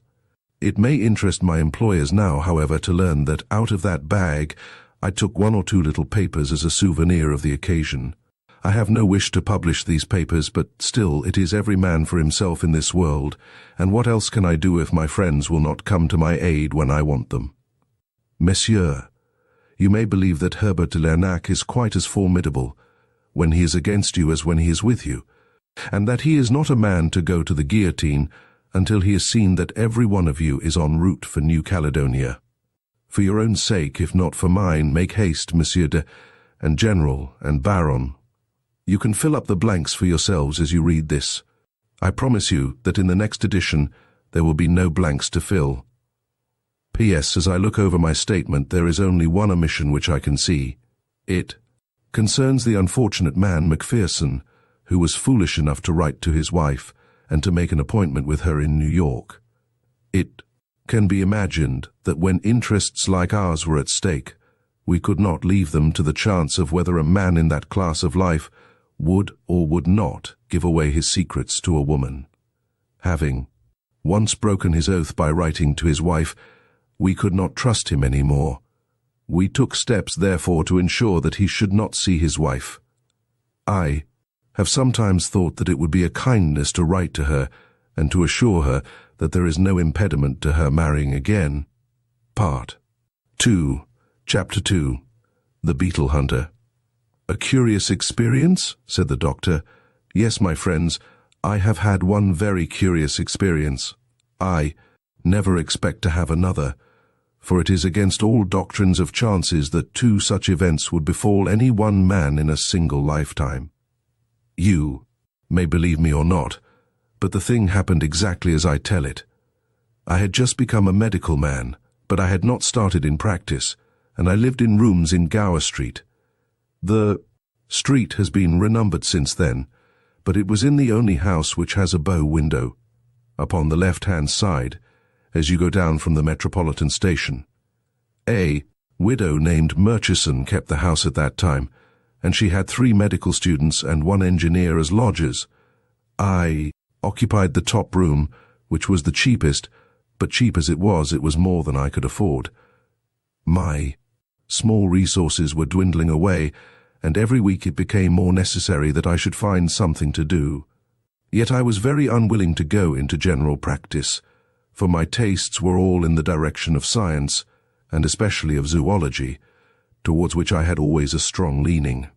I had almost given the fight up and resigned myself to being a medical drudge for life, when the turning point of my struggles came in a very extraordinary way. One morning I had picked up the Standard and was glancing over its contents.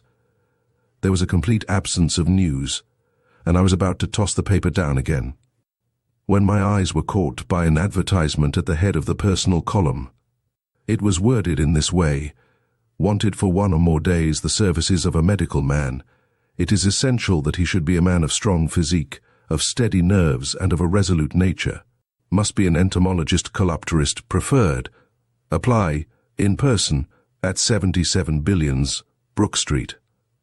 Application must be made before 12 o'clock today. Now, I have already said that I was devoted to zoology. Of all branches of zoology, the study of insects was the most attractive to me, and of all insects, beetles were the species with which I was most familiar. Butterfly collectors are numerous, but beetles are far more varied and more accessible in these islands than are butterflies. It was this fact which had attracted my attention to them, and I had myself made a collection which numbered some 100 varieties. As to the other requisites of the advertisement, I knew that my nerves could be depended upon, and I had won the weight-throwing competition at the inter-hospital sports. Clearly, I was the very man for the vacancy. Within 5 minutes of my having read the advertisement, I was in a cab and was to Brook Street. As I drove, I kept turning the matter over in my head and trying to make a guess as to what sort of employment it could be which needed such curious qualifications. A strong physique, a resolute nature, a medical training, and a knowledge of beetles. What connection could there be between these various requisites? And then there was the disheartening fact that the situation was not a permanent one, but terminable from day to day, according to the terms of the advertisement. The more I pondered over it, the more unintelligible did it become.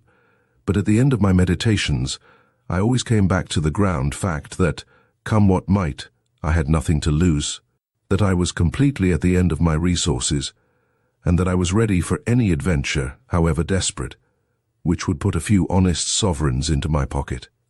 The man fears to fail who has to pay for his failure, but there was no penalty which fortune could exact from me.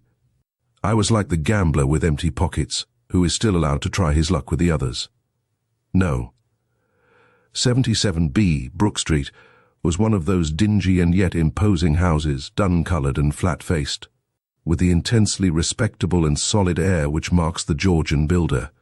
As I alighted from the cab, a young man came out of the door and walked swiftly down the street. In passing me, I noticed that he cast an inquisitive and somewhat malevolent glance at me, and I took the incident as a good omen, for his appearance was that of a rejected candidate, and if he resented my application, it meant that the vacancy was not yet filled up. Full of hope, I ascended the broad steps and rapped with a heavy knocker. A footman in powder and livery opened the door. Clearly I was in touch with the people of wealth and fashion. "Yes, sir," said the footman. "I came in answer to—" "Quite so, sir," said the footman. "Lord Linchmere will see you at once in the library." Lord Linchmere. I had vaguely heard the name, but could not for the instant recall anything about him. Following the footman, I was shown into a large book-lined room in which there was seated behind a writing desk a small man with a pleasant, clean-shaven, mobile face and long hair shot with grey, brushed back from his forehead. He looked me up and down with a very shrewd, penetrating glance, holding the card which the footman had given him in his right hand. Then he smiled pleasantly, and I felt that externally, at any rate, I possessed the qualifications which he desired. "You have come in answer to my advertisement, Dr. Hamilton?" he asked. "Yes, sir." "Do you fulfill the conditions which are there laid down?" "I believe that I do." "You are a powerful man, or so I should judge from your appearance." "I think that I am fairly strong." "And resolute." "I believe so." "Have you ever known what it was to be exposed to imminent danger?" "No, I don't know that I ever have." "But you think you would be prompt and cool at such a time?" "I hope so." "Well, I believe that you would.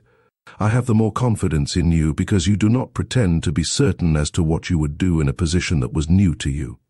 My impression is that, so far as personal qualities go, you are the very man of whom I am in search.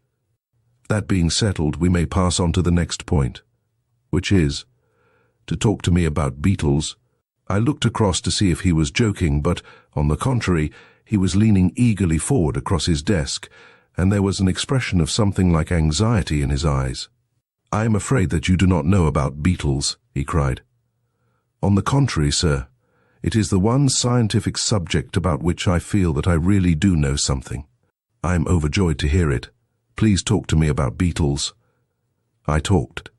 I do not profess to have said anything original upon the subject, but I gave a short sketch of the characteristics of the beetle, and ran over the more common species, with some allusions to the specimens in my own little collection, and to the article upon burying beetles, which I had contributed to the Journal of Entomological Science. "What? Not a collector?" cried Lord Linchmere. "You don't mean that you are yourself a collector?" His eyes danced with pleasure at the thought. "You are certainly the very man in London for my purpose. I thought that among 5 millions of people there must be such a man, but the difficulty is to lay one's hands upon him. I have been extraordinarily fortunate in finding you." He rang a gong upon the table, and the footman entered. "Ask Lady Rossiter to have the goodness to step this way," said his lordship, and a few moments later the lady was ushered into the room. She was a small, middle-aged woman, very like Lord Linchmere in appearance, with the same quick, alert features and grey-black hair. The expression of anxiety, however, which I had observed upon his face, was very much more marked upon hers. Some great grief seemed to have cast its shadow over her features. As Lord Linchmere presented me, she turned her face full upon me, and I was shocked to observe a half-healed scar extending for 2 inches over her right eyebrow. It was partly concealed by plaster, but none the less I could see that it had been a serious wound, and not long inflicted. "Dr. Hamilton is the very man for our purpose, Evelyn," said Lord Linchmere. "He's actually a collector of beetles, and he has written articles upon the subject." "Really?" said Lady Rossiter. "Then you must have heard of my husband. Everyone who knows anything about beetles must have heard of Sir Thomas Rossiter. For the first time, a thin little ray of light began to break into the obscure business. Here, at last, was a connection between these people and beetles. Sir Thomas Rossiter. He was the greatest authority upon the subject in the world. He had made it his lifelong study, and had written a most exhaustive work upon it. I hastened to assure her that I had read and appreciated it. "Have you met my husband?" she asked. "No, I have not." "But you shall," said Lord Linchmere with decision. The lady was standing beside the desk, and she put her hand upon his shoulder. It was obvious to me as I saw their faces together that they were brother and sister. "Are you really prepared for this, Charles? It is noble of you, but you fill me with fears." Her voice quavered with apprehension, and he appeared to me to be equally moved, though he was making strong efforts to conceal his agitation. "Yes, yes, dear. It is all settled. It is all decided. In fact, there is no other possible way that I can see. There is one obvious way. No, no, Evelyn. I shall never abandon you, never. It will come right, depend upon it. It will come right, and surely it looks like the interference of Providence that so perfect an instrument should be put into our hands." My position was embarrassing, for I felt that for the instant they had forgotten my presence. But Lord Linchmere came back suddenly to me and to my engagement. "The business for which I want you, Dr. Hamilton, is that you should put yourself absolutely at my disposal. I wish you to come for a short journey with me, to remain always at my side, and to promise to do without question whatever I may ask you, however unreasonable it may appear to you to be." "That is a good deal to ask," said I. "Unfortunately, I cannot put it more plainly, for I do not myself know what turn matters may take. You may be sure, however, that you will not be asked to do anything which your conscience does not approve, and I promise you that, when all is over, you will be proud to have been concerned in so good a work." "If it ends happily," said the lady. "Exactly, if it ends happily," his lordship repeated. "And terms?" I asked. £20 a day." I was amazed at the sum, and must have showed my surprise upon my features. "It is a rare combination of qualities, as must have struck you when you first read the advertisement," said Lord Linchmere. "Such varied gifts may well command a high return, and I do not conceal from you that your duties might be arduous or even dangerous. Besides, it is possible that 1 or 2 days may bring the matter to an end." "Please God," sighed his sister. "So now, Dr. Hamilton, may I rely upon your aid?" "Most undoubtedly," said I. "You have only to tell me what my duties are. Your first duty will be to return to your home. You will pack up whatever you may need for a short visit to the country. We start together from Paddington Station at 3:40 this afternoon. Do we go far? As far as Pangbourne. Meet me at the bookstall at 3:30. I shall have the tickets. Goodbye, Dr. Hamilton. And by the way, there are 2 things which I should be very glad if you would bring with you, in case you have them. One is your case for collecting beetles, and the other is a stick, and the thicker and heavier the better." You may imagine that I had plenty to think of from the time that I left Brook Street until I set out to meet Lord Linchmere at Paddington. The whole fantastic business kept arranging and rearranging itself in kaleidoscopic forms inside my brain, until I had thought out a dozen explanations, each of them more grotesquely improbable than the last. And yet I felt that the truth must be something grotesquely improbable also. At last I gave up all attempts at finding a solution, and contented myself with exactly carrying out the instructions which I had received. With a hand valise, specimen case, and a loaded cane, I was waiting at the Paddington bookstall when Lord Linchmere arrived. He was an even smaller man than I had thought, frail and peaky, with a manner which was more nervous than it had been in the morning. He wore a long, thick travelling ulster, and I observed that he carried a heavy blackthorn cudgel in his hand. "I have the tickets," said he, leading the way up the platform. "This is our train. I have engaged a carriage, for I am particularly anxious to impress 1 or 2 things upon you while we travel down." And yet all that he had to impress upon me might have been said in a sentence, for it was that I was to remember that I was there as a protection to himself, and that I was not on any consideration to leave him for an instant. This he repeated again and again as our journey drew to a close, with an insistence which showed that his nerves were thoroughly shaken. "Yes," he said at last, in answer to my looks rather than to my words. "I am nervous, Dr. Hamilton.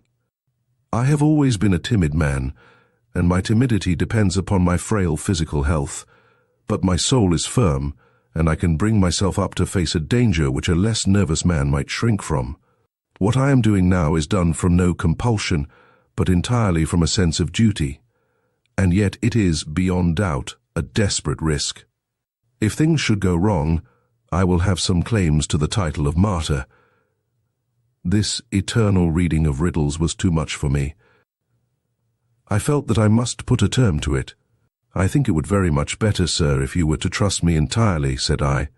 "It is impossible for me to act effectively when I do not know what are the objects which we have in view, or even where we are going." "Oh, as to where we are going, there need be no mystery about that," said he. "We are going to Delamere Court, the residence of Sir Thomas Rossiter, with whose work you are so conversant. As to the exact object of our visit, I do not know that at this stage of the proceedings anything would be gained, Dr. Hamilton, by taking you into my complete confidence. I may tell you that we are acting. I say we, because my sister, Lady Rossiter, takes the same view as myself, with the one object of preventing anything in the nature of a family scandal. That being so, you can understand that I am loath to give any explanations which are not absolutely necessary. It would be a different matter, Dr. Hamilton, if I were asking your advice. As matters stand, it is only your active help which I need, and I will indicate to you from time to time how you can best give it." There was nothing more to be said, and a poor man can put up with a good deal for £20 a day, but I felt none the less that Lord Linchmere was acting rather scurvily towards me. He wished to convert me into a passive tool, like the blackthorn in his hand. With his sensitive disposition, I could imagine, however, that scandal would be abhorrent to him, and I realized that he would not take me into his confidence until no other course was open to him. I must trust to my own eyes and ears to solve the mystery, but I had every confidence that I should not trust to them in vain. Delamere Court lies a good 5 miles from Pangbourne Station, and we drove for that distance in an open fly. Lord Linchmere sat in deep thought during the time, and he never opened his mouth until we were close to our destination. When he did speak, it was to give me a piece of information which surprised me. "Perhaps you are not aware," said he, "that I am a medical man like yourself?" "No, sir, I did not know it. Yes, I qualified in my younger days, when there were several lives between me and the peerage. I have not had occasion to practice, but I have found it a useful education all the same. I never regretted the years which I devoted to medical study. These are the gates of Delamere Court." We had come to 2 high pillars crowned with heraldic monsters, which flanked the opening of a winding avenue. Over the laurel bushes and rhododendrons, I could see a long, many-gabled mansion, girdled with ivy, and toned to the warm, cheery, mellow glow of old brickwork. My eyes were still fixed in admiration upon this delightful house, when my companion plucked nervously at my sleeve. "Here's Sir Thomas," he whispered. "Please talk Beetle all you can." A tall, thin figure, curiously angular and bony, had emerged through a gap in the hedge of laurels. In his hand he held a spud, and he wore gauntleted gardener's gloves. A broad-brimmed grey hat cast his face into shadow, but it struck me as exceedingly austere, with an ill-nourished beard and harsh, irregular features. The fly pulled up, and Lord Linchmere sprang out. "My dear Thomas, how are you?" said he heartily, but the heartiness was by no means reciprocal. The owner of the grounds glared at me over his brother-in-law's shoulder, and I caught broken scraps of sentences, well-known wishes, hatred of strangers, unjustifiable intrusion, perfectly inexcusable. Then there was a muttered explanation, and the two of them came over together to the side of the fly. "Let me present you to Sir Thomas Rossiter, Dr. Hamilton," said Lord Linchmere. "You will find that you have a strong community of tastes." I bowed. Sir Thomas stood very stiffly, looking at me severely from under the broad brim of his hat. "Lord Linchmere tells me that you know something about beetles," said he. "What do you know about beetles?" "I know what I have learned from your work upon the Coleoptera, Sir Thomas," I answered. "Give me the names of the better-known species of the British scarabaei," said he. I had not expected an examination, but fortunately I was ready for one. My answers seemed to please him, for his stern features relaxed. "You appear to have read my book with some profit, sir," said he. "It is a rare thing for me to meet anyone who takes an intelligent interest in such matters. People can find time for such trivialities as sport or society, and yet the beetles are overlooked. I can assure you that the greater part of the idiots in this part of the country are unaware that I have ever written a book at all. The first man who ever described the true function of the elytra. I am glad to see you, sir, and I have no doubt that I can show you some specimens which will interest you." He stepped into the fly and drove up with us to the house, expounding to me as we went some recent researches which he had made into the anatomy of the ladybird. I have said that Sir Thomas Rossiter wore a large hat drawn down over his brows. As he entered the hall he uncovered himself, and I was at once aware of a singular characteristic which the hat had concealed. His forehead, which was naturally high, and higher still on account of receding hair, was in a continual state of movement.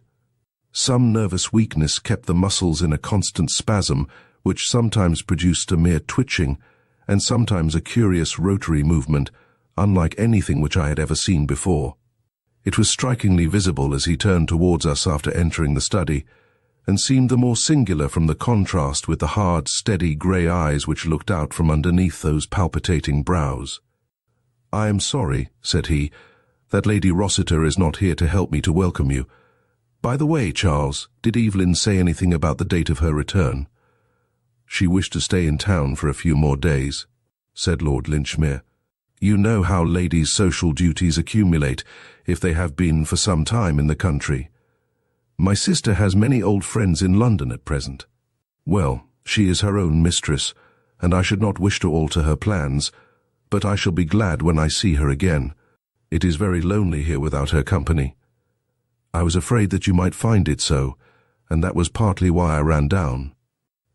My young friend, Dr. Hamilton, is so much interested in the subject which you have made your own that I thought you would not mind his accompanying me. I lead a retired life, Dr. Hamilton, and my aversion to strangers grows upon me," said our host. "I have sometimes thought that my nerves are not so good as they were. My travels in search of beetles in my younger days took me into many malarious and unhealthy places. But a brother coleopterist like yourself is always a welcome guest, and I shall be delighted if you will look over my collection, which I think that I may without exaggeration describe as the best in Europe." And so no doubt it was. He had a huge oaken cabinet arranged in shallow drawers, and here, neatly ticketed and classified, were beetles from every corner of the earth, black, brown, blue, green, and mottled.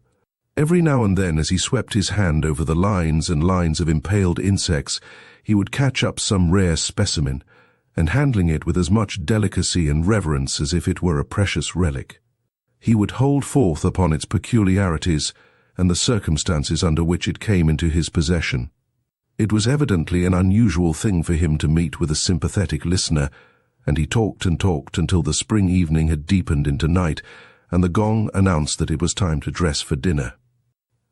All the time Lord Linchmere said nothing, but he stood at his brother-in-law's elbow, and I caught him continually shooting curious little, questioning glances into his face. And his own features expressed some strong emotion, apprehension, sympathy, expectation. I seemed to read them all. I was sure that Lord Linchmere was fearing something and awaiting something, but what that something might be, I could not imagine. The evening passed quietly but pleasantly, and I should have been entirely at my ease if it had not been for that continual sense of tension upon the part of Lord Linchmere. As to our host, I found that he improved upon acquaintance. He spoke constantly with affection of his absent wife, and also of his little son who had recently been sent to school. The house, he said, was not the same without them. If it were not for his scientific studies, he did not know how he could get through the days. After dinner we smoked for some time in the billiard-room, and finally went early to bed. And then it was that, for the first time, the suspicion that Lord Linchmere was a lunatic crossed my mind. He followed me into my bedroom when our host had retired. "Doctor," said he, speaking in a low, hurried voice, "you must come with me. You must spend the night in my bedroom." "What do you mean?" "I prefer not to explain, but this is part of your duties. My room is close by, and you can return to your own before the servant calls you in the morning." "But why?" I asked. "Because I am nervous of being alone," said he. "That's the reason, since you must have a reason." It seemed rank lunacy, but the argument of those £20 would overcome many objections. I followed him to his room. "Well," said I, "there's only room for one in that bed." "Only one shall occupy it," said he, "and the other must remain on watch." "Why?" said I. "One would think you expected to be attacked." "Perhaps I do. In that case, why not lock your door?" "Perhaps I want to be attacked." It looked more and more like lunacy. However, there was nothing for it but to submit. I shrugged my shoulders and sat down in the armchair beside the empty fireplace. "I am to remain on watch, then," said I ruefully. "We will divide the night. If you will watch until 2, I will watch the remainder." "Very good." "Call me at 2 o'clock, then." "I will do so. Keep your ears open, and if you hear any sounds, wake me instantly. Instantly, you hear? You can rely upon it." I tried to look as solemn as he did. "And for God's sake, don't go to sleep," said he, and so, taking off only his coat, he threw the coverlet over him and settled down for the night.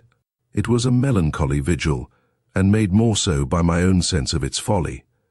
Supposing that by any chance Lord Linchmere had cause to suspect that he was subject to danger in the house of Sir Thomas Rossiter, why on earth could he not lock his door and so protect himself? His own answer that he might wish to be attacked was absurd. Why should he possibly wish to be attacked? And who would wish to attack him? Clearly, Lord Linchmere was suffering from some singular delusion, and the result was that on an imbecile pretext I was to be deprived of my night's rest. Still, however absurd, I was determined to carry out his injunctions to the letter as long as I was in his employment. I sat, therefore, beside the empty fireplace, and listened to a sonorous chiming clock somewhere down the passage which gurgled and struck every quarter of an hour. It was an endless vigil. Save for that single clock, an absolute silence reigned throughout the great house. A small lamp stood on the table at my elbow, throwing a circle of light round my chair, but leaving the corners of the room draped in shadow. On the bed, Lord Linchmere was breathing peacefully. I envied him his quiet sleep, and again my own eyelids drooped. But every time my sense of duty came to my help, and I sat up, rubbing my eyes and pinching myself with a determination to see my irrational watch to an end. And I did so. From down the passage came the chimes of 2 o'clock, and I laid my hand upon the shoulder of the sleeper. Instantly he was sitting up, with an expression of the keenest interest upon his face. "You have heard something?" "No, sir. It is 2 o'clock. "Very good. I will watch. You can go to sleep." I lay down under the coverlet as he had done, and was soon unconscious. My last recollection was of that circle of lamplight, and of the small, hunched-up figure and strained, anxious face of Lord Linchmere in the centre of it. How long I slept I do not know, but I was suddenly aroused by a sharp tug at my sleeve. The room was in darkness, but a hot smell of oil told me that the lamp had only that instant been extinguished. "Quick! Quick!" said Lord Linchmere's voice in my ear. I sprang out of bed, he still dragging at my arm. "Over here," he whispered, and pulled me into a corner of the room. "Hush! Listen!" In the silence of the night, I could distinctly hear that someone was coming down the corridor. It was a stealthy step, faint and intermittent, as of a man who paused cautiously after every stride. Sometimes for half a minute there was no sound, and then came the shuffle and creak which told of a fresh advance. My companion was trembling with excitement. His hand, which still held my sleeve, twitched like a branch in the wind. "What is it?" I whispered. "It's he." "Sir Thomas." "Yes. What does he want?" "Hush! Do nothing until I tell you." I was conscious now that someone was trying the door. There was the faintest little rattle from the handle, and then I dimly saw a thin slit of subdued light. There was a lamp burning somewhere far down the passage, and it just sufficed to make the outside visible from the darkness of our room. The greyish slit grew broader and broader, very gradually, very gently, and then outlined against it, I saw the dark figure of a man. He was squat and crouching, with the silhouette of a bulky and misshapen dwarf. Slowly the door swung open with this ominous shape framed in the centre of it. And then, in an instant, the crouching figure shot up. There was a tiger spring across the room, and thud, thud, thud, came 3 tremendous blows from some heavy object upon the bed. I was so paralyzed with amazement that I stood motionless and staring until I was aroused by a yell for help from my companion. The open door shed enough light for me to see the outline of things, and there was little Lord Linchmere with his arms round the neck of his brother-in-law, holding bravely on to him like a game bull terrier with its teeth into a gaunt deerhound. The tall, bony man dashed himself about, writhing round and round to get a grip upon his assailant, but the other, clutching on from behind, still kept his hold, though his shrill, frightened cries showed how unequal he felt the contest to be.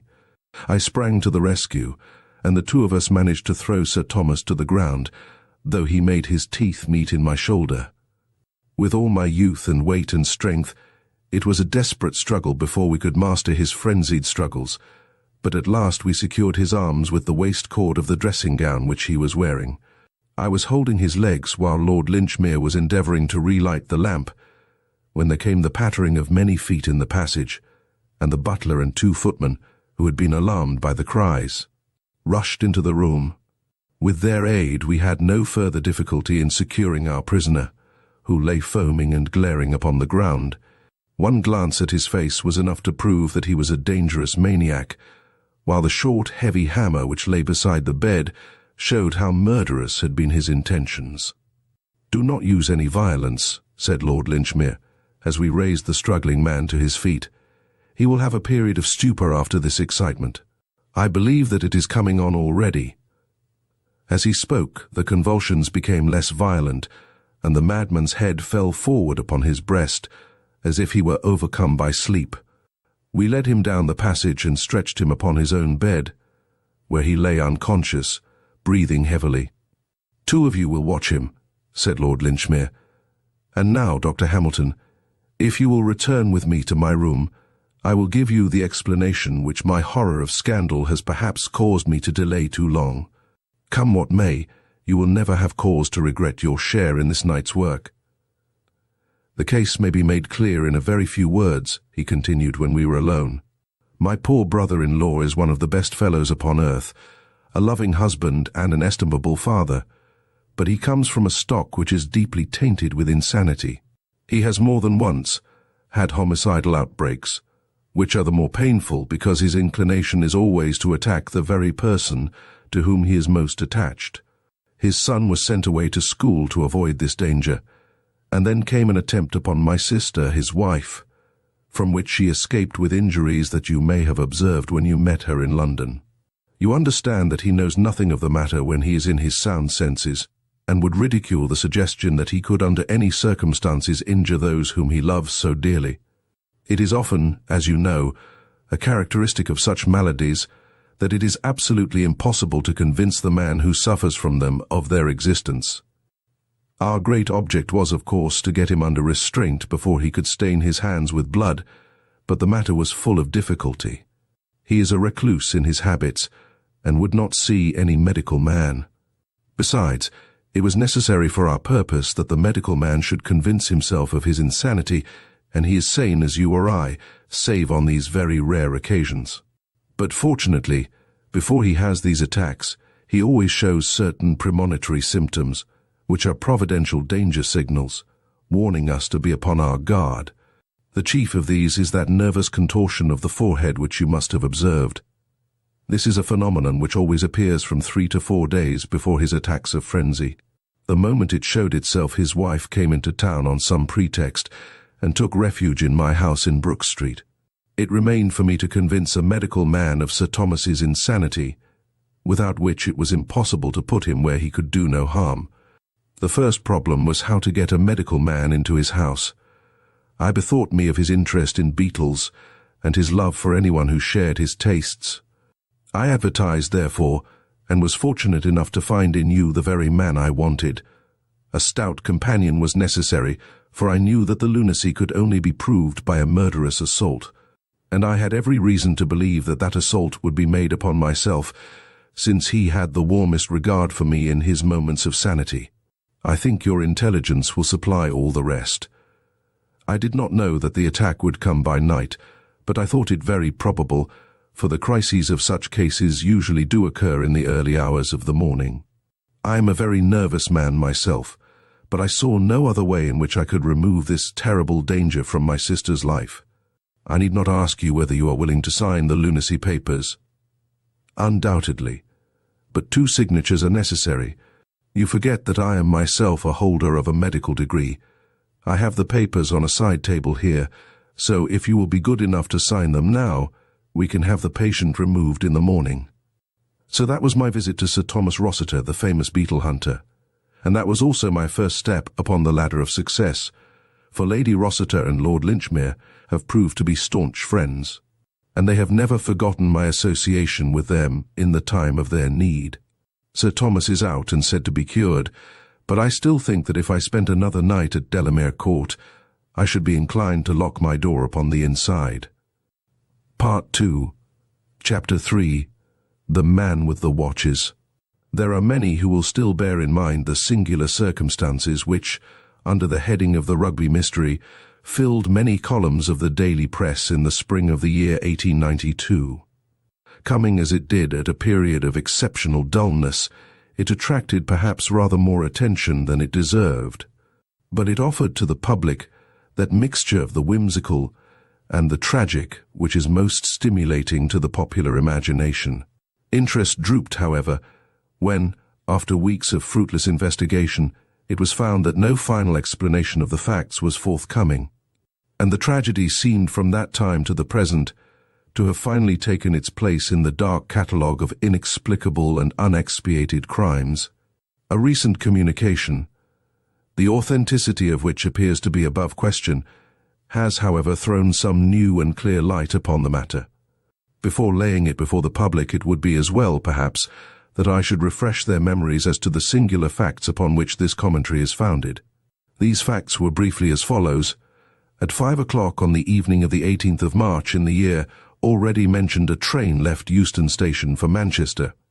It was a rainy, squally day, which grew wilder as it progressed, so it was by no means the weather in which anyone would travel who was not driven to do so by necessity. The train, however, is a favourite one among Manchester businessmen who are returning from town, for it does the journey in 4 hours and 20 minutes, with only 3 stoppages upon the way. In spite of the inclement evening, it was, therefore, fairly well filled upon the occasion of which I speak. The guard of the train was a tried servant of the company, a man who had worked for 22 years without a blemish or complaint. His name was John Palmer. The station clock was upon the stroke of 5, and the guard was about to give the customary signal to the engine driver when he observed 2 belated passengers hurrying down the platform. The one was an exceptionally tall man, dressed in a long black overcoat with astrakhan collar and cuffs. I have already said that the evening was an inclement one, and the tall traveller had the high, warm collar turned up to protect his throat against the bitter March wind. He appeared, as far as the guard could judge by so hurried an inspection, to be a man between 50 and 60 years of age, who had retained a good deal of the vigour and activity of his youth. In one hand, he carried a brown leather Gladstone bag. His companion was a lady, tall and erect, walking with a vigorous step which outpaced the gentleman beside her. She wore a long, fawn-coloured dust cloak, a black, close-fitting toque, and a dark veil which concealed the greater part of her face. The two might very well have passed as father and daughter. They walked swiftly down the line of carriages, glancing in at the windows, until the guard, John Palmer, overtook them. "Now then, sir, look sharp, the train is going," said he. "First class," the man answered. The guard turned the handle of the nearest door, In the carriage which he had opened, there sat a small man with a cigar in his mouth. His appearance seems to have impressed itself upon the guard's memory, for he was prepared afterwards to describe or to identify him. He was a man of 34 or 35 years of age, dressed in some grey material, sharp-nosed, alert, with a ruddy, weather-beaten face and a small, closely cropped black beard. He glanced up as the door was opened. The tall man paused with his foot upon the step. "This is a smoking compartment. The lady dislikes smoke," said he, looking round at the guard. "All right, here you are, sir," said John Palmer. He slammed the door of the smoking carriage, opened that of the next one, which was empty, and thrust the two travellers in. At the same moment he sounded his whistle, and the wheels of the train began to move. The man with the cigar was at the window of his carriage and said something to the guard as he rolled past him, but the words were lost in the bustle of the departure. Palmer stepped into the guard's van as it came up to him and thought no more of the incident. 12 minutes after its departure, the train reached Willesden Junction, where it stopped for a very short interval. An examination of the tickets has made it certain that no one either joined or left it at this time, and no passenger was seen to alight upon the platform. At 5:14 the journey to Manchester was resumed, and Rugby was reached at 6:50, the express being 5 minutes late. At Rugby, the attention of the station officials was drawn to the fact that the door of one of the first-class carriages was open. An examination of that compartment, and of its neighbour, disclosed a remarkable state of affairs.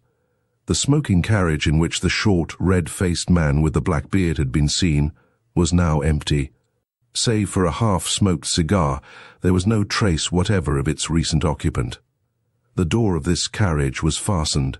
In the next compartment, to which attention had been originally drawn, there was no sign either of the gentleman with the astrakhan collar or of the young lady who accompanied him. All three passengers had disappeared. On the other hand, there was found upon the floor of this carriage, the one in which the tall traveller and the lady had been, a young man fashionably dressed and of elegant appearance. He lay with his knees drawn up, and his head resting against the farther door, an elbow upon either seat. A bullet had penetrated his heart, and his death must have been instantaneous. No one had seen such a man enter the train, and no railway ticket was found in his pocket, neither were there any markings upon his linen, nor papers, nor personal property which might help to identify him. Who he was, whence he had come, and how he had met his end, were each as great a mystery as what had occurred to the three people who had started an hour and a half before from Willesden in those two compartments. I have said that there was no personal property which might help to identify him, but it is true that there was one peculiarity about this unknown young man which was much commented upon at the time. In his pockets were found no fewer than 6 valuable gold watches, 3 in the various pockets of his waistcoat, 1 in his ticket pocket, 1 in his breast pocket, and 1 small one set in a leather strap and fastened round his left wrist. The obvious explanation that the man was a pickpocket and that this was his plunder was discounted by the fact that all 6 were of American make and of a type which is rare in England.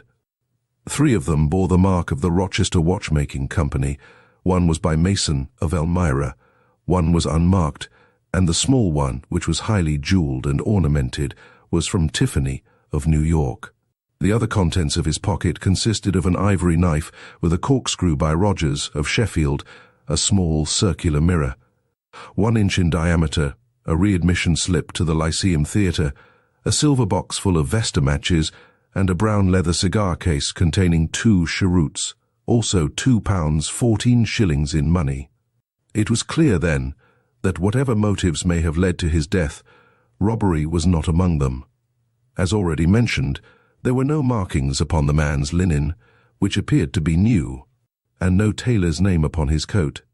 In appearance he was young, short, smooth-cheeked, and delicately featured. One of his front teeth was conspicuously stopped with gold. On the discovery of the tragedy, an examination was instantly made of the tickets of all passengers, and the number of the passengers themselves was counted. It was found that only 3 tickets were unaccounted for, corresponding to the 3 travellers who were missing. The express was then allowed to proceed, but a new guard was sent with it, and John Palmer was detained as a witness at Rugby. The carriage, which included the two compartments in question, was uncoupled and sidetracked. Then, on the arrival of Inspector Vane, of Scotland Yard, and of Mr. Henderson, a detective in the service of the railway company, an exhaustive inquiry was made into all the circumstances. That crime had been committed was certain. The bullet, which appeared to have come from a small pistol or revolver, had been fired from some little distance, as there was no scorching of the clothes. No weapon was found in the compartment, which finally disposed of the theory of suicide, nor was there any sign of the brown leather bag which the guard had seen in the hand of the tall gentleman. A lady's parasol was found upon the rack, but no other trace was to be seen of the travellers in either of the sections. Apart from the crime, the question of how or why 3 passengers, one of them a lady, could get out of the train, and one other get in during the unbroken run between Willesden and Rugby, was one which excited the utmost curiosity among the general public, and gave rise to much speculation in the London press. John Palmer, the guard, was able at the inquest to give some evidence which threw a little light upon the matter. There was a spot between Tring and Cheddington, according to his statement, where, on account of some repairs to the line, the train had for a few minutes slowed down to a pace not exceeding 8 or 10 miles an hour. At that place it might be possible for a man, or even for an exceptionally active woman, to have left the train without serious injury. It was true that a gang of platelayers was there, and that they had seen nothing, but it was their custom to stand in the middle between the metals, and the open carriage door was upon the far side, so that it was conceivable that someone might have alighted unseen, as the darkness would by that time be drawing in. A steep embankment would instantly screen anyone who sprang out from the observation of the navvies. The guard also deposed that there was a good deal of movement upon the platform at Willesden Junction, and that though it was certain that no one had either joined or left the train there, it was still quite possible that some of the passengers might have changed unseen from one compartment to another. It was by no means uncommon for a gentleman to finish his cigar in a smoking carriage and then to change to a clearer atmosphere. Supposing that the man with the black beard had done so at Willesden, and the half-smoked cigar upon the floor seemed to favour the supposition, he would naturally go into the nearest section, which would bring him into the company of the 2 other actors in this drama. Thus the first stage of the affair might be surmised without any great breach of probability, but what the second stage had been, or how the final one had been arrived at, neither the guard nor the experienced detective officers could suggest. A careful examination of the line between Willesden and Rugby resulted in one discovery which might or might not have a bearing upon the tragedy.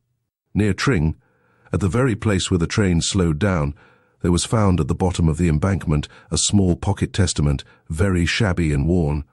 It was printed by the Bible Society of London and bore an inscription, "From John to Alice, January 13th, 1856, upon the flyleaf.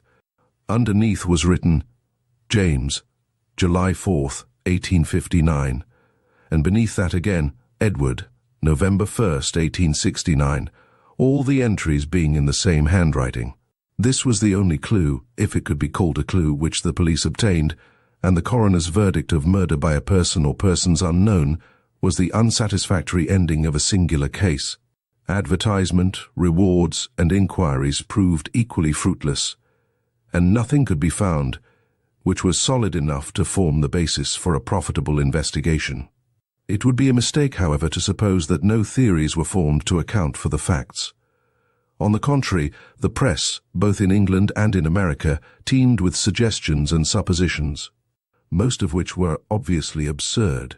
The fact that the watches were of American make, and some peculiarities in connection with the gold stopping of his front tooth, appeared to indicate that the deceased was a citizen of the United States, though his linen, clothes and boots were undoubtedly of British manufacture.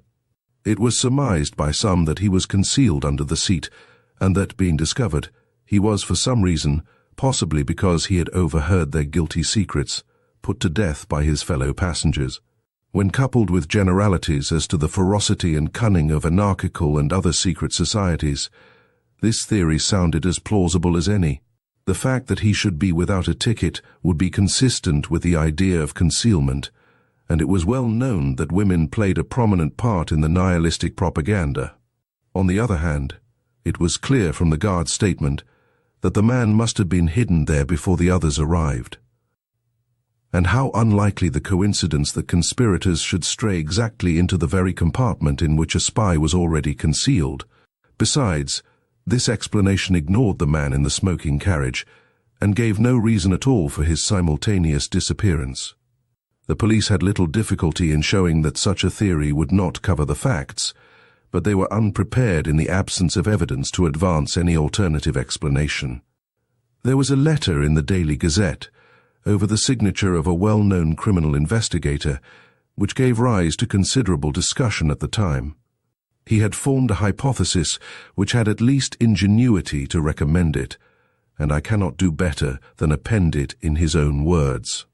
"Whatever may be the truth," said he, "it must depend upon some bizarre and rare combination of events, so we need have no hesitation in postulating such events in our explanation. In the absence of data, we must abandon the analytic or scientific method of investigation and must approach it in the synthetic fashion.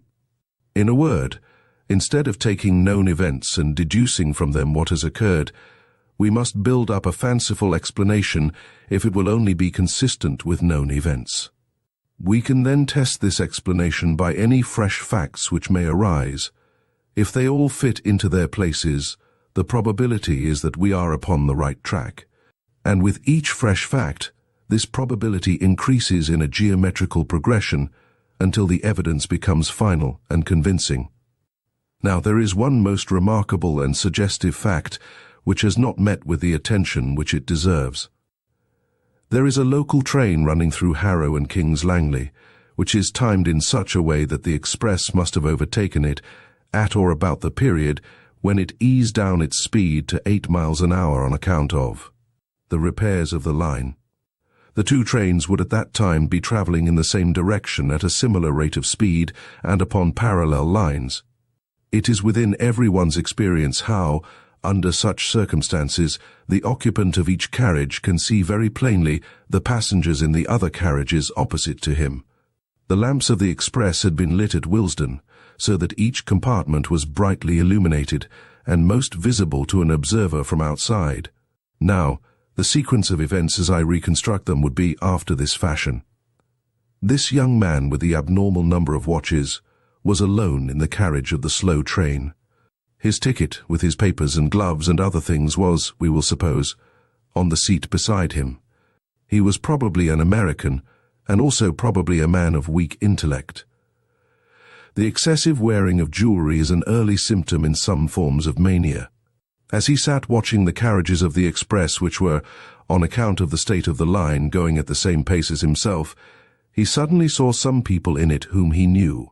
We will suppose, for the sake of our theory, that these people were a woman whom he loved, and a man whom he hated, and who in return hated him. The young man was excitable and impulsive.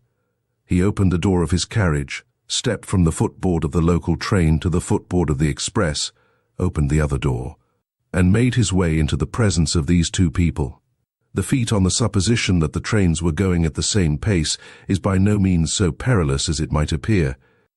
Having now got our young man, without his ticket, into the carriage in which the elder man and the young woman are travelling, it is not difficult to imagine that a violent scene ensued. It is possible that the pair were also Americans, which is the more probable as the man carried a weapon, an unusual thing in England. If our supposition of incipient mania is correct, the young man is likely to have assaulted the other. As the upshot of the quarrel, the elder man shot the intruder and then made his escape from the carriage, taking the young lady with him. We will suppose that all this happened very rapidly, and that the train was still going at so slow a pace that it was not difficult for them to leave it. A woman might leave a train going at 8 miles an hour. As a matter of fact, we know that this woman did do so.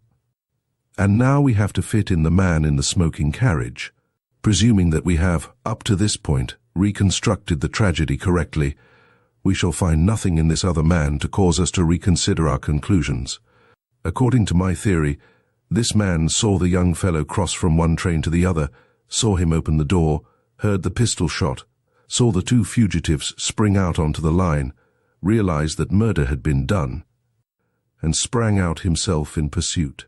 Why, he has never been heard of since, whether he met his own death in the pursuit, or whether, as is more likely, he was made to realize that it was not a case for his interference, is a detail which we have at present no means of explaining. I acknowledge that there are some difficulties in the way. At first sight, it might seem improbable that at such a moment a murderer would burden himself in his flight with a brown leather bag. My answer is that he was well aware that if the bag were found, his identity would be established. It was absolutely necessary for him to take it with him. My theory stands or falls upon one point, and I call upon the railway company to make strict inquiry as to whether a ticket was found unclaimed in the local train through Harrow and King's Langley upon the 18th of March. If such a ticket were found, my case is proved. If not, my theory may still be the correct one, for it is conceivable either that he travelled without a ticket or that his ticket was lost. To this elaborate and plausible hypothesis, the answer of the police and of the company was, first, that no such ticket was found, secondly, that the slow train would never run parallel to the express, and thirdly, that the local train had been stationary in King's Langley station when the express, going at 50 miles an hour, had flashed past it. So perished the only satisfying explanation, and 5 years have elapsed without supplying a new one. Now at last there comes a statement which covers all the facts, and which must be regarded as authentic. It took the shape of a letter dated from New York, and addressed to the same criminal investigator whose theory I have quoted. It is given here in extenso, with the exception of the 2 opening paragraphs, which are personal in their nature. You'll excuse me if I'm not very free with names. There's less reason now than there was 5 years ago when Mother was still living, but for all that, I had rather cover up our tracks all I can. But I owe you an explanation, for if your idea of it was wrong, it was a mighty ingenious one all the same. I'll have to go back a little so as you may understand all about it. My people came from Bucks, England, and emigrated to the States in the early 50s. They settled in Rochester, in the state of New York, where my father ran a large dry goods store. There were only 2 sons, myself, James, and my brother, Edward. I was 10 years older than my brother, and after my father died, I sort of took the place of a father to him, as an elder brother would. He was a bright, spirited boy, and just one of the most beautiful creatures that ever lived, but there was always a soft spot in him, and it was like mold in cheese, for it spread and spread, and nothing that you could do would stop it. Mother saw it just as clearly as I did, but she went on spoiling him all the same, for he had such a way with him that you could refuse him nothing. I did all I could to hold him in, and he hated me for my pains. At last he fairly got his head, and nothing that we could do would stop him. He got off into New York, and went rapidly from bad to worse. At first he was only fast, and then he was criminal, and then, at the end of a year or 2, he was one of the most notorious young crooks in the city. He had formed a friendship with Sparrow McCoy, who was at the head of his profession as a bunco steerer, green goodsman and general rascal. They took to card sharping and frequented some of the best hotels in New York. My brother was an excellent actor. He might have made an honest name for himself if he had chosen, and he would take the parts of a young Englishman of title, of a simple lad from the West, or of a college undergraduate, whichever suited Sparrow McCoy's purpose. And then one day he dressed himself as a girl, and he carried it off so well, and made himself such a valuable decoy, that it was their favorite game afterwards. They had made it right with Tammany and with the police, so it seemed as if nothing could ever stop them, for those were in the days before the Lexow Commission, and if you only had a pull, you could do pretty nearly everything you wanted. And nothing would have stopped them if they had only stuck to cards and New York, but they must needs come up Rochester way and forge a name upon a check. It was my brother that did it, though everyone knew that it was under the influence of Sparrow McCoy. I bought up that check, and a pretty sum it cost me. Then I went to my brother, laid it before him on the table, and swore to him that I would prosecute if he did not clear out of the country. At first he simply laughed. "I could not prosecute," he said, "without breaking our mother's heart, and he knew that I would not do that." I made him understand, however, that our mother's heart was being broken in any case, and that I had set firm on the point that I would rather see him in Rochester Gaol than in a New York hotel. So at last he gave in, and he made me a solemn promise that he would see Sparrow McCoy no more, that he would go to Europe, and that he would turn his hand to any honest trade that I helped him to get. I took him down right away to an old family friend, Joe Wilson, who is an exporter of American watches and clocks, and I got him to give Edward an agency in London, with a small salary and a 15% commission on all business. His manner and appearance were so good that he won the old man over at once, and within a week he was sent off to London with a case full of samples. It seemed to me that this business of the cheque had really given my brother a fright, and that there was some chance of his settling down into an honest line of life. My mother had spoken with him, and what she said had touched him, for she had always been the best of mothers to him, and he had been the great sorrow of her life. But I knew that this man Sparrow McCoy had a great influence over Edward, and my chance of keeping the lad straight lay in breaking the connection between them. I had a friend in the New York detective force, and through him I kept a watch upon McCoy. When, within a fortnight of my brother's sailing, I heard that McCoy had taken a berth in the Etruria, I was as certain as if he had told me that he was going over to England for the purpose of coaxing Edward back again into the ways that he had left.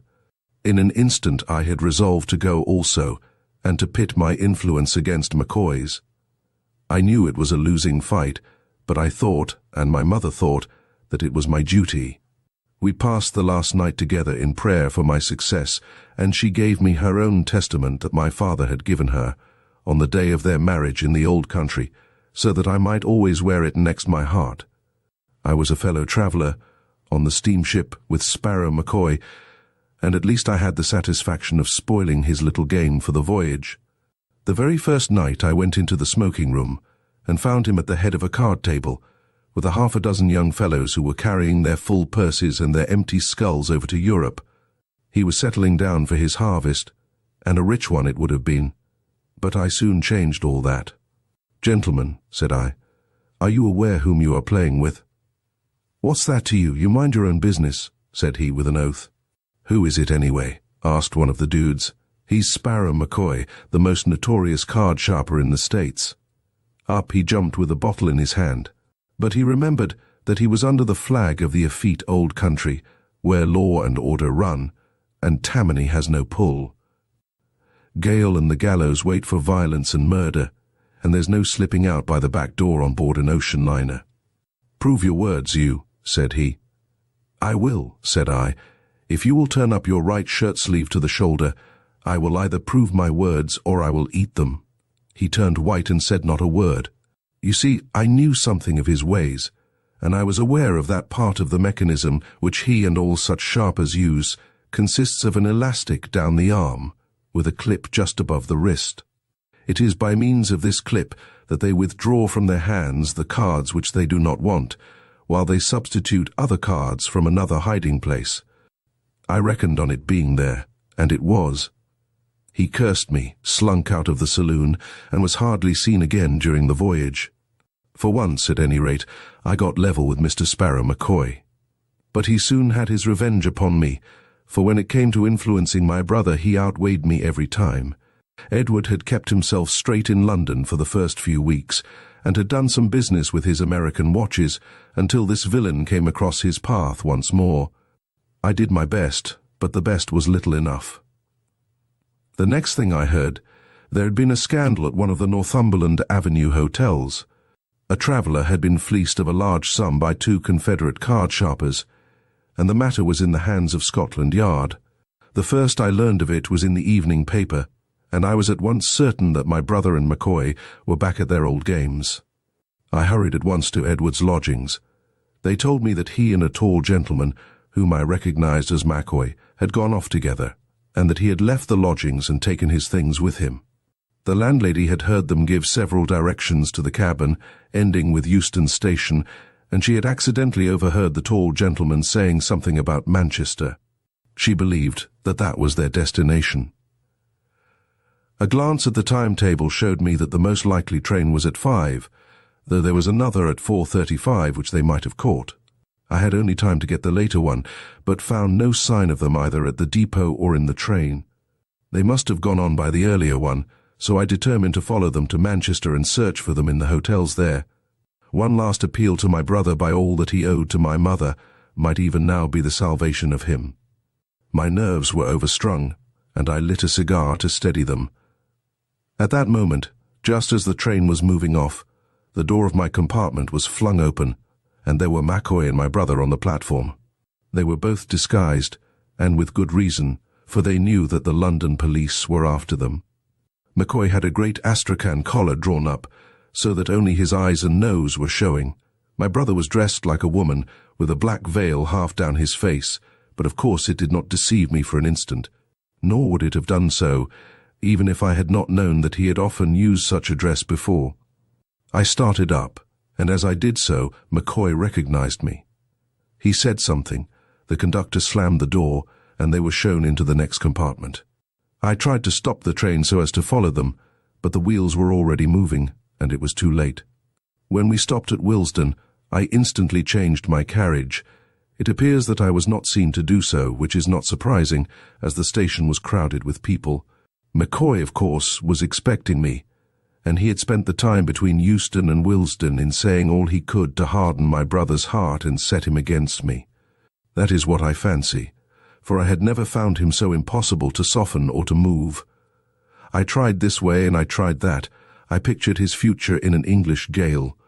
I described the sorrow of his mother when I came back with the news. I said everything to touch his heart, but all to no purpose. He sat there with a fixed sneer upon his handsome face, while every now and then Sparrow McCoy would throw in a taunt at me, or some word of encouragement to hold my brother to his resolutions. "Why don't you run a Sunday school?" he would say to me, and then in the same breath, "He thinks you have no will of your own. He thinks you are just the baby brother, and that he can lead you where he likes. He's only just finding out that you are a man as well as he." It was those words of his which set me talking bitterly. We had left Willesden, you understand, for all this took some time.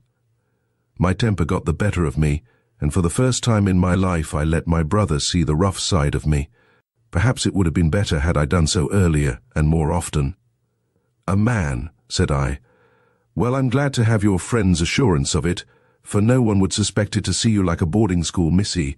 I don't suppose in all this country there is a more contemptible-looking creature than you are as you sit there with that dolly pinafore upon you." He coloured up at that, for he was a vain man, and he winced from ridicule. "It's only a dust cloak," said he, and he slipped it off. "One has to throw the coppers off one's scent, and I had no other way to do it." He took his toque off with the veil attached, and he put both it and the cloak into his brown bag. "Anyway, I don't need to wear it until the conductor comes round," said he. "Nor then either," said I, and taking the bag I slung it with all my force out of the window. "Now," said I, "you'll never make a Mary Jane of yourself while I can help it. If nothing but that disguise stands between you and a jail, then to gaol you shall go." That was the way to manage him. I felt my advantage at once. His supple nature was one which yielded to roughness far more readily than to entreaty. He flushed with shame, and his eyes filled with tears. But McCoy saw my advantage also, and was determined that I should not pursue it. "He's my pard, and you shall not bully him," he cried. "He's my brother, and you shall not ruin him," said I. "I believe a spell of prison is the very best way of keeping you apart, and you shall have it, or it will be no fault of mine." "Oh, you would squeal, would you?" he cried, and in an instant he whipped out his revolver. I sprang for his hand, but saw that I was too late, and jumped aside. At the same instant he fired, and the bullet which would have struck me passed through the heart of my unfortunate brother. He dropped without a groan upon the floor of the compartment, and McCoy and I, equally horrified, knelt at each side of him, trying to bring back some signs of life. McCoy still held the loaded revolver in his hand, but his anger against me and my resentment towards him had both for the moment been swallowed up in this sudden tragedy. It was he who first realized the situation. The train was for some reason going very slowly at the moment, and he saw his opportunity for escape. In an instant he had the door open, but I was as quick as he, and jumping upon him the two of us fell off the footboard and rolled in each other's arms down a steep embankment. At the bottom I struck my head against a stone, and I remembered nothing more. When I came to myself I was lying among some low bushes, not far from the railroad track, and somebody was bathing my head with a wet handkerchief. It was Sparrow McCoy. "I guess I couldn't leave you," said he. "I didn't want to have the blood of two of you on my hands in one day. You loved your brother, I've no doubt, but you didn't love him a cent more than I loved him, though you'll say that I took a queer way to show it. Anyhow, it seems a mighty empty world now that he is gone, and I don't care a continental whether you give me over to the hangman or not." He had turned his ankle in the fall, and there we sat, he with his useless foot, and I with my throbbing head, and we talked and talked until gradually my bitterness began to soften and to turn into something like sympathy. What was the use of revenging his death upon a man who was as much stricken by that death as I was? And then, as my wits gradually returned, I began to realize also that I could do nothing against McCoy which would not recoil upon my mother and myself. How could we convict him without a full account of my brother's career being made public, the very thing which of all others we wished to avoid? It was really as much our interest as his to cover the matter up, and from being an avenger of crime I found myself changed to a conspirator against justice. The place in which we found ourselves was one of those pheasant preserves which are so common in the old country, and as we groped our way through it, I found myself consulting the slayer of my brother as to how far it would be possible to hush it up. I soon realized from what he said that unless there were some papers of which we knew nothing in my brother's pockets, there was really no possible means by which the police could identify him or learn how he had got there. His ticket was in McCoy's pocket, and so was the ticket for some baggage which they had left at the depot. Like most Americans, he had found it cheaper and easier to buy an outfit in London than to bring one from New York, so that all his linen and clothes were new and unmarked. The bag, containing the dust cloak which I had thrown out of the window, may have fallen among some bramble patch where it is still concealed, or may have been carried off by some tramp, or may have come into the possession of the police, who kept the incident to themselves. Anyhow, I have seen nothing about it in the London papers. As to the watches, they were a selection from those which had been entrusted to him for business purposes. It may have been for the same business purposes that he was taking them to Manchester, but, well, it's too late to enter into that. I don't blame the police for being at fault. I don't see how it could have been otherwise. There was just one little clue that they might have followed up, but it was a small one. I mean that small circular mirror which was found in my brother's pocket. It isn't a very common thing for a young man to carry about with him, is it? But a gambler might have told you what such a mirror may mean to a card sharper. If you sit back a little from the table and lay the mirror, face upwards, upon your lap, you can see, as you deal, every card that you give to your adversary. It is not hard to say whether you see a man or raise him when you know his cards as well as your own. It was as much a part of a sharper's outfit as the elastic clip upon Sparrow McCoy's arm. Taking that, in connection with the recent frauds at the hotels, the police might have got hold of one end of the string. I don't think there is much more for me to explain. We got to a village called Amersham that night in the character of two gentlemen upon a walking tour, and afterwards we made our way quietly to London, whence McCoy went on to Cairo and I returned to New York. My mother died 6 months afterwards, and I am glad to say that to the day of her death she never knew what happened. She was always under the delusion that Edward was earning an honest living in London, and I never had the heart to tell her the truth. He never wrote, but then he never did write at any time, so that made no difference. His name was the last upon her lips.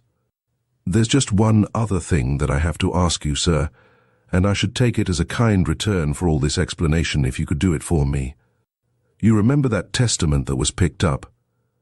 I always carried it in my inside pocket, and it must have come out in my fall.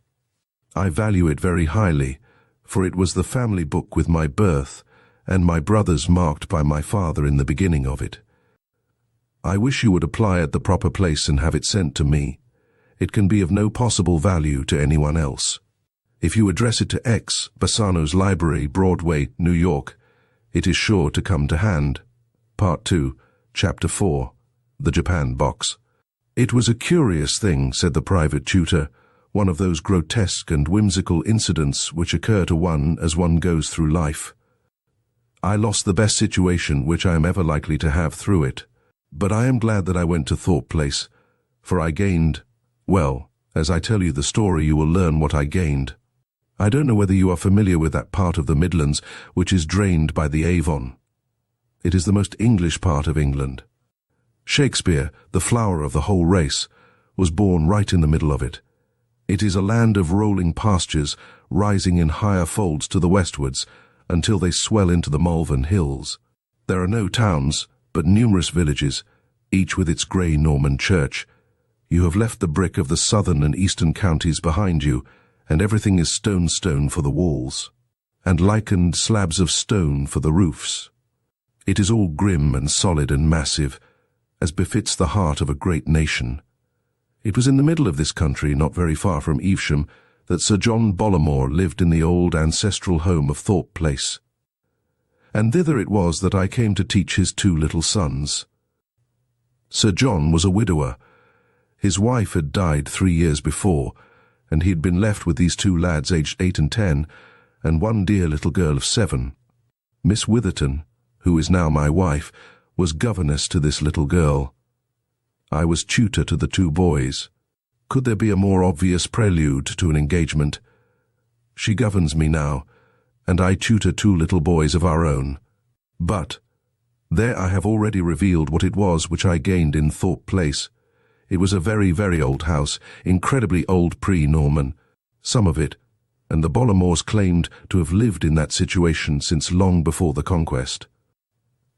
It struck a chill to my heart when first I came there, those enormously thick grey walls, the rude crumbling stones, the smell as from a sick animal which exhaled from the rotting plaster of the aged building.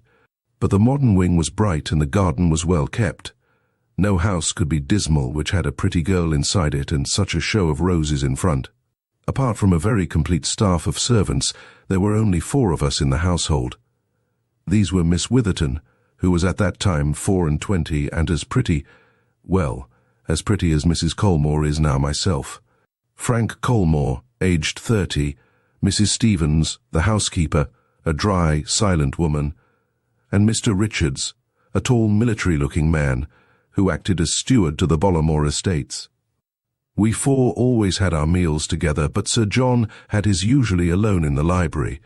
Sometimes he joined us at dinner, but on the whole we were just as glad when he did not, for he was a very formidable person.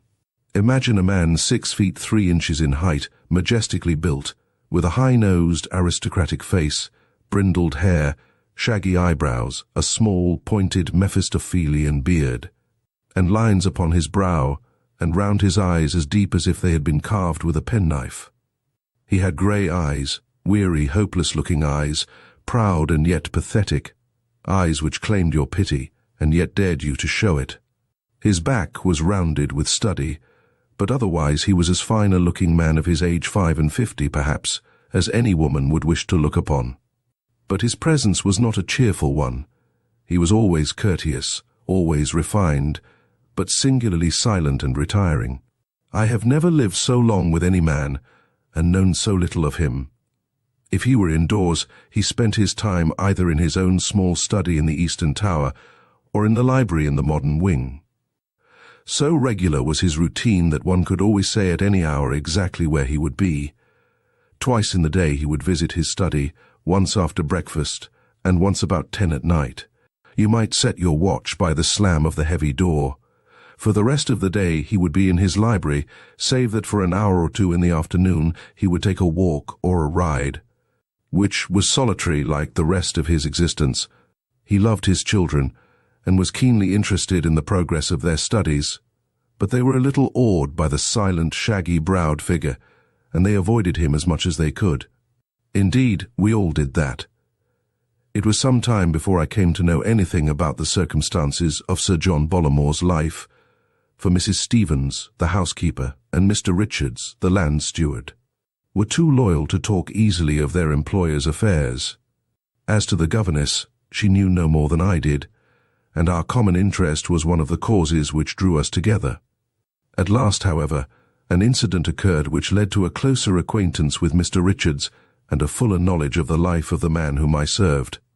The immediate cause of this was no less than the falling of Master Percy, the youngest of my pupils, into the mill race, with imminent danger both to his life and to mine, since I had to risk myself in order to save him. Dripping and exhausted, for I was far more spent than the child I was making for my room, when Sir John, who had heard the hubbub, opened the door of his little study and asked me what was the matter. I told him of the accident, but assured him that his child was in no danger, while he listened with a rugged, immobile face, which expressed in its intense eyes and tightened lips all the emotion which he tried to conceal. "One moment. Step in here. Let me have the details," said he, turning back through the open door.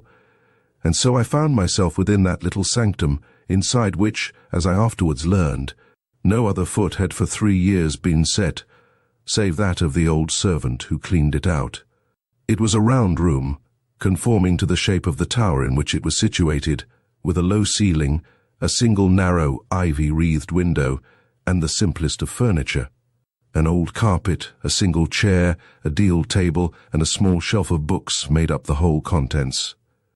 On the table stood a full-length photograph of a woman. I took no particular notice of the features, but I remember that a certain gracious gentleness was the prevailing impression. Beside it were a large black japanned box and 1 or 2 bundles of letters or papers fastened together with elastic bands. Our interview was a short one, for Sir John Bollamore perceived that I was soaked, and that I should change without delay. The incident led, however, to an instructive talk with Richards, the agent, who had never penetrated into the chamber which chance had opened to me. That very afternoon he came to me, all curiosity, and walked up and down the garden path with me, while my 2 charges played tennis upon the lawn beside us. "You hardly realize the exception which has been made in your favor," said he. "That room has been kept such a mystery, and Sir John's visits to it have been so regular and consistent, that an almost superstitious feeling has arisen about it in the household. I assure you that if I were to repeat to you the tales which are flying about, tales of mysterious visitors there, and of voices overheard by the servants, you might suspect that Sir John had relapsed into his old ways." "Why do you say relapsed?" I asked. He looked at me in surprise.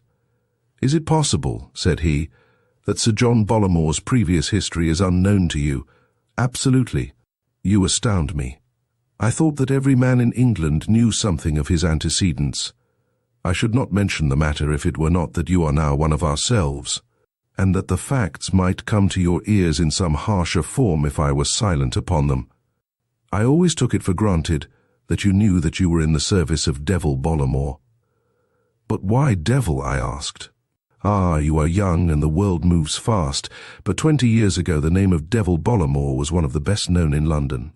He was the leader of the fastest set, bruiser, driver, gambler, drunkard, a survival of the old type, and as bad as the worst of them." I stared at him in amazement. "What?" I cried.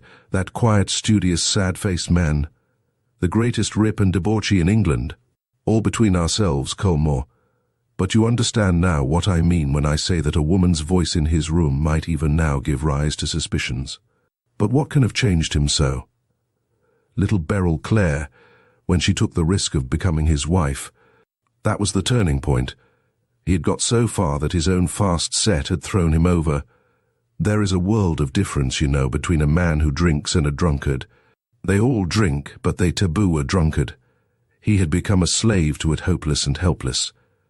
Then she stepped in, saw the possibilities of a fine man in the wreck, took her chance in marrying him, though she might have had the pick of a dozen, and by devoting her life to it, brought him back to manhood and decency. You have observed that no liquor is ever kept in the house. There never has been any since her foot crossed its threshold. A drop of it would be like blood to a tiger even now. Then her influence still holds him. That is the wonder of it. When she died 3 years ago, we all expected and feared that he would fall back into his old ways. She feared it herself, and the thought gave her terror to death, for she was like a guardian angel to that man, and lived only for the one purpose. By the way, did you see a black japanned box in his room? Yes. I fancy it contains her letters. If ever he has occasion to be away, if only for a single night, he invariably takes his black japanned box with him. Well, well, Colmore, perhaps I have told you rather more than I should, but I shall expect you to reciprocate if anything of interest should come to your knowledge.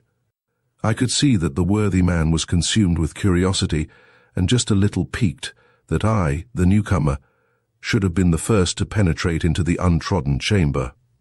But the fact raised me in his esteem, and from that time onwards I found myself upon more confidential terms with him. And now the silent and majestic figure of my employer became an object of greater interest to me. I began to understand that strangely human look in his eyes, those deep lines upon his careworn face. He was a man who was fighting a ceaseless battle, holding at arm's length, from morning till night, a horrible adversary who was forever trying to close with him, an adversary which would destroy him body and soul could it, but fix its claws once more upon him. As I watched the grim, round-backed figure pacing the corridor or walking in the garden, this imminent danger seemed to take bodily shape, and I could almost fancy that I saw this most loathsome and dangerous of all the fiends crouching closely in his very shadow, like a half-cowed beast which slinks beside its keeper, ready at any unguarded moment to spring at his throat. And the dead woman, the woman who had spent her life in warding off this danger, took shape also to my imagination, and I saw her as a shadowy but beautiful presence which intervened forever, with arms uplifted, to screen the man whom she loved. In some subtle way he divined the sympathy which I had for him, and he showed in his own silent fashion that he appreciated it. He even invited me once to share his afternoon walk, and although no word passed between us on this occasion, it was a mark of confidence, which he had never shown to anyone before. He asked me also to index his library. It was one of the best private libraries in England, and I spent many hours in the evening in his presence, if not in his society. He reading at his desk and I sitting in a recess by the window, reducing to order the chaos which existed among his books. In spite of these close relations, I was never again asked to enter the chamber in the turret. And then came my revulsion of feeling. A single incident changed all my sympathy to loathing and made me realize that my employer still remained all that he had ever been, with the additional vice of hypocrisy. What happened was as follows. One evening Miss Witherton had gone down to Broadway, the neighbouring village, to sing at a concert for some charity, and I, according to my promise, had walked over to escort her back. The drive sweeps round under the eastern turret, and I observed as I passed that the light was lit in the circular room. It was a summer evening, and the window, which was a little higher than our heads, was open. We were, as it happened, engrossed in our own conversation at the moment, and we had paused upon the lawn which skirts the old turret, when suddenly something broke in upon our talk, and turned our thoughts away from our own affairs. It was a voice, the voice undoubtedly of a woman. It was low, so low that it was only in that still night air that we could have heard it, but, hushed as it was, there was no mistaking its feminine timbre.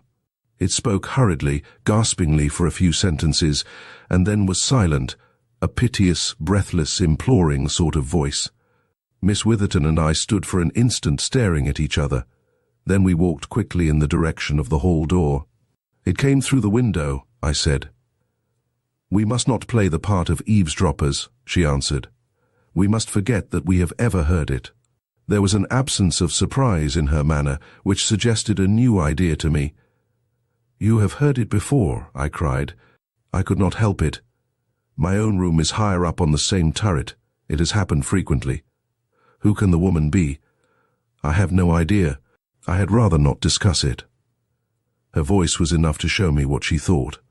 But granting that our employer led a double and dubious life, who could she be, this mysterious woman who kept him company in the old tower? I knew from my own inspection how bleak and bare a room it was. She certainly did not live there. But in that case, where did she come from? It could not be anyone of the household. They were all under the vigilant eyes of Mrs. Stevens. The visitor must come from without. But how? And then suddenly I remembered how ancient this building was, and how probable that some medieval passage existed in it. There is hardly an old castle without one. The mysterious room was the basement of the turret, so that if there were anything of the sort it would open through the floor.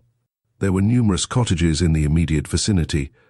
The other end of the secret passage might lie among some tangle of bramble in the neighboring copse. I said nothing to anyone, but I felt that the secret of my employer lay within my power, and the more convinced I was of this, the more I marveled at the manner in which he concealed his true nature.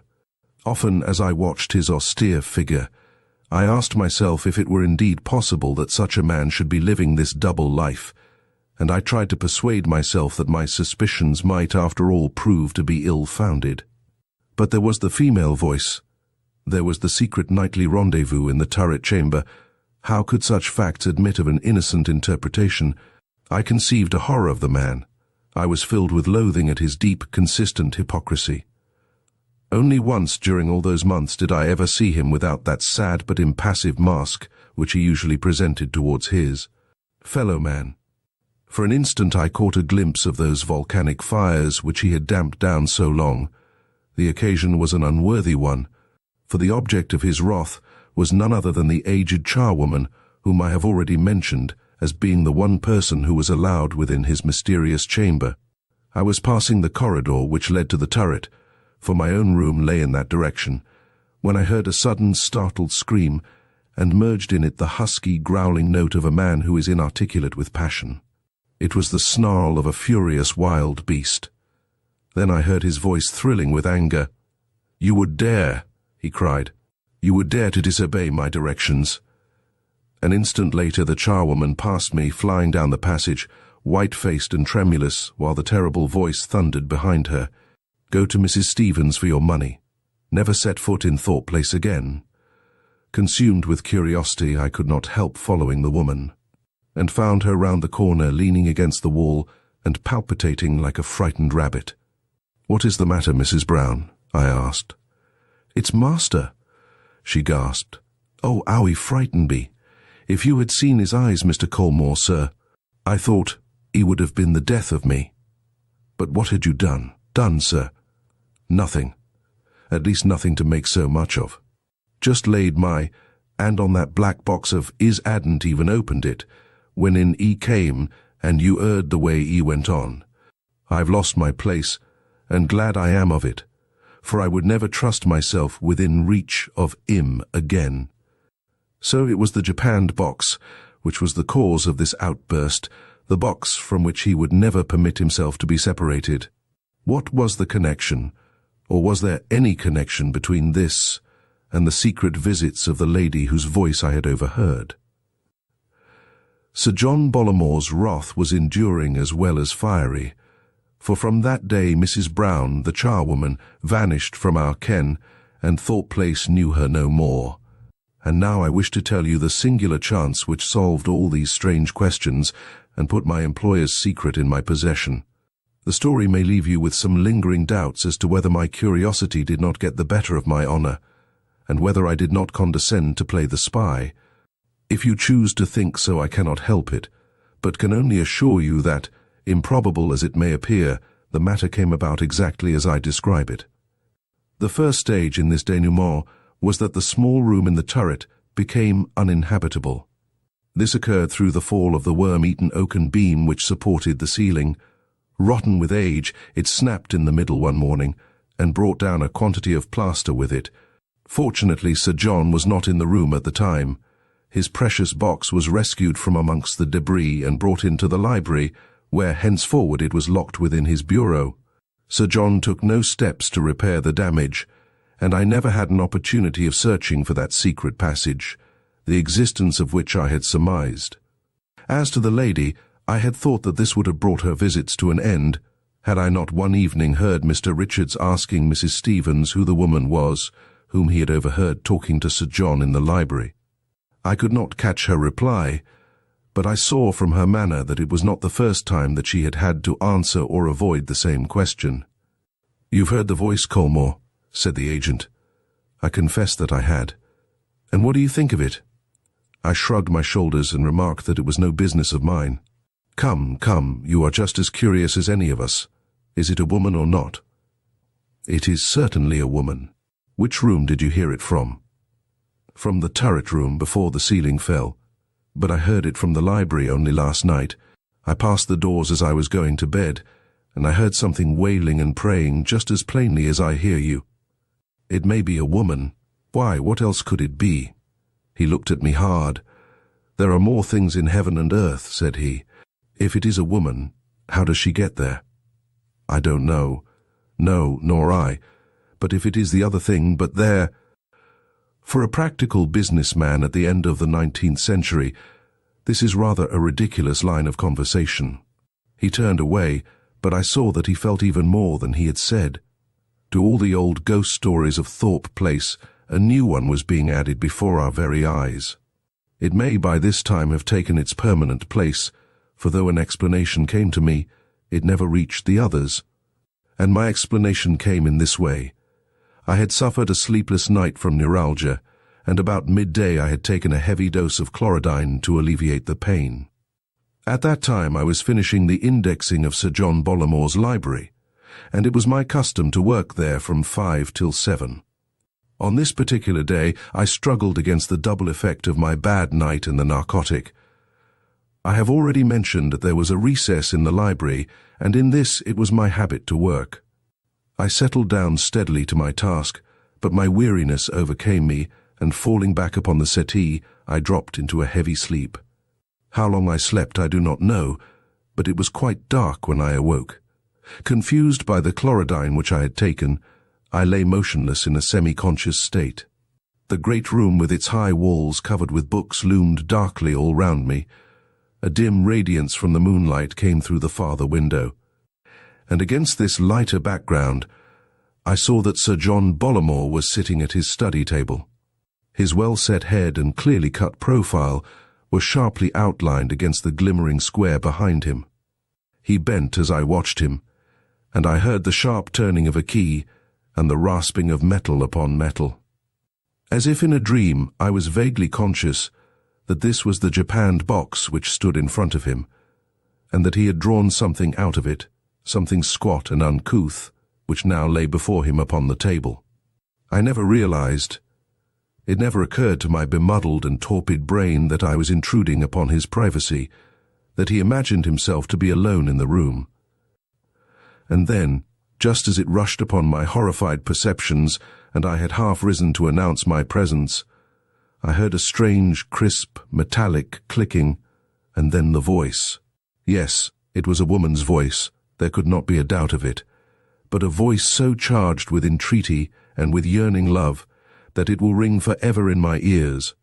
It came with a curious faraway tinkle, but every word was clear, though faint, very faint, for they were the last words of a dying woman. "I am not really gone, John," said the thin, gasping voice.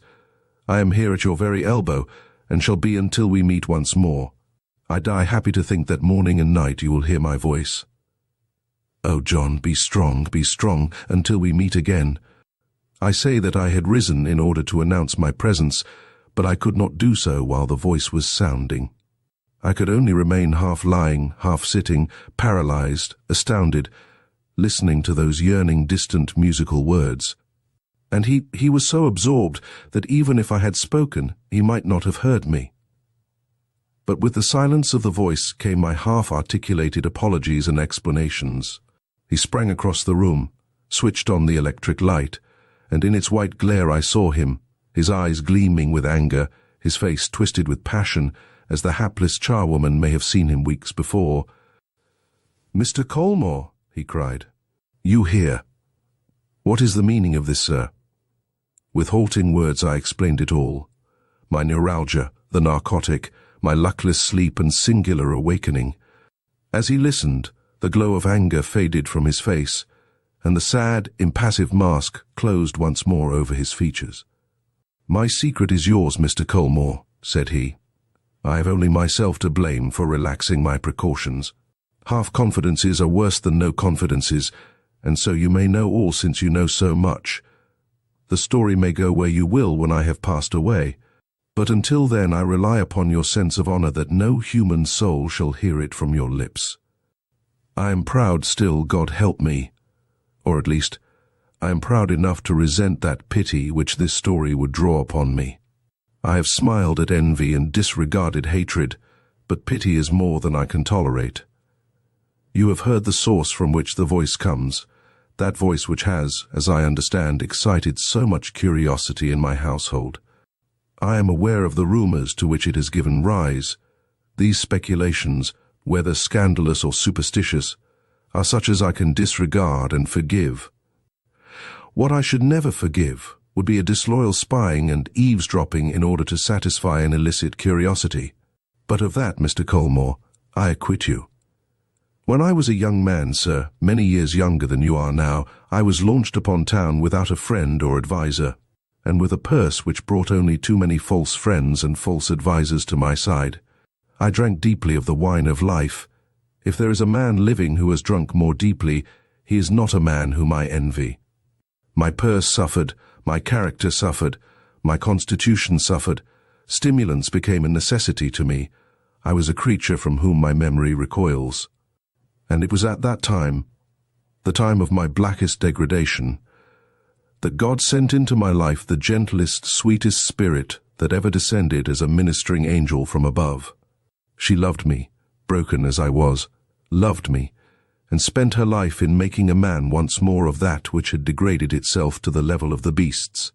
But a fell disease struck her, and she withered away before my eyes. In the hour of her agony it was never of herself, of her own sufferings and her own death that she thought. It was all of me. The one pang which her fate brought to her was the fear that when her influence was removed, I should revert to that which I had been. It was in vain that I made oath to her that no drop of wine would ever cross my lips. She knew only too well the hold that the devil had upon me, she who had striven so to loosen it, and it haunted her night and day the thought that my soul might again be within his grip. It was from some friend's gossip of the sick room that she heard of this invention, this phonograph, and with the quick insight of a loving woman, she saw how she might use it for her ends. She sent me to London to procure the best which money could buy. With her dying breath, she gasped into it the words which have held me straight ever since. Lonely and broken, what else have I in all the world to uphold me? But it is enough. Please God, I shall face her without shame when he is pleased to reunite us. That is my secret, Mr. Colmore, and whilst I live I leave it in your keeping. Part 2, Chapter 5, The Black Doctor. Bishop's Crossing is a small village lying 10 miles in a southwesterly direction from Liverpool.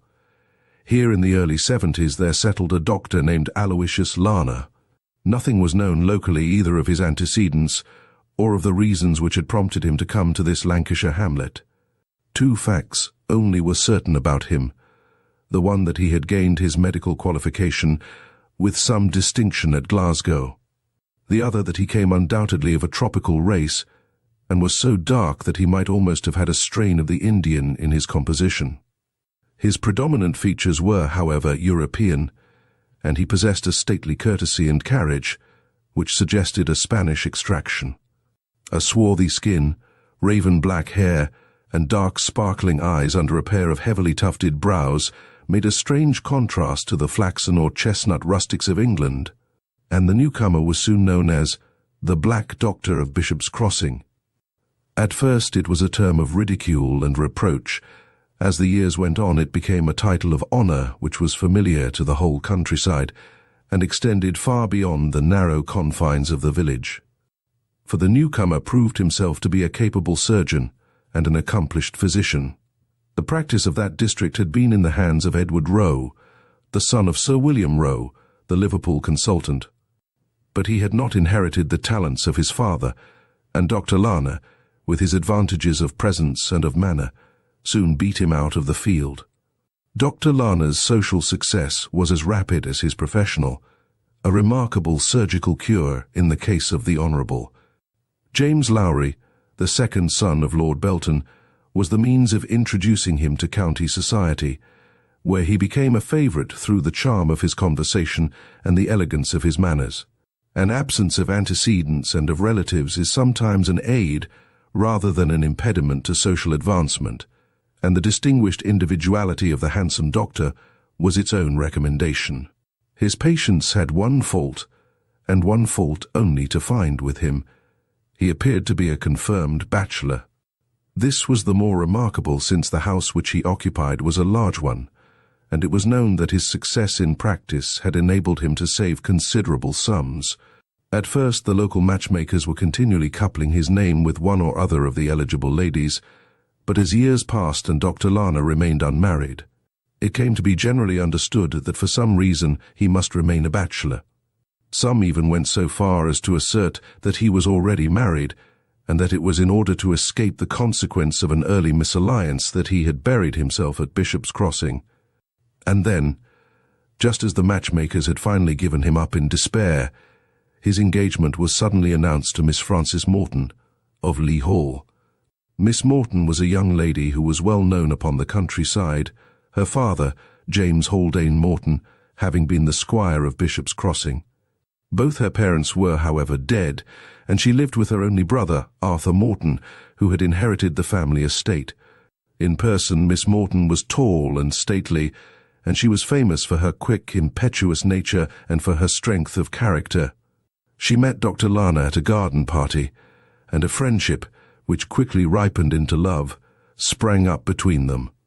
Nothing could exceed their devotion to each other. There was some discrepancy in age, he being 37 and she 24, but, save in that one respect, there was no possible objection to be found with the match. The engagement was in February, and it was arranged that the marriage should take place in August.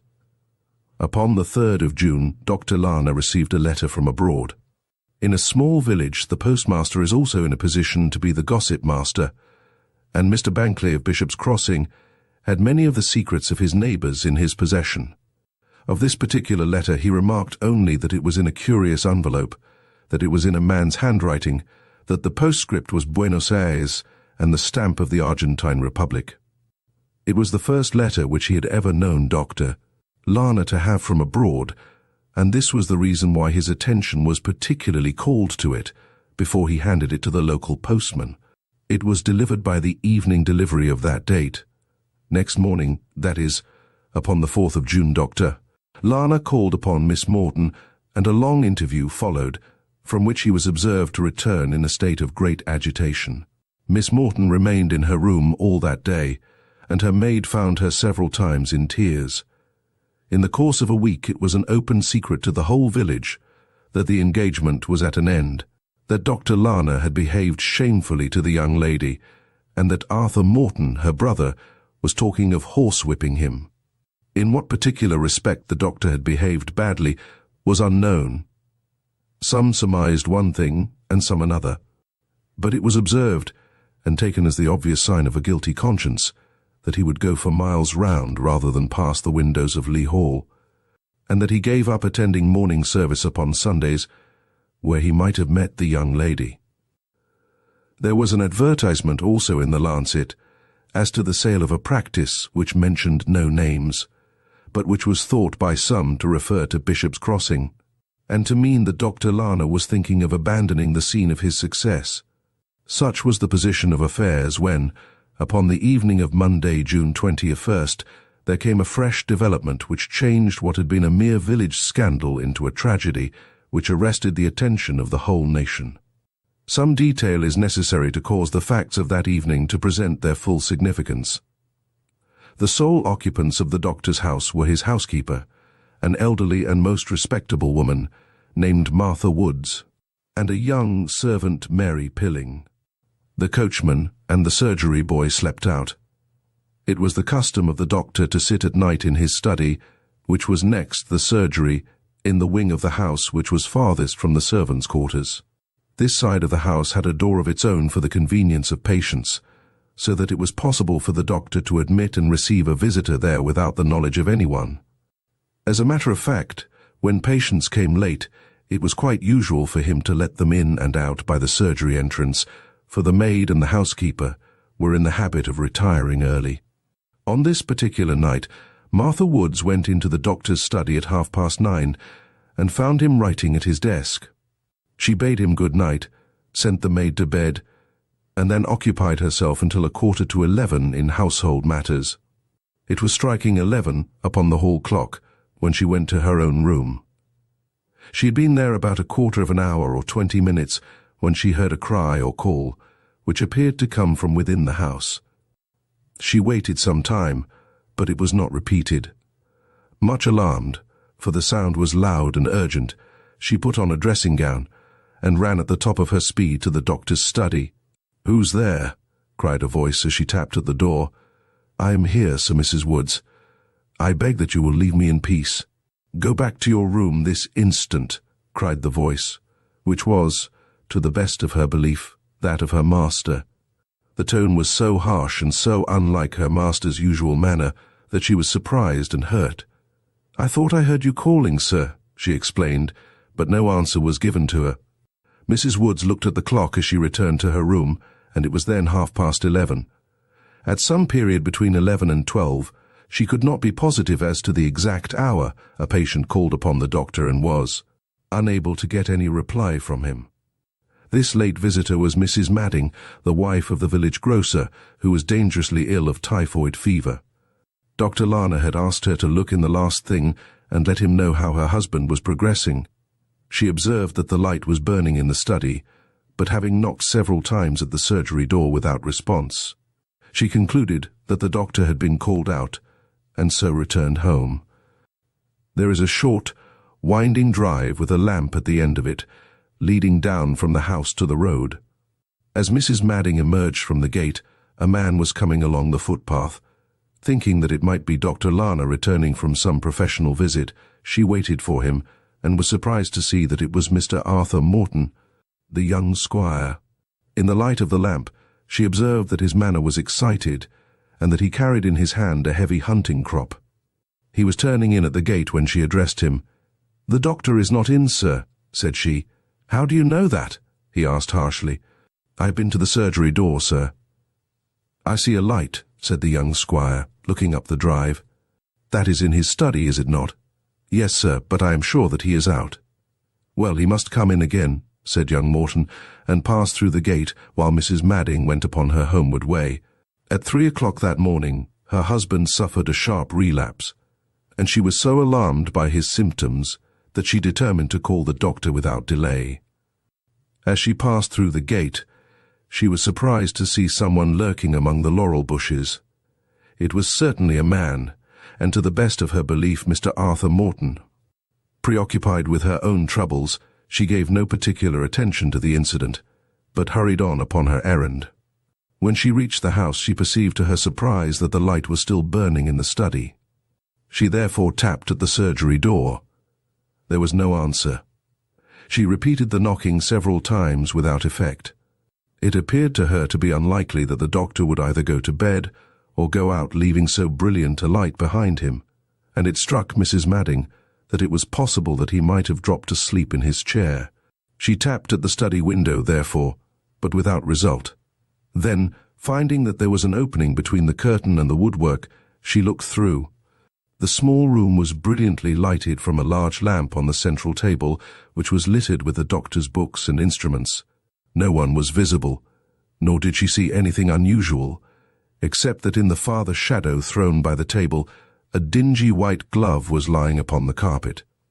And then suddenly, as her eyes became more accustomed to the light, a boot emerged from the other end of the shadow, and she realized with a thrill of horror that what she had taken to be a glove was the hand of a man, who was prostrate upon the floor.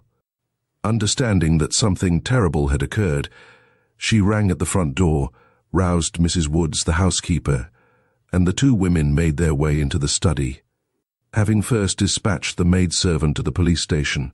At the side of the table, away from the window, Dr. Lana was discovered stretched upon his back and quite dead. It was evident that he had been subjected to violence, for one of his eyes was blackened, and there were marks of bruises about his face and neck. A slight thickening and swelling of his features appeared to suggest that the cause of his death had been strangulation. He was dressed in his usual professional clothes, but wore cloth slippers, the soles of which were perfectly clean. The carpet was marked all over, especially on the side of the door, with traces of dirty boots, which were presumably left by the murderer.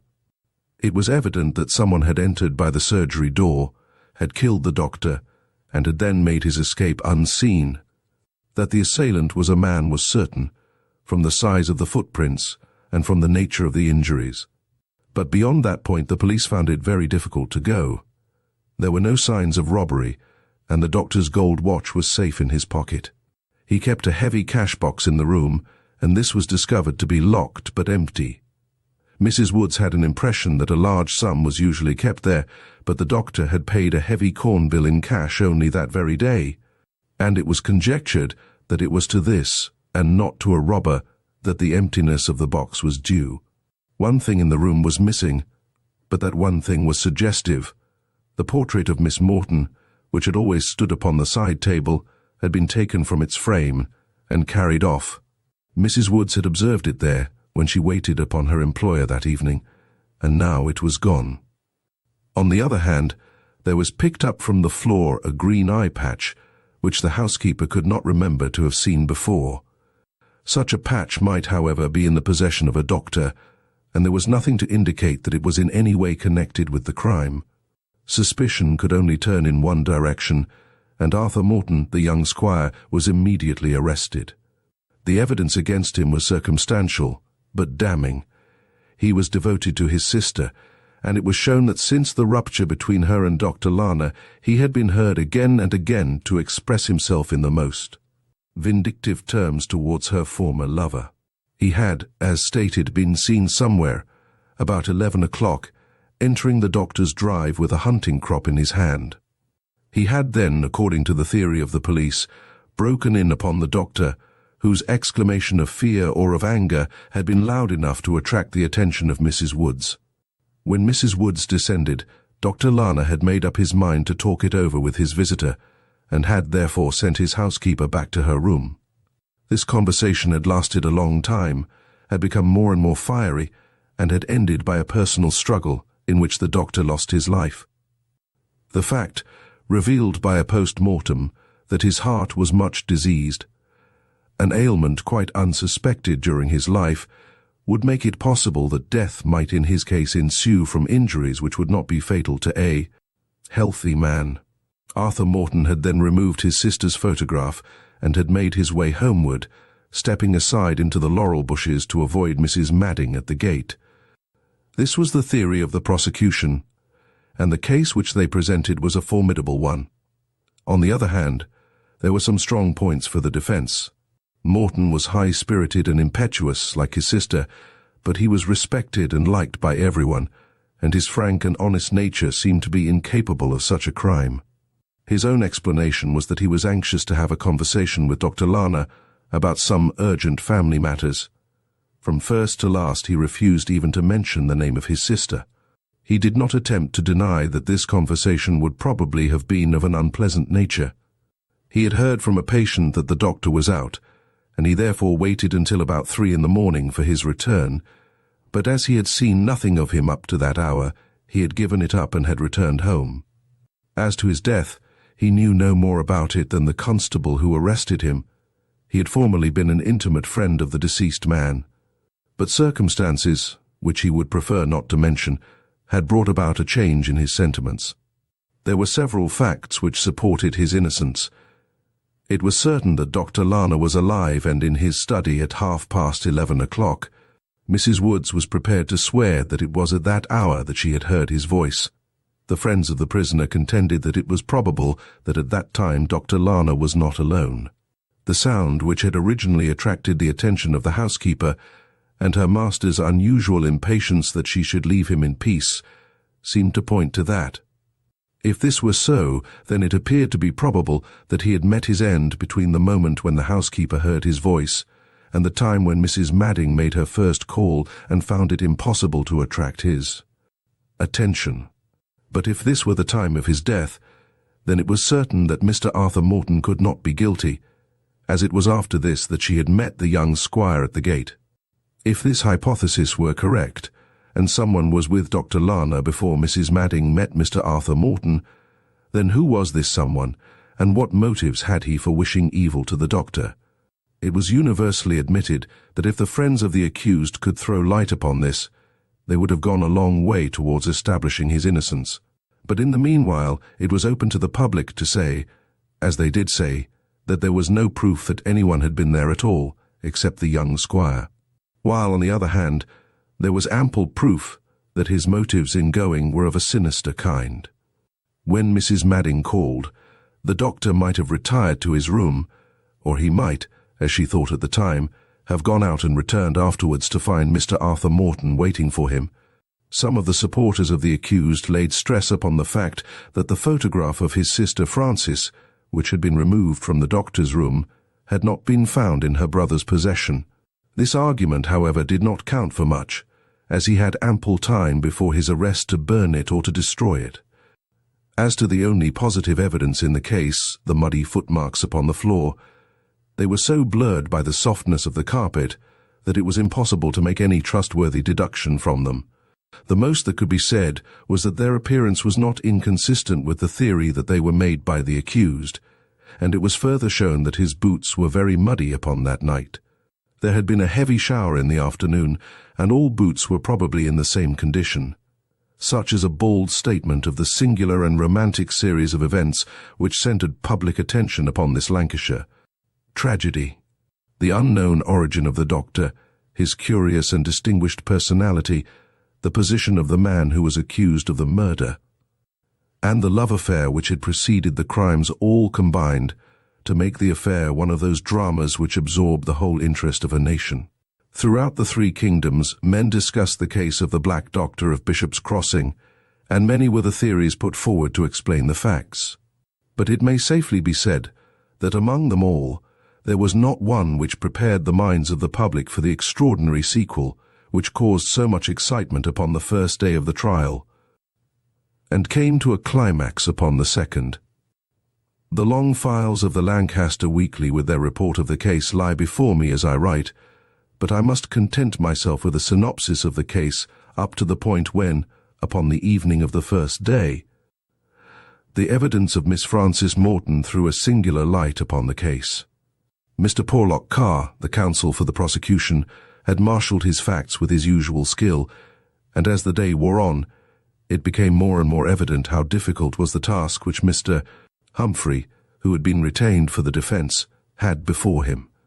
Several witnesses were put up to swear to the intemperate expressions which the young squire had been heard to utter about the doctor, and the fiery manner in which he resented the alleged ill treatment of his sister. Mrs. Madding repeated her evidence as to the visit which had been paid late at night by the prisoner to the deceased, and it was shown by another witness that the prisoner was aware that the doctor was in the habit of sitting up alone in this isolated wing of the house, and that he had chosen this very late hour to call because he knew that his victim would then be at his mercy. A servant at the squire's house was compelled to admit that he had heard his master return about 3 that morning, which corroborated Mrs. Madding's statement that she had seen him among the laurel bushes near the gate upon the occasion of her second visit. The muddy boots and an alleged similarity in the footprints were duly dwelt upon, and it was felt when the case for the prosecution had been presented that, however circumstantial it might be, it was none the less so complete and so convincing that the fate of the prisoner was sealed, unless something quite unexpected should be disclosed by the defence. It was 3 o'clock when the prosecution closed. At 4:30, when the court rose, a new and unlooked-for development had occurred. I extract the incident, or part of it, from the journal which I have already mentioned, omitting the preliminary observations of the counsel.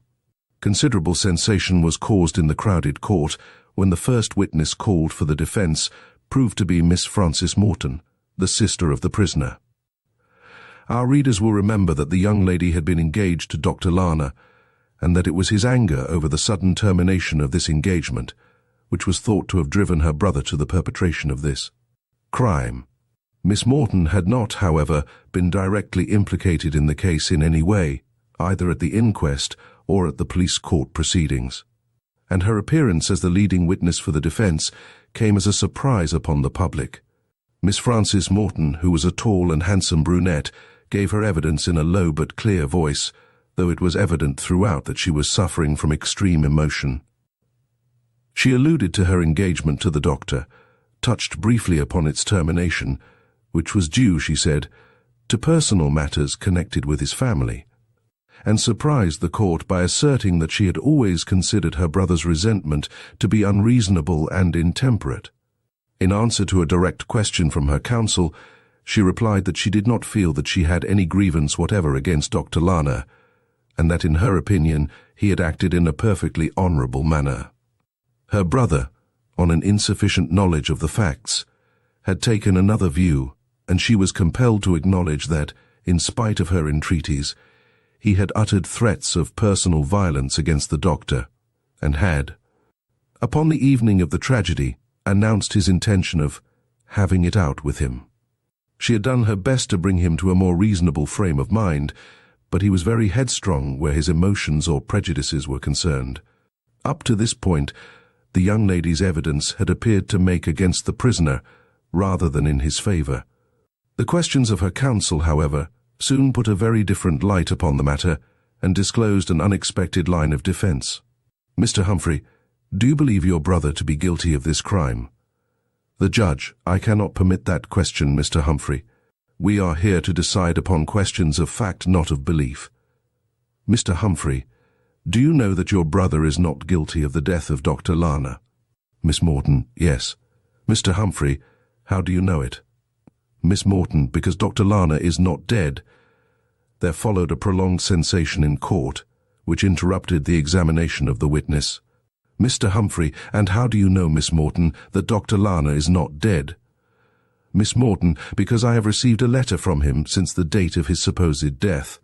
"Mr. Humphrey, have you this letter?" Miss Morton: "Yes, but I should prefer not to show it." "Mr. Humphrey, have you the envelope?" Miss Morton: "Yes, it is here." "Mr. Humphrey, what is the postmark?" Miss Morton: "Liverpool." "Mr. Humphrey, and the date?" Miss Morton: "June the 22nd. Mr. Humphrey, that being the day after his alleged death. Are you prepared to swear to this handwriting, Miss Morton?" Miss Morton: "Certainly." "Mr. Humphrey, I am prepared to call 6 other witnesses, my lord, to testify that this letter is in the writing of Dr. Lana." The judge: "Then you must call them tomorrow." Mr. Porlock Carr, counsel for the prosecution: "In the meantime, my lord, we claim possession of this document, so that we may obtain expert evidence as to how far it is an imitation of the handwriting of the gentleman whom we still confidently assert to be deceased. I need not point out that the theory so unexpectedly sprung upon us may prove to be a very obvious device adopted by the friends of the prisoner in order to divert this inquiry. I would draw attention to the fact that the young lady must, according to her own account, have possessed this letter during the proceedings at the inquest and at the police court.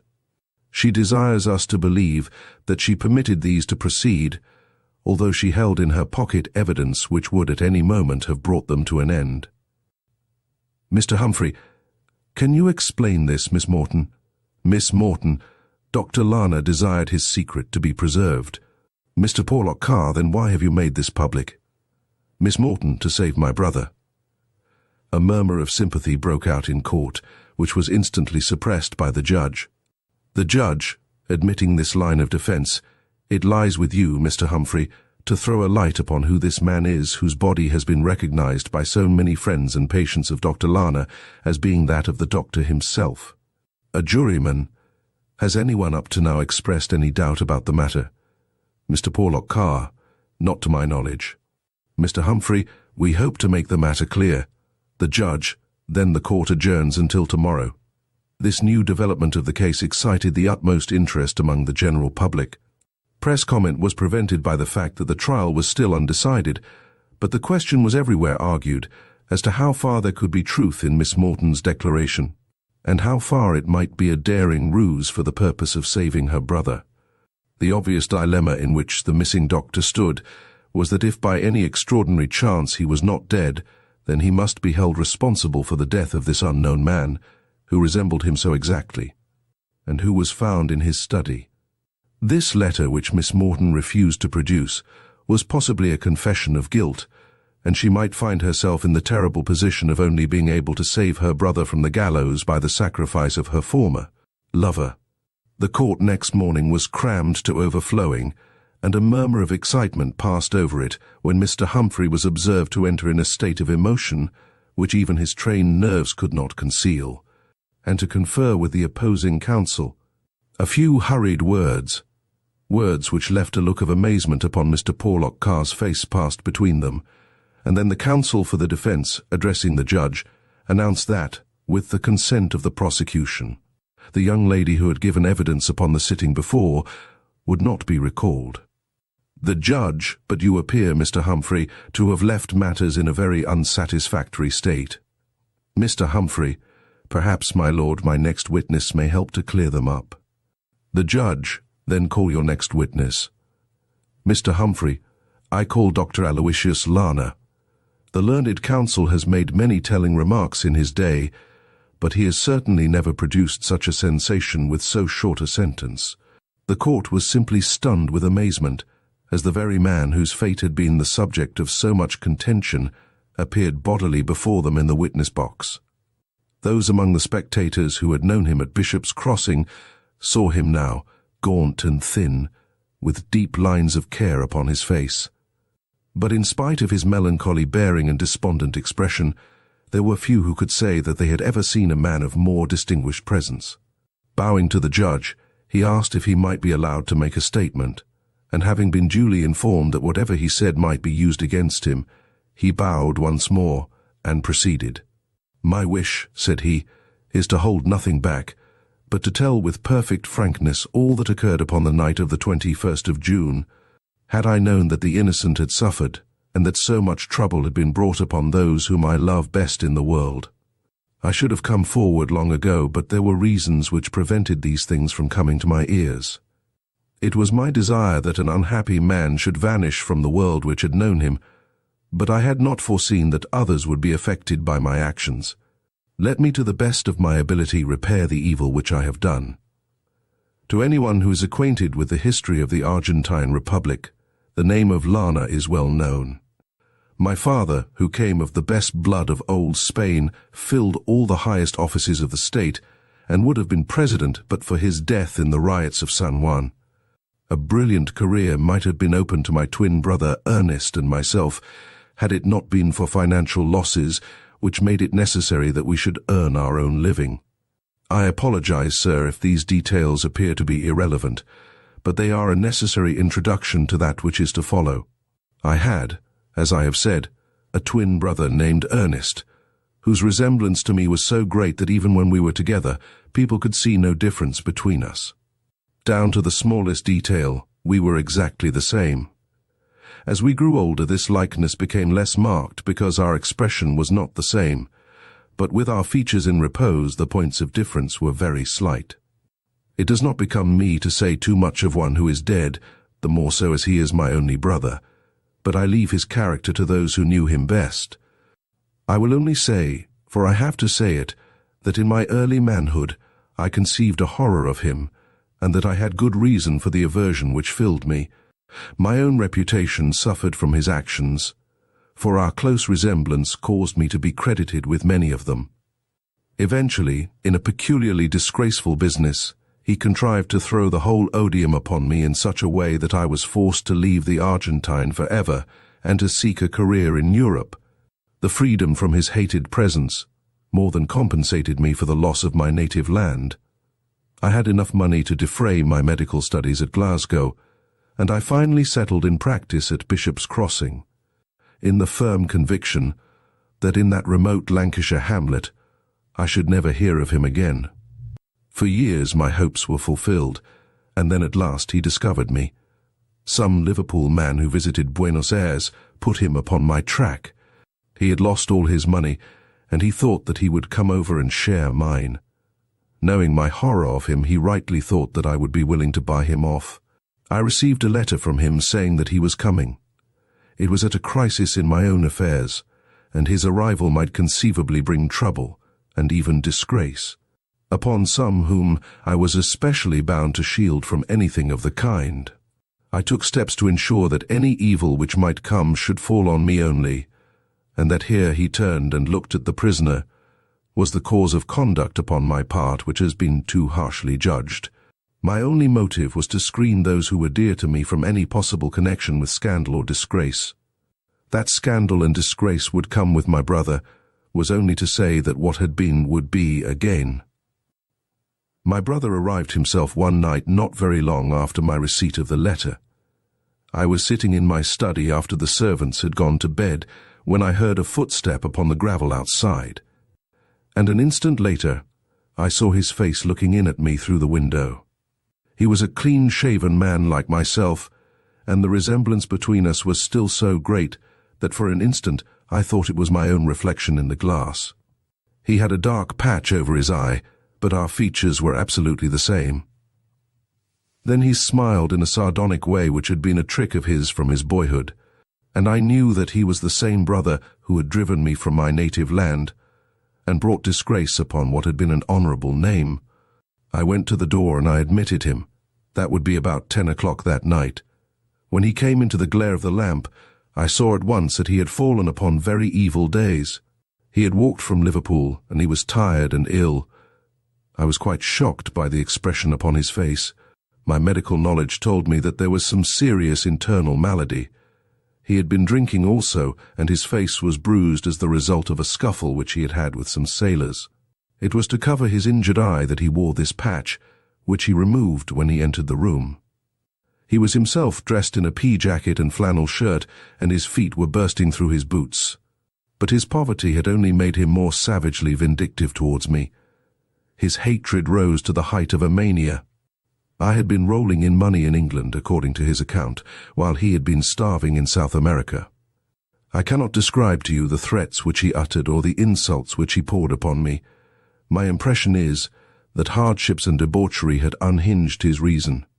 He paced about the room like a wild beast, demanding drink, demanding money, and all in the foulest language.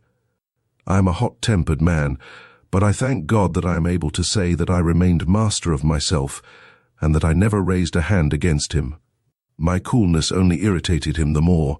He raved, he cursed, he shook his fists in my face, and then suddenly a horrible spasm passed over his features. He clapped his hand to his side, and with a loud cry, he fell in a heap at my feet.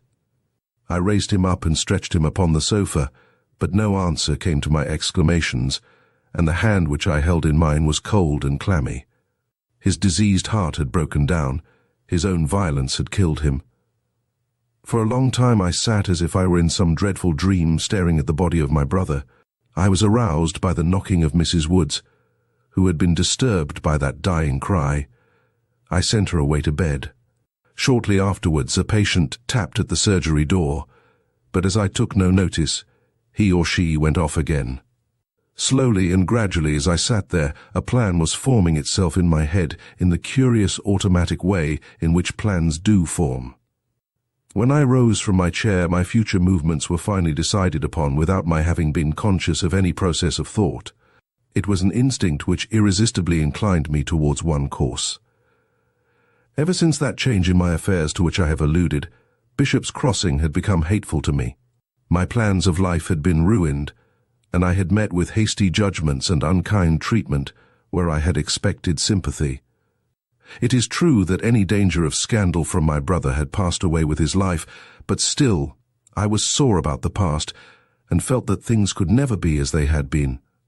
It may be that I was unduly sensitive and that I had not made sufficient allowance for others, but my feelings were as I describe. Any chance of getting away from Bishop's Crossing and of everyone in it would be most welcome to me.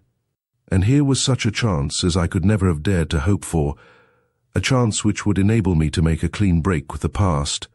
There was this dead man lying upon the sofa, so like me that save for some little thickness and coarseness of the features, there was no difference at all.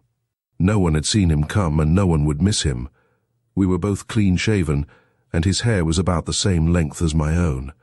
If I changed clothes with him, then Dr. Aloysius Lana would be found lying dead in his study, and there would be an end of an unfortunate fellow, and of a blighted career. There was plenty of ready money in the room, and this I could carry away with me to help me to start once more in some other land. In my brother's clothes, I could walk by night unobserved as far as Liverpool, and in that great seaport, I would soon find some means of leaving the country.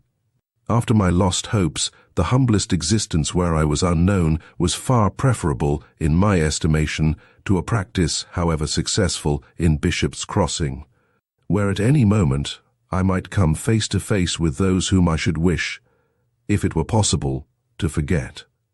I determined to effect the change, and I did so. I will not go into particulars, for the recollection is as painful as the experience. But in an hour my brother lay, dressed down to the smallest detail in my clothes, while I slunk out by the surgery door, and taking the back path which led across some fields. I started off to make the best of my way to Liverpool, where I arrived the same night. My bag of money and a certain portrait were all I carried out of the house, and I left behind me in my hurry the shade which my brother had been wearing over his eye. Everything else of his I took with me. I give you my word, sir, that never for one instant did the idea occur to me that people might think that I had been murdered. Nor did I imagine that anyone might be caused serious danger through this stratagem by which I endeavored to gain a fresh start in the world. On the contrary, it was the thought of relieving others from the burden of my presence, which was always uppermost in my mind. A sailing vessel was leaving Liverpool that very day for Corunna, and in this I took my passage, thinking that the voyage would give me time to recover my balance and to consider the future. But before I left, my resolution softened. I bethought me that there was one person in the world to whom I would not cause an hour of sadness. She would mourn me in her heart, however harsh and unsympathetic her relatives might be. She understood and appreciated the motives upon which I had acted, and if the rest of her family condemned me, she, at least, would not forget. And so I sent her a note under the seal of secrecy to save her from a baseless grief. If under the pressure of events she broke that seal, she has my entire sympathy and forgiveness. It was only last night that I returned to England, and during all this time I have heard nothing of the sensation which my supposed death had caused, nor of the accusation that Mr. Arthur Morton had been concerned in it. It was in a late evening paper that I read an account of the proceedings of yesterday, and I have come this morning as fast as an express train could bring me to testify to the truth. Such was the remarkable statement of Dr. Aloysius Lana, which brought the trial to a sudden termination. A subsequent investigation corroborated it to the extent of finding out the vessel in which his brother Ernest Lana had come over from South America. The ship's doctor was able to testify that he had complained of a weak heart during the voyage, and that his symptoms were consistent with such a death as was described. As to Dr. Aloysius Lana, he returned to the village from which he had made so dramatic a disappearance, and a complete reconciliation was effected between him and the young squire. The latter, having acknowledged that he had entirely misunderstood the other's motives in withdrawing from his engagement. That another reconciliation followed may be judged from a notice extracted from a prominent column in the Morning Post. A marriage was solemnized upon September 19th by the Reverend Stephen Johnson at the parish church of Bishop's Crossing between Aloysius Xavier Lana, son of Don Alfredo Lana, formerly Foreign Minister of the Argentine Republic, and Frances Morton, only daughter of the late James Morton, J.P., of Lee Hall, Bishop's Crossing, Lancashire. Part 2, Chapter 6, The Jew's Breastplate. My particular friend, Ward Mortimer, was one of the best men of his day at everything connected with Oriental archaeology. He had written largely upon the subject. He had lived 2 years in a tomb at Thebes while he excavated in the Valley of the Kings. And finally, he had created a considerable sensation by his exhumation of the alleged mummy of Cleopatra in the inner room of the Temple of Horus at Philae. With such a record at the age of 31, It was felt that a considerable career lay before him, and no one was surprised when he was elected to the curatorship of the Belmore Street Museum, which carries with it the lectureship at the Oriental College and an income which has sunk with the fall in land, but which still remains at that ideal sum which is large enough to encourage an investigator, but not so large as to enervate him. There was only one reason which made Ward Mortimer's position a little difficult at the Belmore Street Museum, and that was the extreme eminence of the man whom he had to succeed. Professor Andreas was a profound scholar and a man of European reputation. His lectures were frequented by students from every part of the world, and his admirable management of the collection entrusted to his care was a commonplace in all learned societies. There was therefore considerable surprise when, at the age of 55, he suddenly resigned his position and retired from those duties which had been both his livelihood and his pleasure. He and his daughter left the comfortable suite of rooms which had formed his official residence in connection with the museum, and my friend, Mortimer, who was a bachelor, took up his quarters there. On hearing of Mortimer's appointment, Professor Andreas had written him a very kindly and flattering congratulatory letter. I was actually present at their first meeting, and I went with Mortimer round the museum when the professor showed us the admirable collection which he had cherished so long.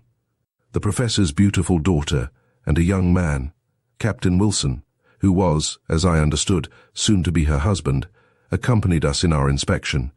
There were 15 rooms, but the Babylonian, the Syrian, and the Central Hall, which contained the Jewish and Egyptian collection, were the finest of all.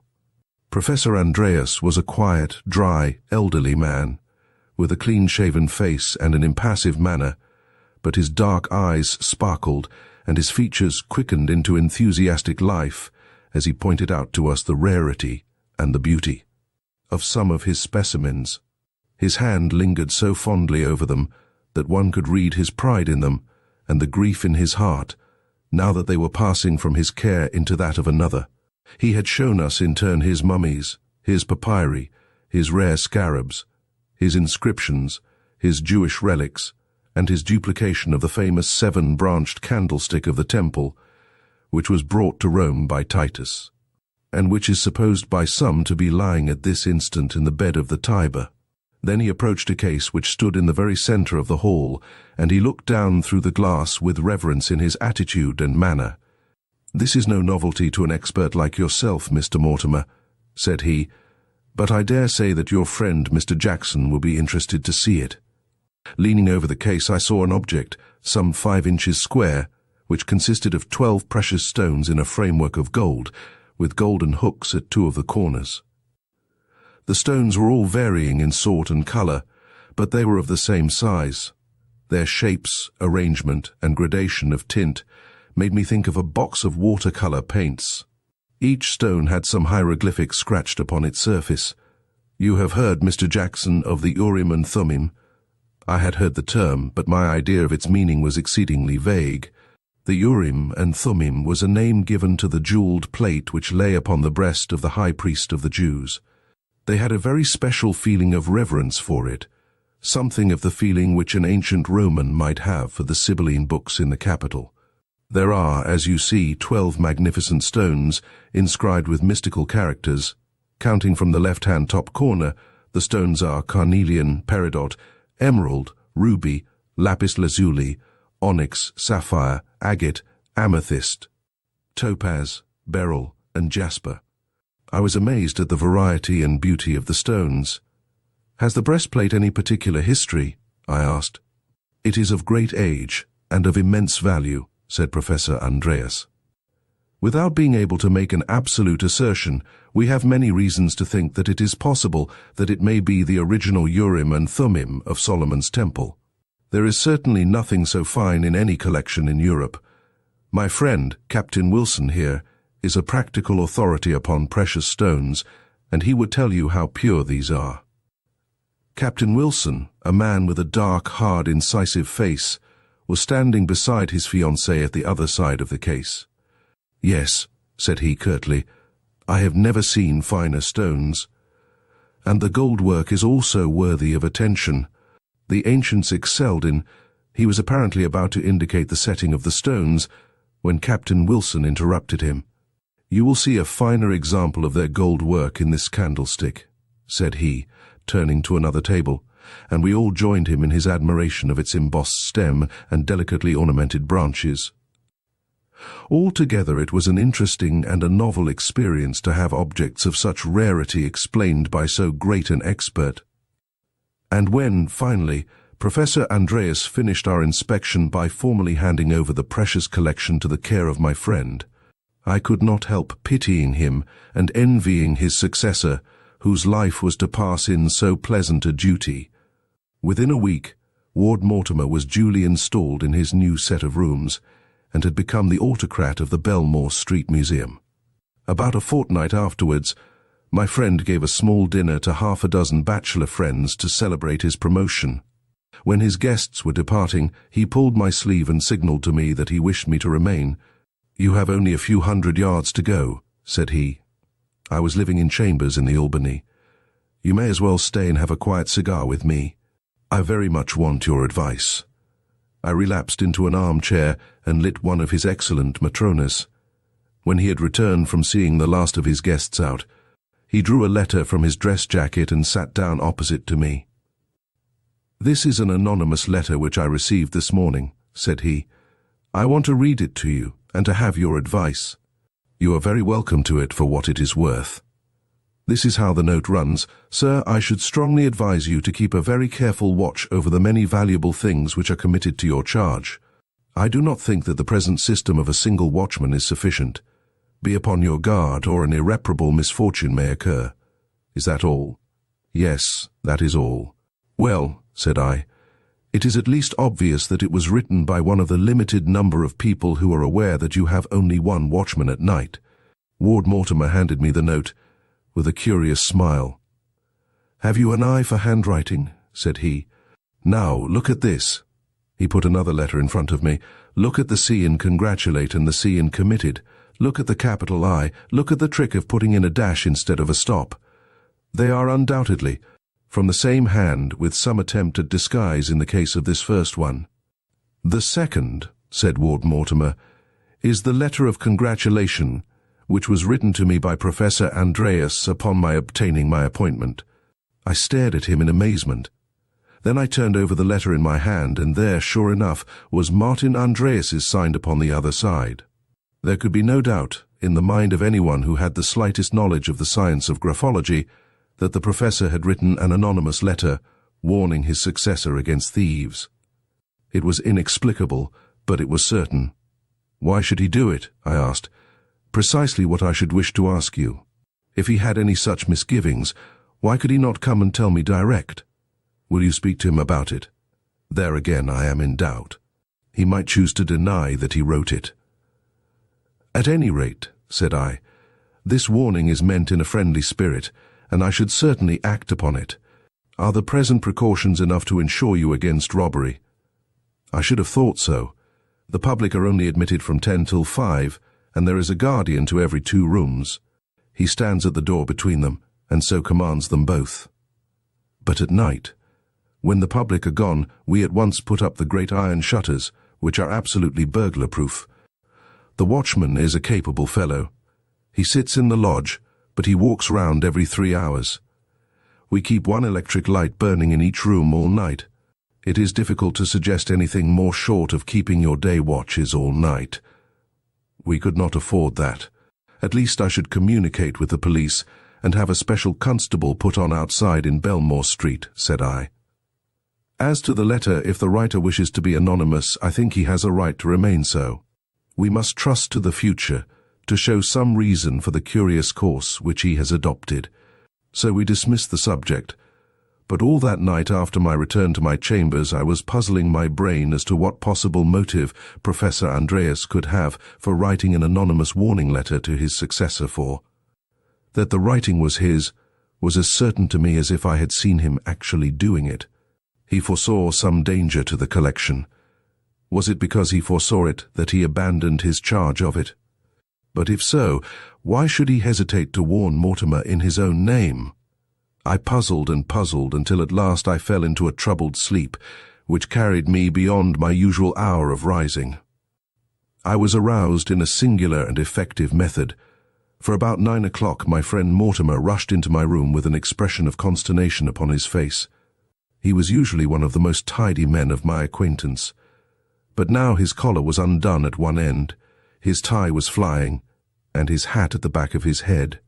I read his whole story in his frantic eyes. "The museum has been robbed," I cried, springing up in bed. "I fear so. Those jewels, the jewels of the Urim and Thummim." He gasped, for he was out of breath with running. "I'm going on to the police station. Come to the museum as soon as you can, Jackson. Goodbye." He rushed distractedly out of the room, and I heard him clatter down the stairs. I was not long in following his directions, but I found when I arrived that he had already returned with a police inspector and another elderly gentleman, who proved to be Mr. Purvis, one of the partners of Mawson and Company, the well-known diamond merchants. As an expert in stones, he was always prepared to advise the police. They were grouped round the case in which the breastplate of the Jewish priest had been exposed. The plate had been taken out and laid upon the glass top of the case, and the three heads were bent over it. "It is obvious that it has been tampered with," said Mortimer. "It caught my eye the moment that I passed through the room this morning. I examined it yesterday evening, so that it is certain that this has happened during the night." It was, as he had said, obvious that someone had been at work upon it. The settings of the uppermost row of 4 stones, the carnelian, peridot, emerald, and ruby, were rough and jagged, as if someone had scraped all round them. The stones were in their places, but the beautiful gold work, which we had admired only a few days before, had been very clumsily pulled about. "It looks to me," said the police inspector, "as if someone had been trying to take out the stones." "My fear is," said Mortimer, "that he not only tried but succeeded. I believe these 4 stones to be skillful imitations, which have been put in the place of the originals." The same suspicion had evidently been in the mind of the expert, for he had been carefully examining the 4 stones with the aid of a lens. He now submitted them to several tests, and finally turned cheerfully to Mortimer. "I congratulate you, sir," said he heartily. "I will pledge my reputation that all 4 of these stones are genuine, and of a most unusual degree of purity." The colour began to come back to my poor friend's frightened face, and he drew a long breath of relief. "Thank God," he cried. "Then what in the world did the thief want?" Probably he meant to take the stones, but was interrupted. "In that case, one would expect him to take them out one at a time, but the setting of each of these has been loosened, and yet the stones are all here." "It is certainly most extraordinary," said the inspector. "I never remember a case like it. Let us see the watchman." The commissionaire was called a soldierly, honest-faced man, who seemed as concerned as Ward Mortimer at the incident. "No, sir, I never heard a sound," he answered, in reply to the questions of the inspector. "I made my rounds 4 times, as usual, but I saw nothing suspicious. I've been in my position 10 years, but nothing of the kind has ever occurred before." "No thief could have come through the windows?" "Impossible, sir." "Or passed you at the door?" "No, sir, I never left my post except when I walked my rounds." "What other openings are there in the museum?" "There is the door into Mr. Ward Mortimer's private rooms." "That is locked at night," my friend explained, "and in order to reach it, anyone from the street would have to open the outside door as well. Your servants? Their quarters are entirely separate." "Well, well," said the inspector, "this is certainly very obscure. However, there has been no harm done, according to Mr. Purvis. I will swear that those stones are genuine, so that the case appears to be merely one of malicious damage. But nonetheless, I should be very glad to go carefully round the premises and to see if we can find any trace to show us who your visitor may have been." His investigation, which lasted all the morning, was careful and intelligent, but it led in the end to nothing. He pointed out to us that there were 2 possible entrances to the museum which we had not considered. The one was from the cellars by a trapdoor opening in the passage, the other through a skylight from the lumber room, overlooking that very chamber to which the intruder had penetrated. As neither the cellar nor the lumber room could be entered unless the thief was already within the locked doors, the matter was not of any practical importance, and the dust of cellar and attic assured us that no one had used either one or the other. Finally, we ended as we began, without the slightest clue as to how, why, or by whom the setting of these 4 jewels had been tampered with. There remained one course for Mortimer to take, and he took it. Leaving the police to continue their fruitless researches, he asked me to accompany him that afternoon in a visit to Professor Andreas. He took with him the 2 letters, and it was his intention to openly tax his predecessor with having written the anonymous warning, and to ask him to explain the fact that he should have anticipated so exactly that which had actually occurred. The professor was living in a small villa in Upper Norwood, but we were informed by the servant that he was away from home. Seeing our disappointment, she asked us if we should like to see Miss Andreas, and showed us into the modest drawing-room. I have mentioned incidentally that the professor's daughter was a very beautiful girl.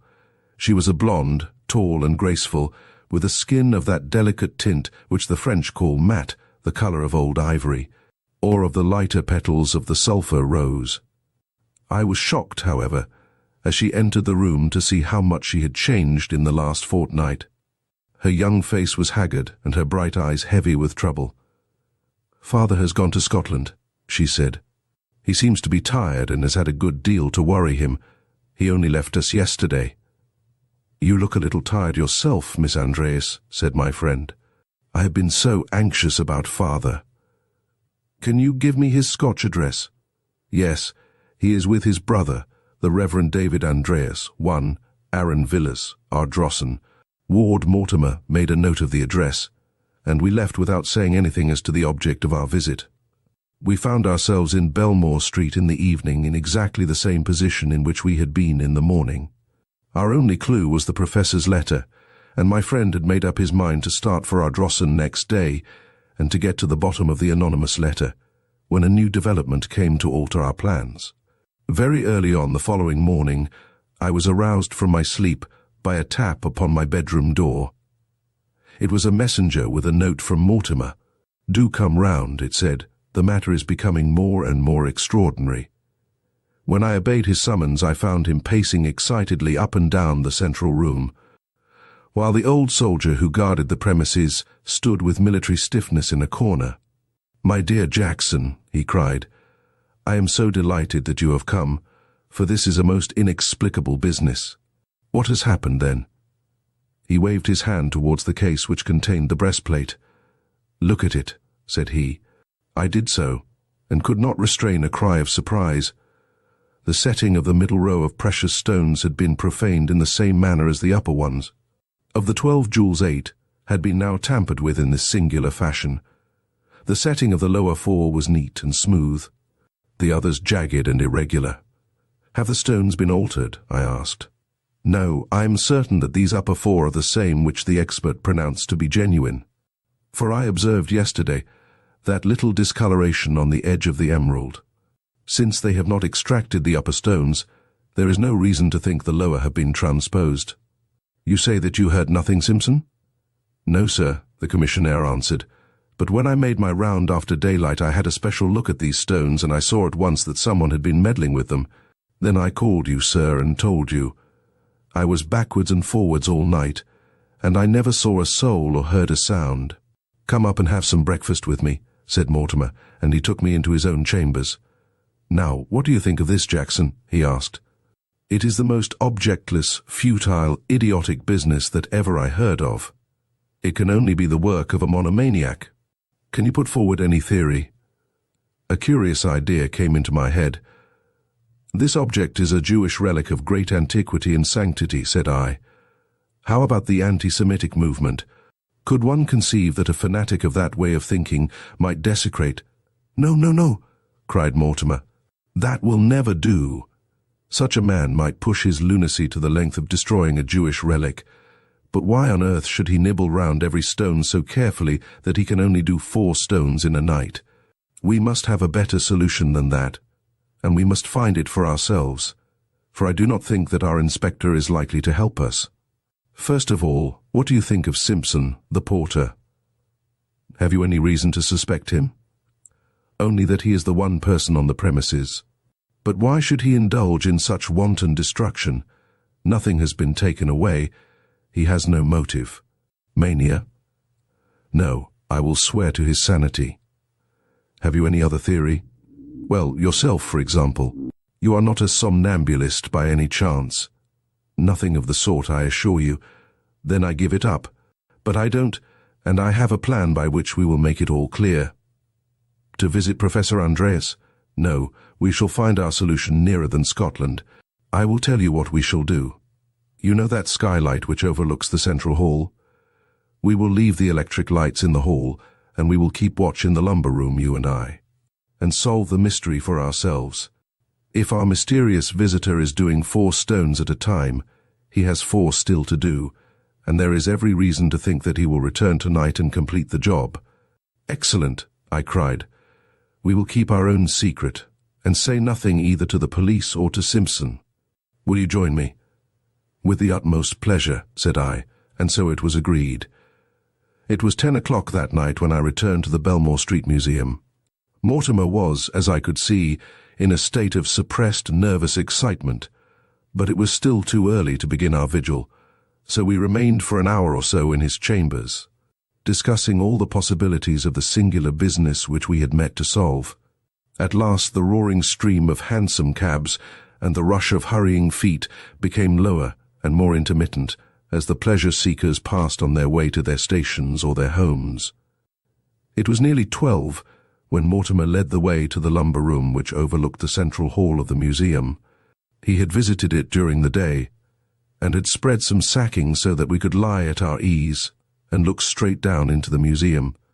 The skylight was of unfrosted glass, but was so covered with dust that it would be impossible for anyone looking up from below to detect that he was overlooked.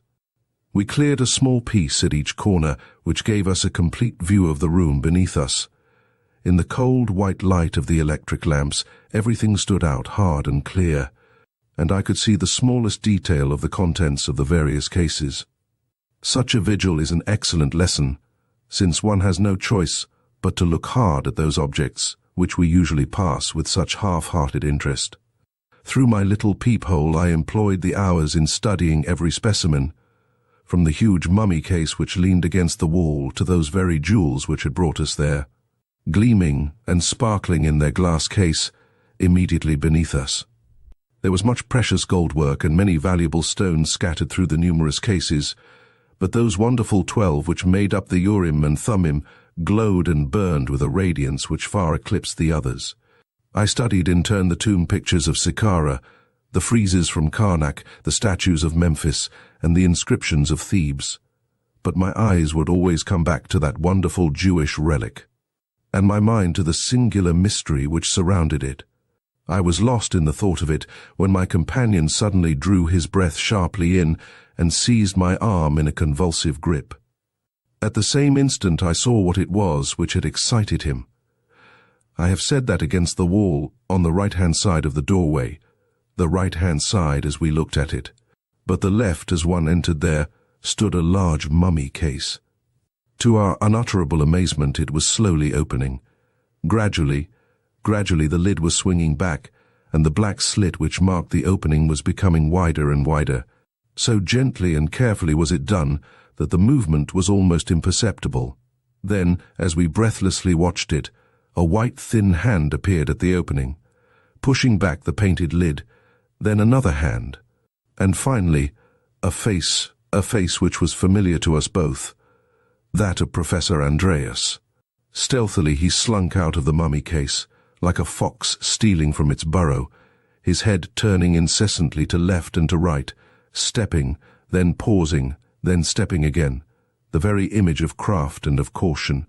Once some sound in the street struck him motionless, and he stood listening, with his ear turned, ready to dart back to the shelter behind him. Then he crept onwards again upon tiptoe, very, very softly and slowly, until he had reached the case in the center of the room. There he took a bunch of keys from his pocket, unlocked the case, took out the Jewish breastplate, and laying it upon the glass in front of him, began to work upon it with some sort of small, glistening tool.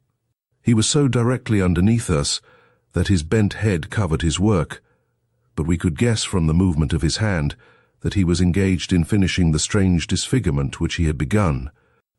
I could realize from the heavy breathing of my companion and the twitchings of the hand which still clutched my wrist. The furious indignation which filled his heart as he saw this vandalism in the quarter of all others where he could least have expected it. He, the very man who a fortnight before had reverently bent over this unique relic, and who had impressed its antiquity and its sanctity upon us, was now engaged in this outrageous profanation. It was impossible, unthinkable, and yet there, in the white glare of the electric light beneath us, was that dark figure with the bent grey head and the twitching elbow. What inhuman hypocrisy, what hateful depth of malice against his successor must underlie these sinister nocturnal labours. It was painful to think of and dreadful to watch. Even I, who had none of the acute feelings of a virtuoso, could not bear to look on and see this deliberate mutilation of so ancient a relic. It was a relief to me when my companion tugged at my sleeve as a signal that I was to follow him as he softly crept out of the room. It was not until we were within his own quarters that he opened his lips, and then I saw by his agitated face how deep was his consternation. "The abominable Goth!" he cried. "Could you have believed it? It is amazing. He is a villain or a lunatic, one or the other. We shall very soon see which.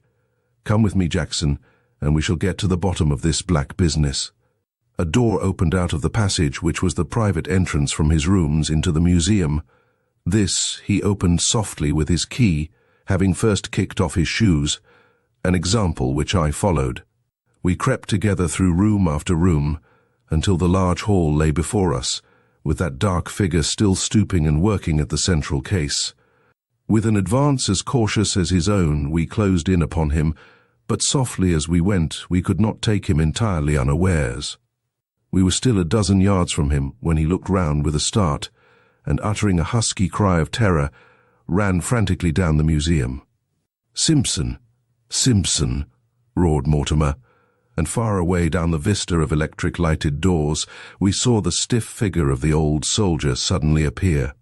Professor Andreas saw him also, and stopped running, with a gesture of despair.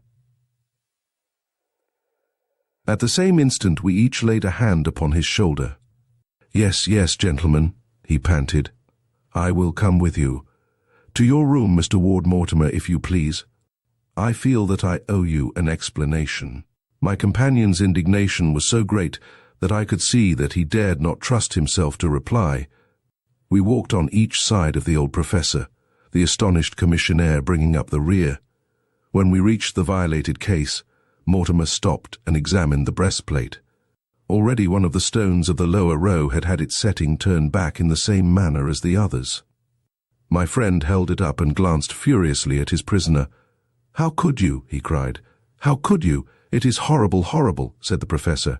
"I don't wonder at your feelings. Take me to your room." "But this shall not be left exposed," cried Mortimer.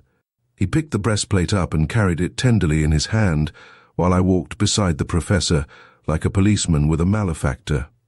We passed into Mortimer's chambers, leaving the amazed old soldier to understand matters as best he could.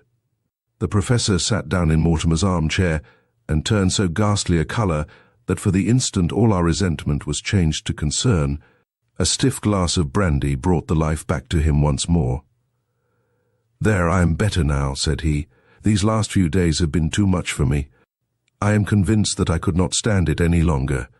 It is a nightmare, a horrible nightmare, that I should be arrested as a burglar in what has been for so long my own museum. And yet I cannot blame you. You could not have done otherwise. My hope always was that I should get it all over before I was detected. This would have been my last night's work." "How did you get in?" asked Mortimer. "By taking a very great liberty with your private door. But the object justified it. The object justified everything. You will not be angry when you know everything. At least, you will not be angry with me. I had a key to your side door and also to the museum door. I did not give them up when I left. And so you see it was not difficult for me to let myself into the museum. I used to come in early before the crowd had cleared from the street. Then I hid myself in the mummy case and took refuge there whenever Simpson came round. I could always hear him coming. I used to leave in the same way as I came. You ran a risk. I had to. But why? What on earth was your object you to do a thing like that? Mortimer pointed reproachfully at the plate which lay before him on the table. I could devise no other means.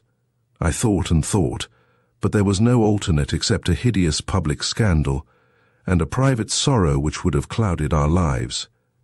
I acted for the best, incredible as it may seem to you, and I only ask your attention to enable me to prove it.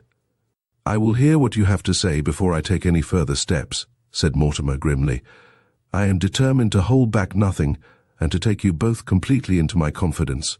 I will leave it to your own generosity how far you will use the facts with which I supply you. We have the essential facts already, and yet you understand nothing. Let me go back to what passed a few weeks ago, and I will make it all clear to you. Believe me that what I say is the absolute and exact truth. You have met the person who calls himself Captain Wilson. I say calls himself because I have reason now to believe that it is not his correct name. It would take me too long if I were to describe all the means by which he obtained an introduction to me and ingratiated himself into my friendship and the affection of my daughter. He brought letters from foreign colleagues which compelled me to show him some attention. And then, by his own attainments, which are considerable, he succeeded in making himself a very welcome visitor at my rooms. When I learned that my daughter's affections had been gained by him, I may have thought it premature, but I certainly was not surprised. For he had a charm of manner and of conversation which would have made him conspicuous in any society. He was much interested in Oriental antiquities, and his knowledge of the subject justified his interest. Often, when he spent the evening with us, he would ask permission to go down into the museum and have an opportunity of privately inspecting the various specimens. You can imagine that I, as an enthusiast, was in sympathy with such a request, and that I felt no surprise at the constancy of his visits. After his actual engagement to Elise, there was hardly an evening which he did not pass with us, and an hour or two were generally devoted to the museum. He had the free run of the place, and when I had been away for the evening, I had no objection to his doing whatever he wished here. This state of things was only terminated by the fact of my resignation of my official duties and my retirement to Norwood, where I hoped to have the leisure to write a considerable work which I had planned. It was immediately after this, within a week or so, that I first realized the true nature and character of the man whom I had so imprudently introduced into my family. The discovery came to me through letters from my friends abroad, which showed me that his introductions to me had been forgeries. Aghast at the revelation, I asked myself what motive this man could originally have had in practicing this elaborate deception upon me. I was too poor a man for any fortune hunter to have marked me down. Why then had he come?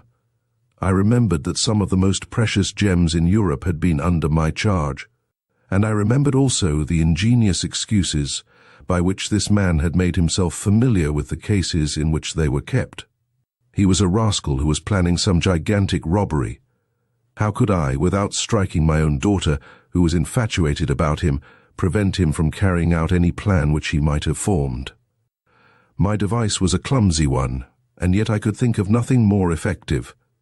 If I had written a letter under my own name, you would naturally have turned to me for details which I did not wish to give.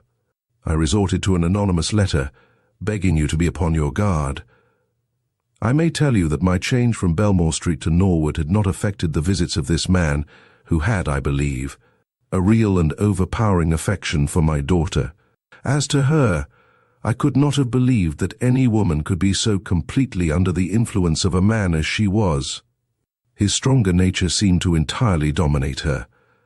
I had not realized how far this was the case, or the extent of the confidence which existed between them, until that very evening when his true character for the first time was made clear to me.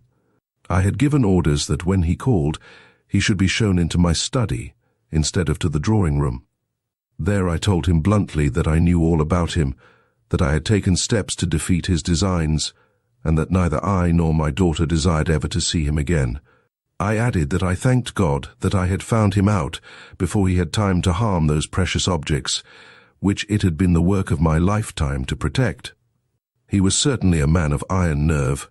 He took my remarks without a sign either of surprise or of defiance, but listened gravely and attentively until I had finished. Then he walked across the room without a word and struck the bell. "Ask Miss Andreas to be so kind as to step this way," said he to the servant. My daughter entered, and the man closed the door behind her. Then he took her hand in his. "Elise," said he, "your father has just discovered that I am a villain. He knows now what you knew before." She stood in silence, listening. "He says that we are to part forever," said he. She did not withdraw her hand. "Will you be true to me, or will you remove the last good influence which is ever likely to come into my life?" "John," she cried, passionately, "I will never abandon you. Never, never. Not if the whole world were against you." In vain I argued and pleaded with her. It was absolutely useless. Her whole life was bound up in this man before me. My daughter, gentlemen, is all that I have left to love, and it filled me with agony when I saw how powerless I was to save her from her ruin. My helplessness seemed to touch this man who was the cause of my trouble. "It may not be as bad as you think, sir," said he, in his quiet, inflexible way. "I love Elise, with a love which is strong enough to rescue even one who has such a record as I have. It was but yesterday that I promised her that never again in my whole life would I do a thing of which she should be ashamed. I have made up my mind to it, and never yet did I make up my mind to a thing which I did not do." He spoke with an air which carried conviction with it. As he concluded, he put his hand into his pocket, and he drew out a small cardboard box. "I am about to give you a proof of my determination," said he. "This, Elise, shall be the first fruits of your redeeming influence over me." "You are right, sir, in thinking that I had designs upon the jewels in your possession. Such ventures have had a charm for me, which depended as much upon the risk run as upon the value of the prize. Those famous and antique stones of the Jewish priest were a challenge to my daring and my ingenuity. I determined to get them. I guessed as much. There was only one thing that you did not guess. And what is that? That I got them. They are in this box." He opened the box and tilted out the contents upon the corner of my desk. My hair rose and my flesh grew cold as I looked. There were 12 magnificent square stones engraved with mystical characters. There could be no doubt that they were the jewels of the Urim and Thummim. "Good God!" I cried. "How have you escaped discovery?" "By the substitution of 12 others made especially to my order, in which the originals are so carefully imitated that I defy the eye to detect the difference." "Then the present stones are false," I cried. "They have been for some weeks." We all stood in silence, my daughter white with emotion, but still holding this man by the hand. "You see what I am capable of, Elise," said he. "I see that you are capable of repentance and restitution," she answered. "Yes, thanks to your influence. I leave the stones in your hands, sir. Do what you like about it. But remember that whatever you do against me is done against the future husband of your only daughter. You will hear from me soon again, Elise. It is the last time that I will ever cause pain to your tender heart." And with these words he left both the room and the house. My position was a dreadful one. Here I was with these precious relics in my possession, and how could I return them without a scandal and an exposure? I knew the depth of my daughter's nature too well to suppose that I would ever be able to detach her from this man, now that she had entirely given him her heart. I was not even sure how far it was right to detach her, if she had such an ameliorating influence over him. How could I expose him without injuring her? And how far was I justified in exposing him, when he had voluntarily put himself into my power? I thought and thought until at last I formed a resolution which may seem to you to be a foolish one, and yet, if I had to do it again, I believe it would be the best course open to me. My idea was to return the stones without anyone being the wiser. With my keys I could get into the museum at any time, and I was confident that I could avoid Simpson, whose hours and methods were familiar to me. I determined to take no one into my confidence, not even my daughter, whom I told that I was about to visit my brother in Scotland. I wanted a free hand for a few nights without inquiry as to my comings and goings. To this end, I took a room in Harding Street that very night, with an intimation that I was a pressman, and that I should keep very late hours. That night I made my way into the museum, and I replaced 4 of the stones. It was hard work, and took me all night. When Simpson came round, I always heard his footsteps, and concealed myself in the mummy case. I had some knowledge of gold work, but was far less skillful than the thief had been. He had replaced the setting so exactly that I defy anyone to see the difference. My work was rude and clumsy. However, I hoped that the plate might not be carefully examined, or the roughness of the setting observed, until my task was done. Next night, I replaced 4 more stones. And tonight I should have finished my task had it not been for the unfortunate circumstance which has caused me to reveal so much which I should have wished to keep concealed. I appeal to you, gentlemen, to your sense of honor and of compassion, whether what I have told you should go any farther or not. My own happiness, my daughter's future, the hopes of this man's regeneration, all depend upon your decision. Which is, said my friend, that all is well that ends well, and that the whole matter ends here and at once.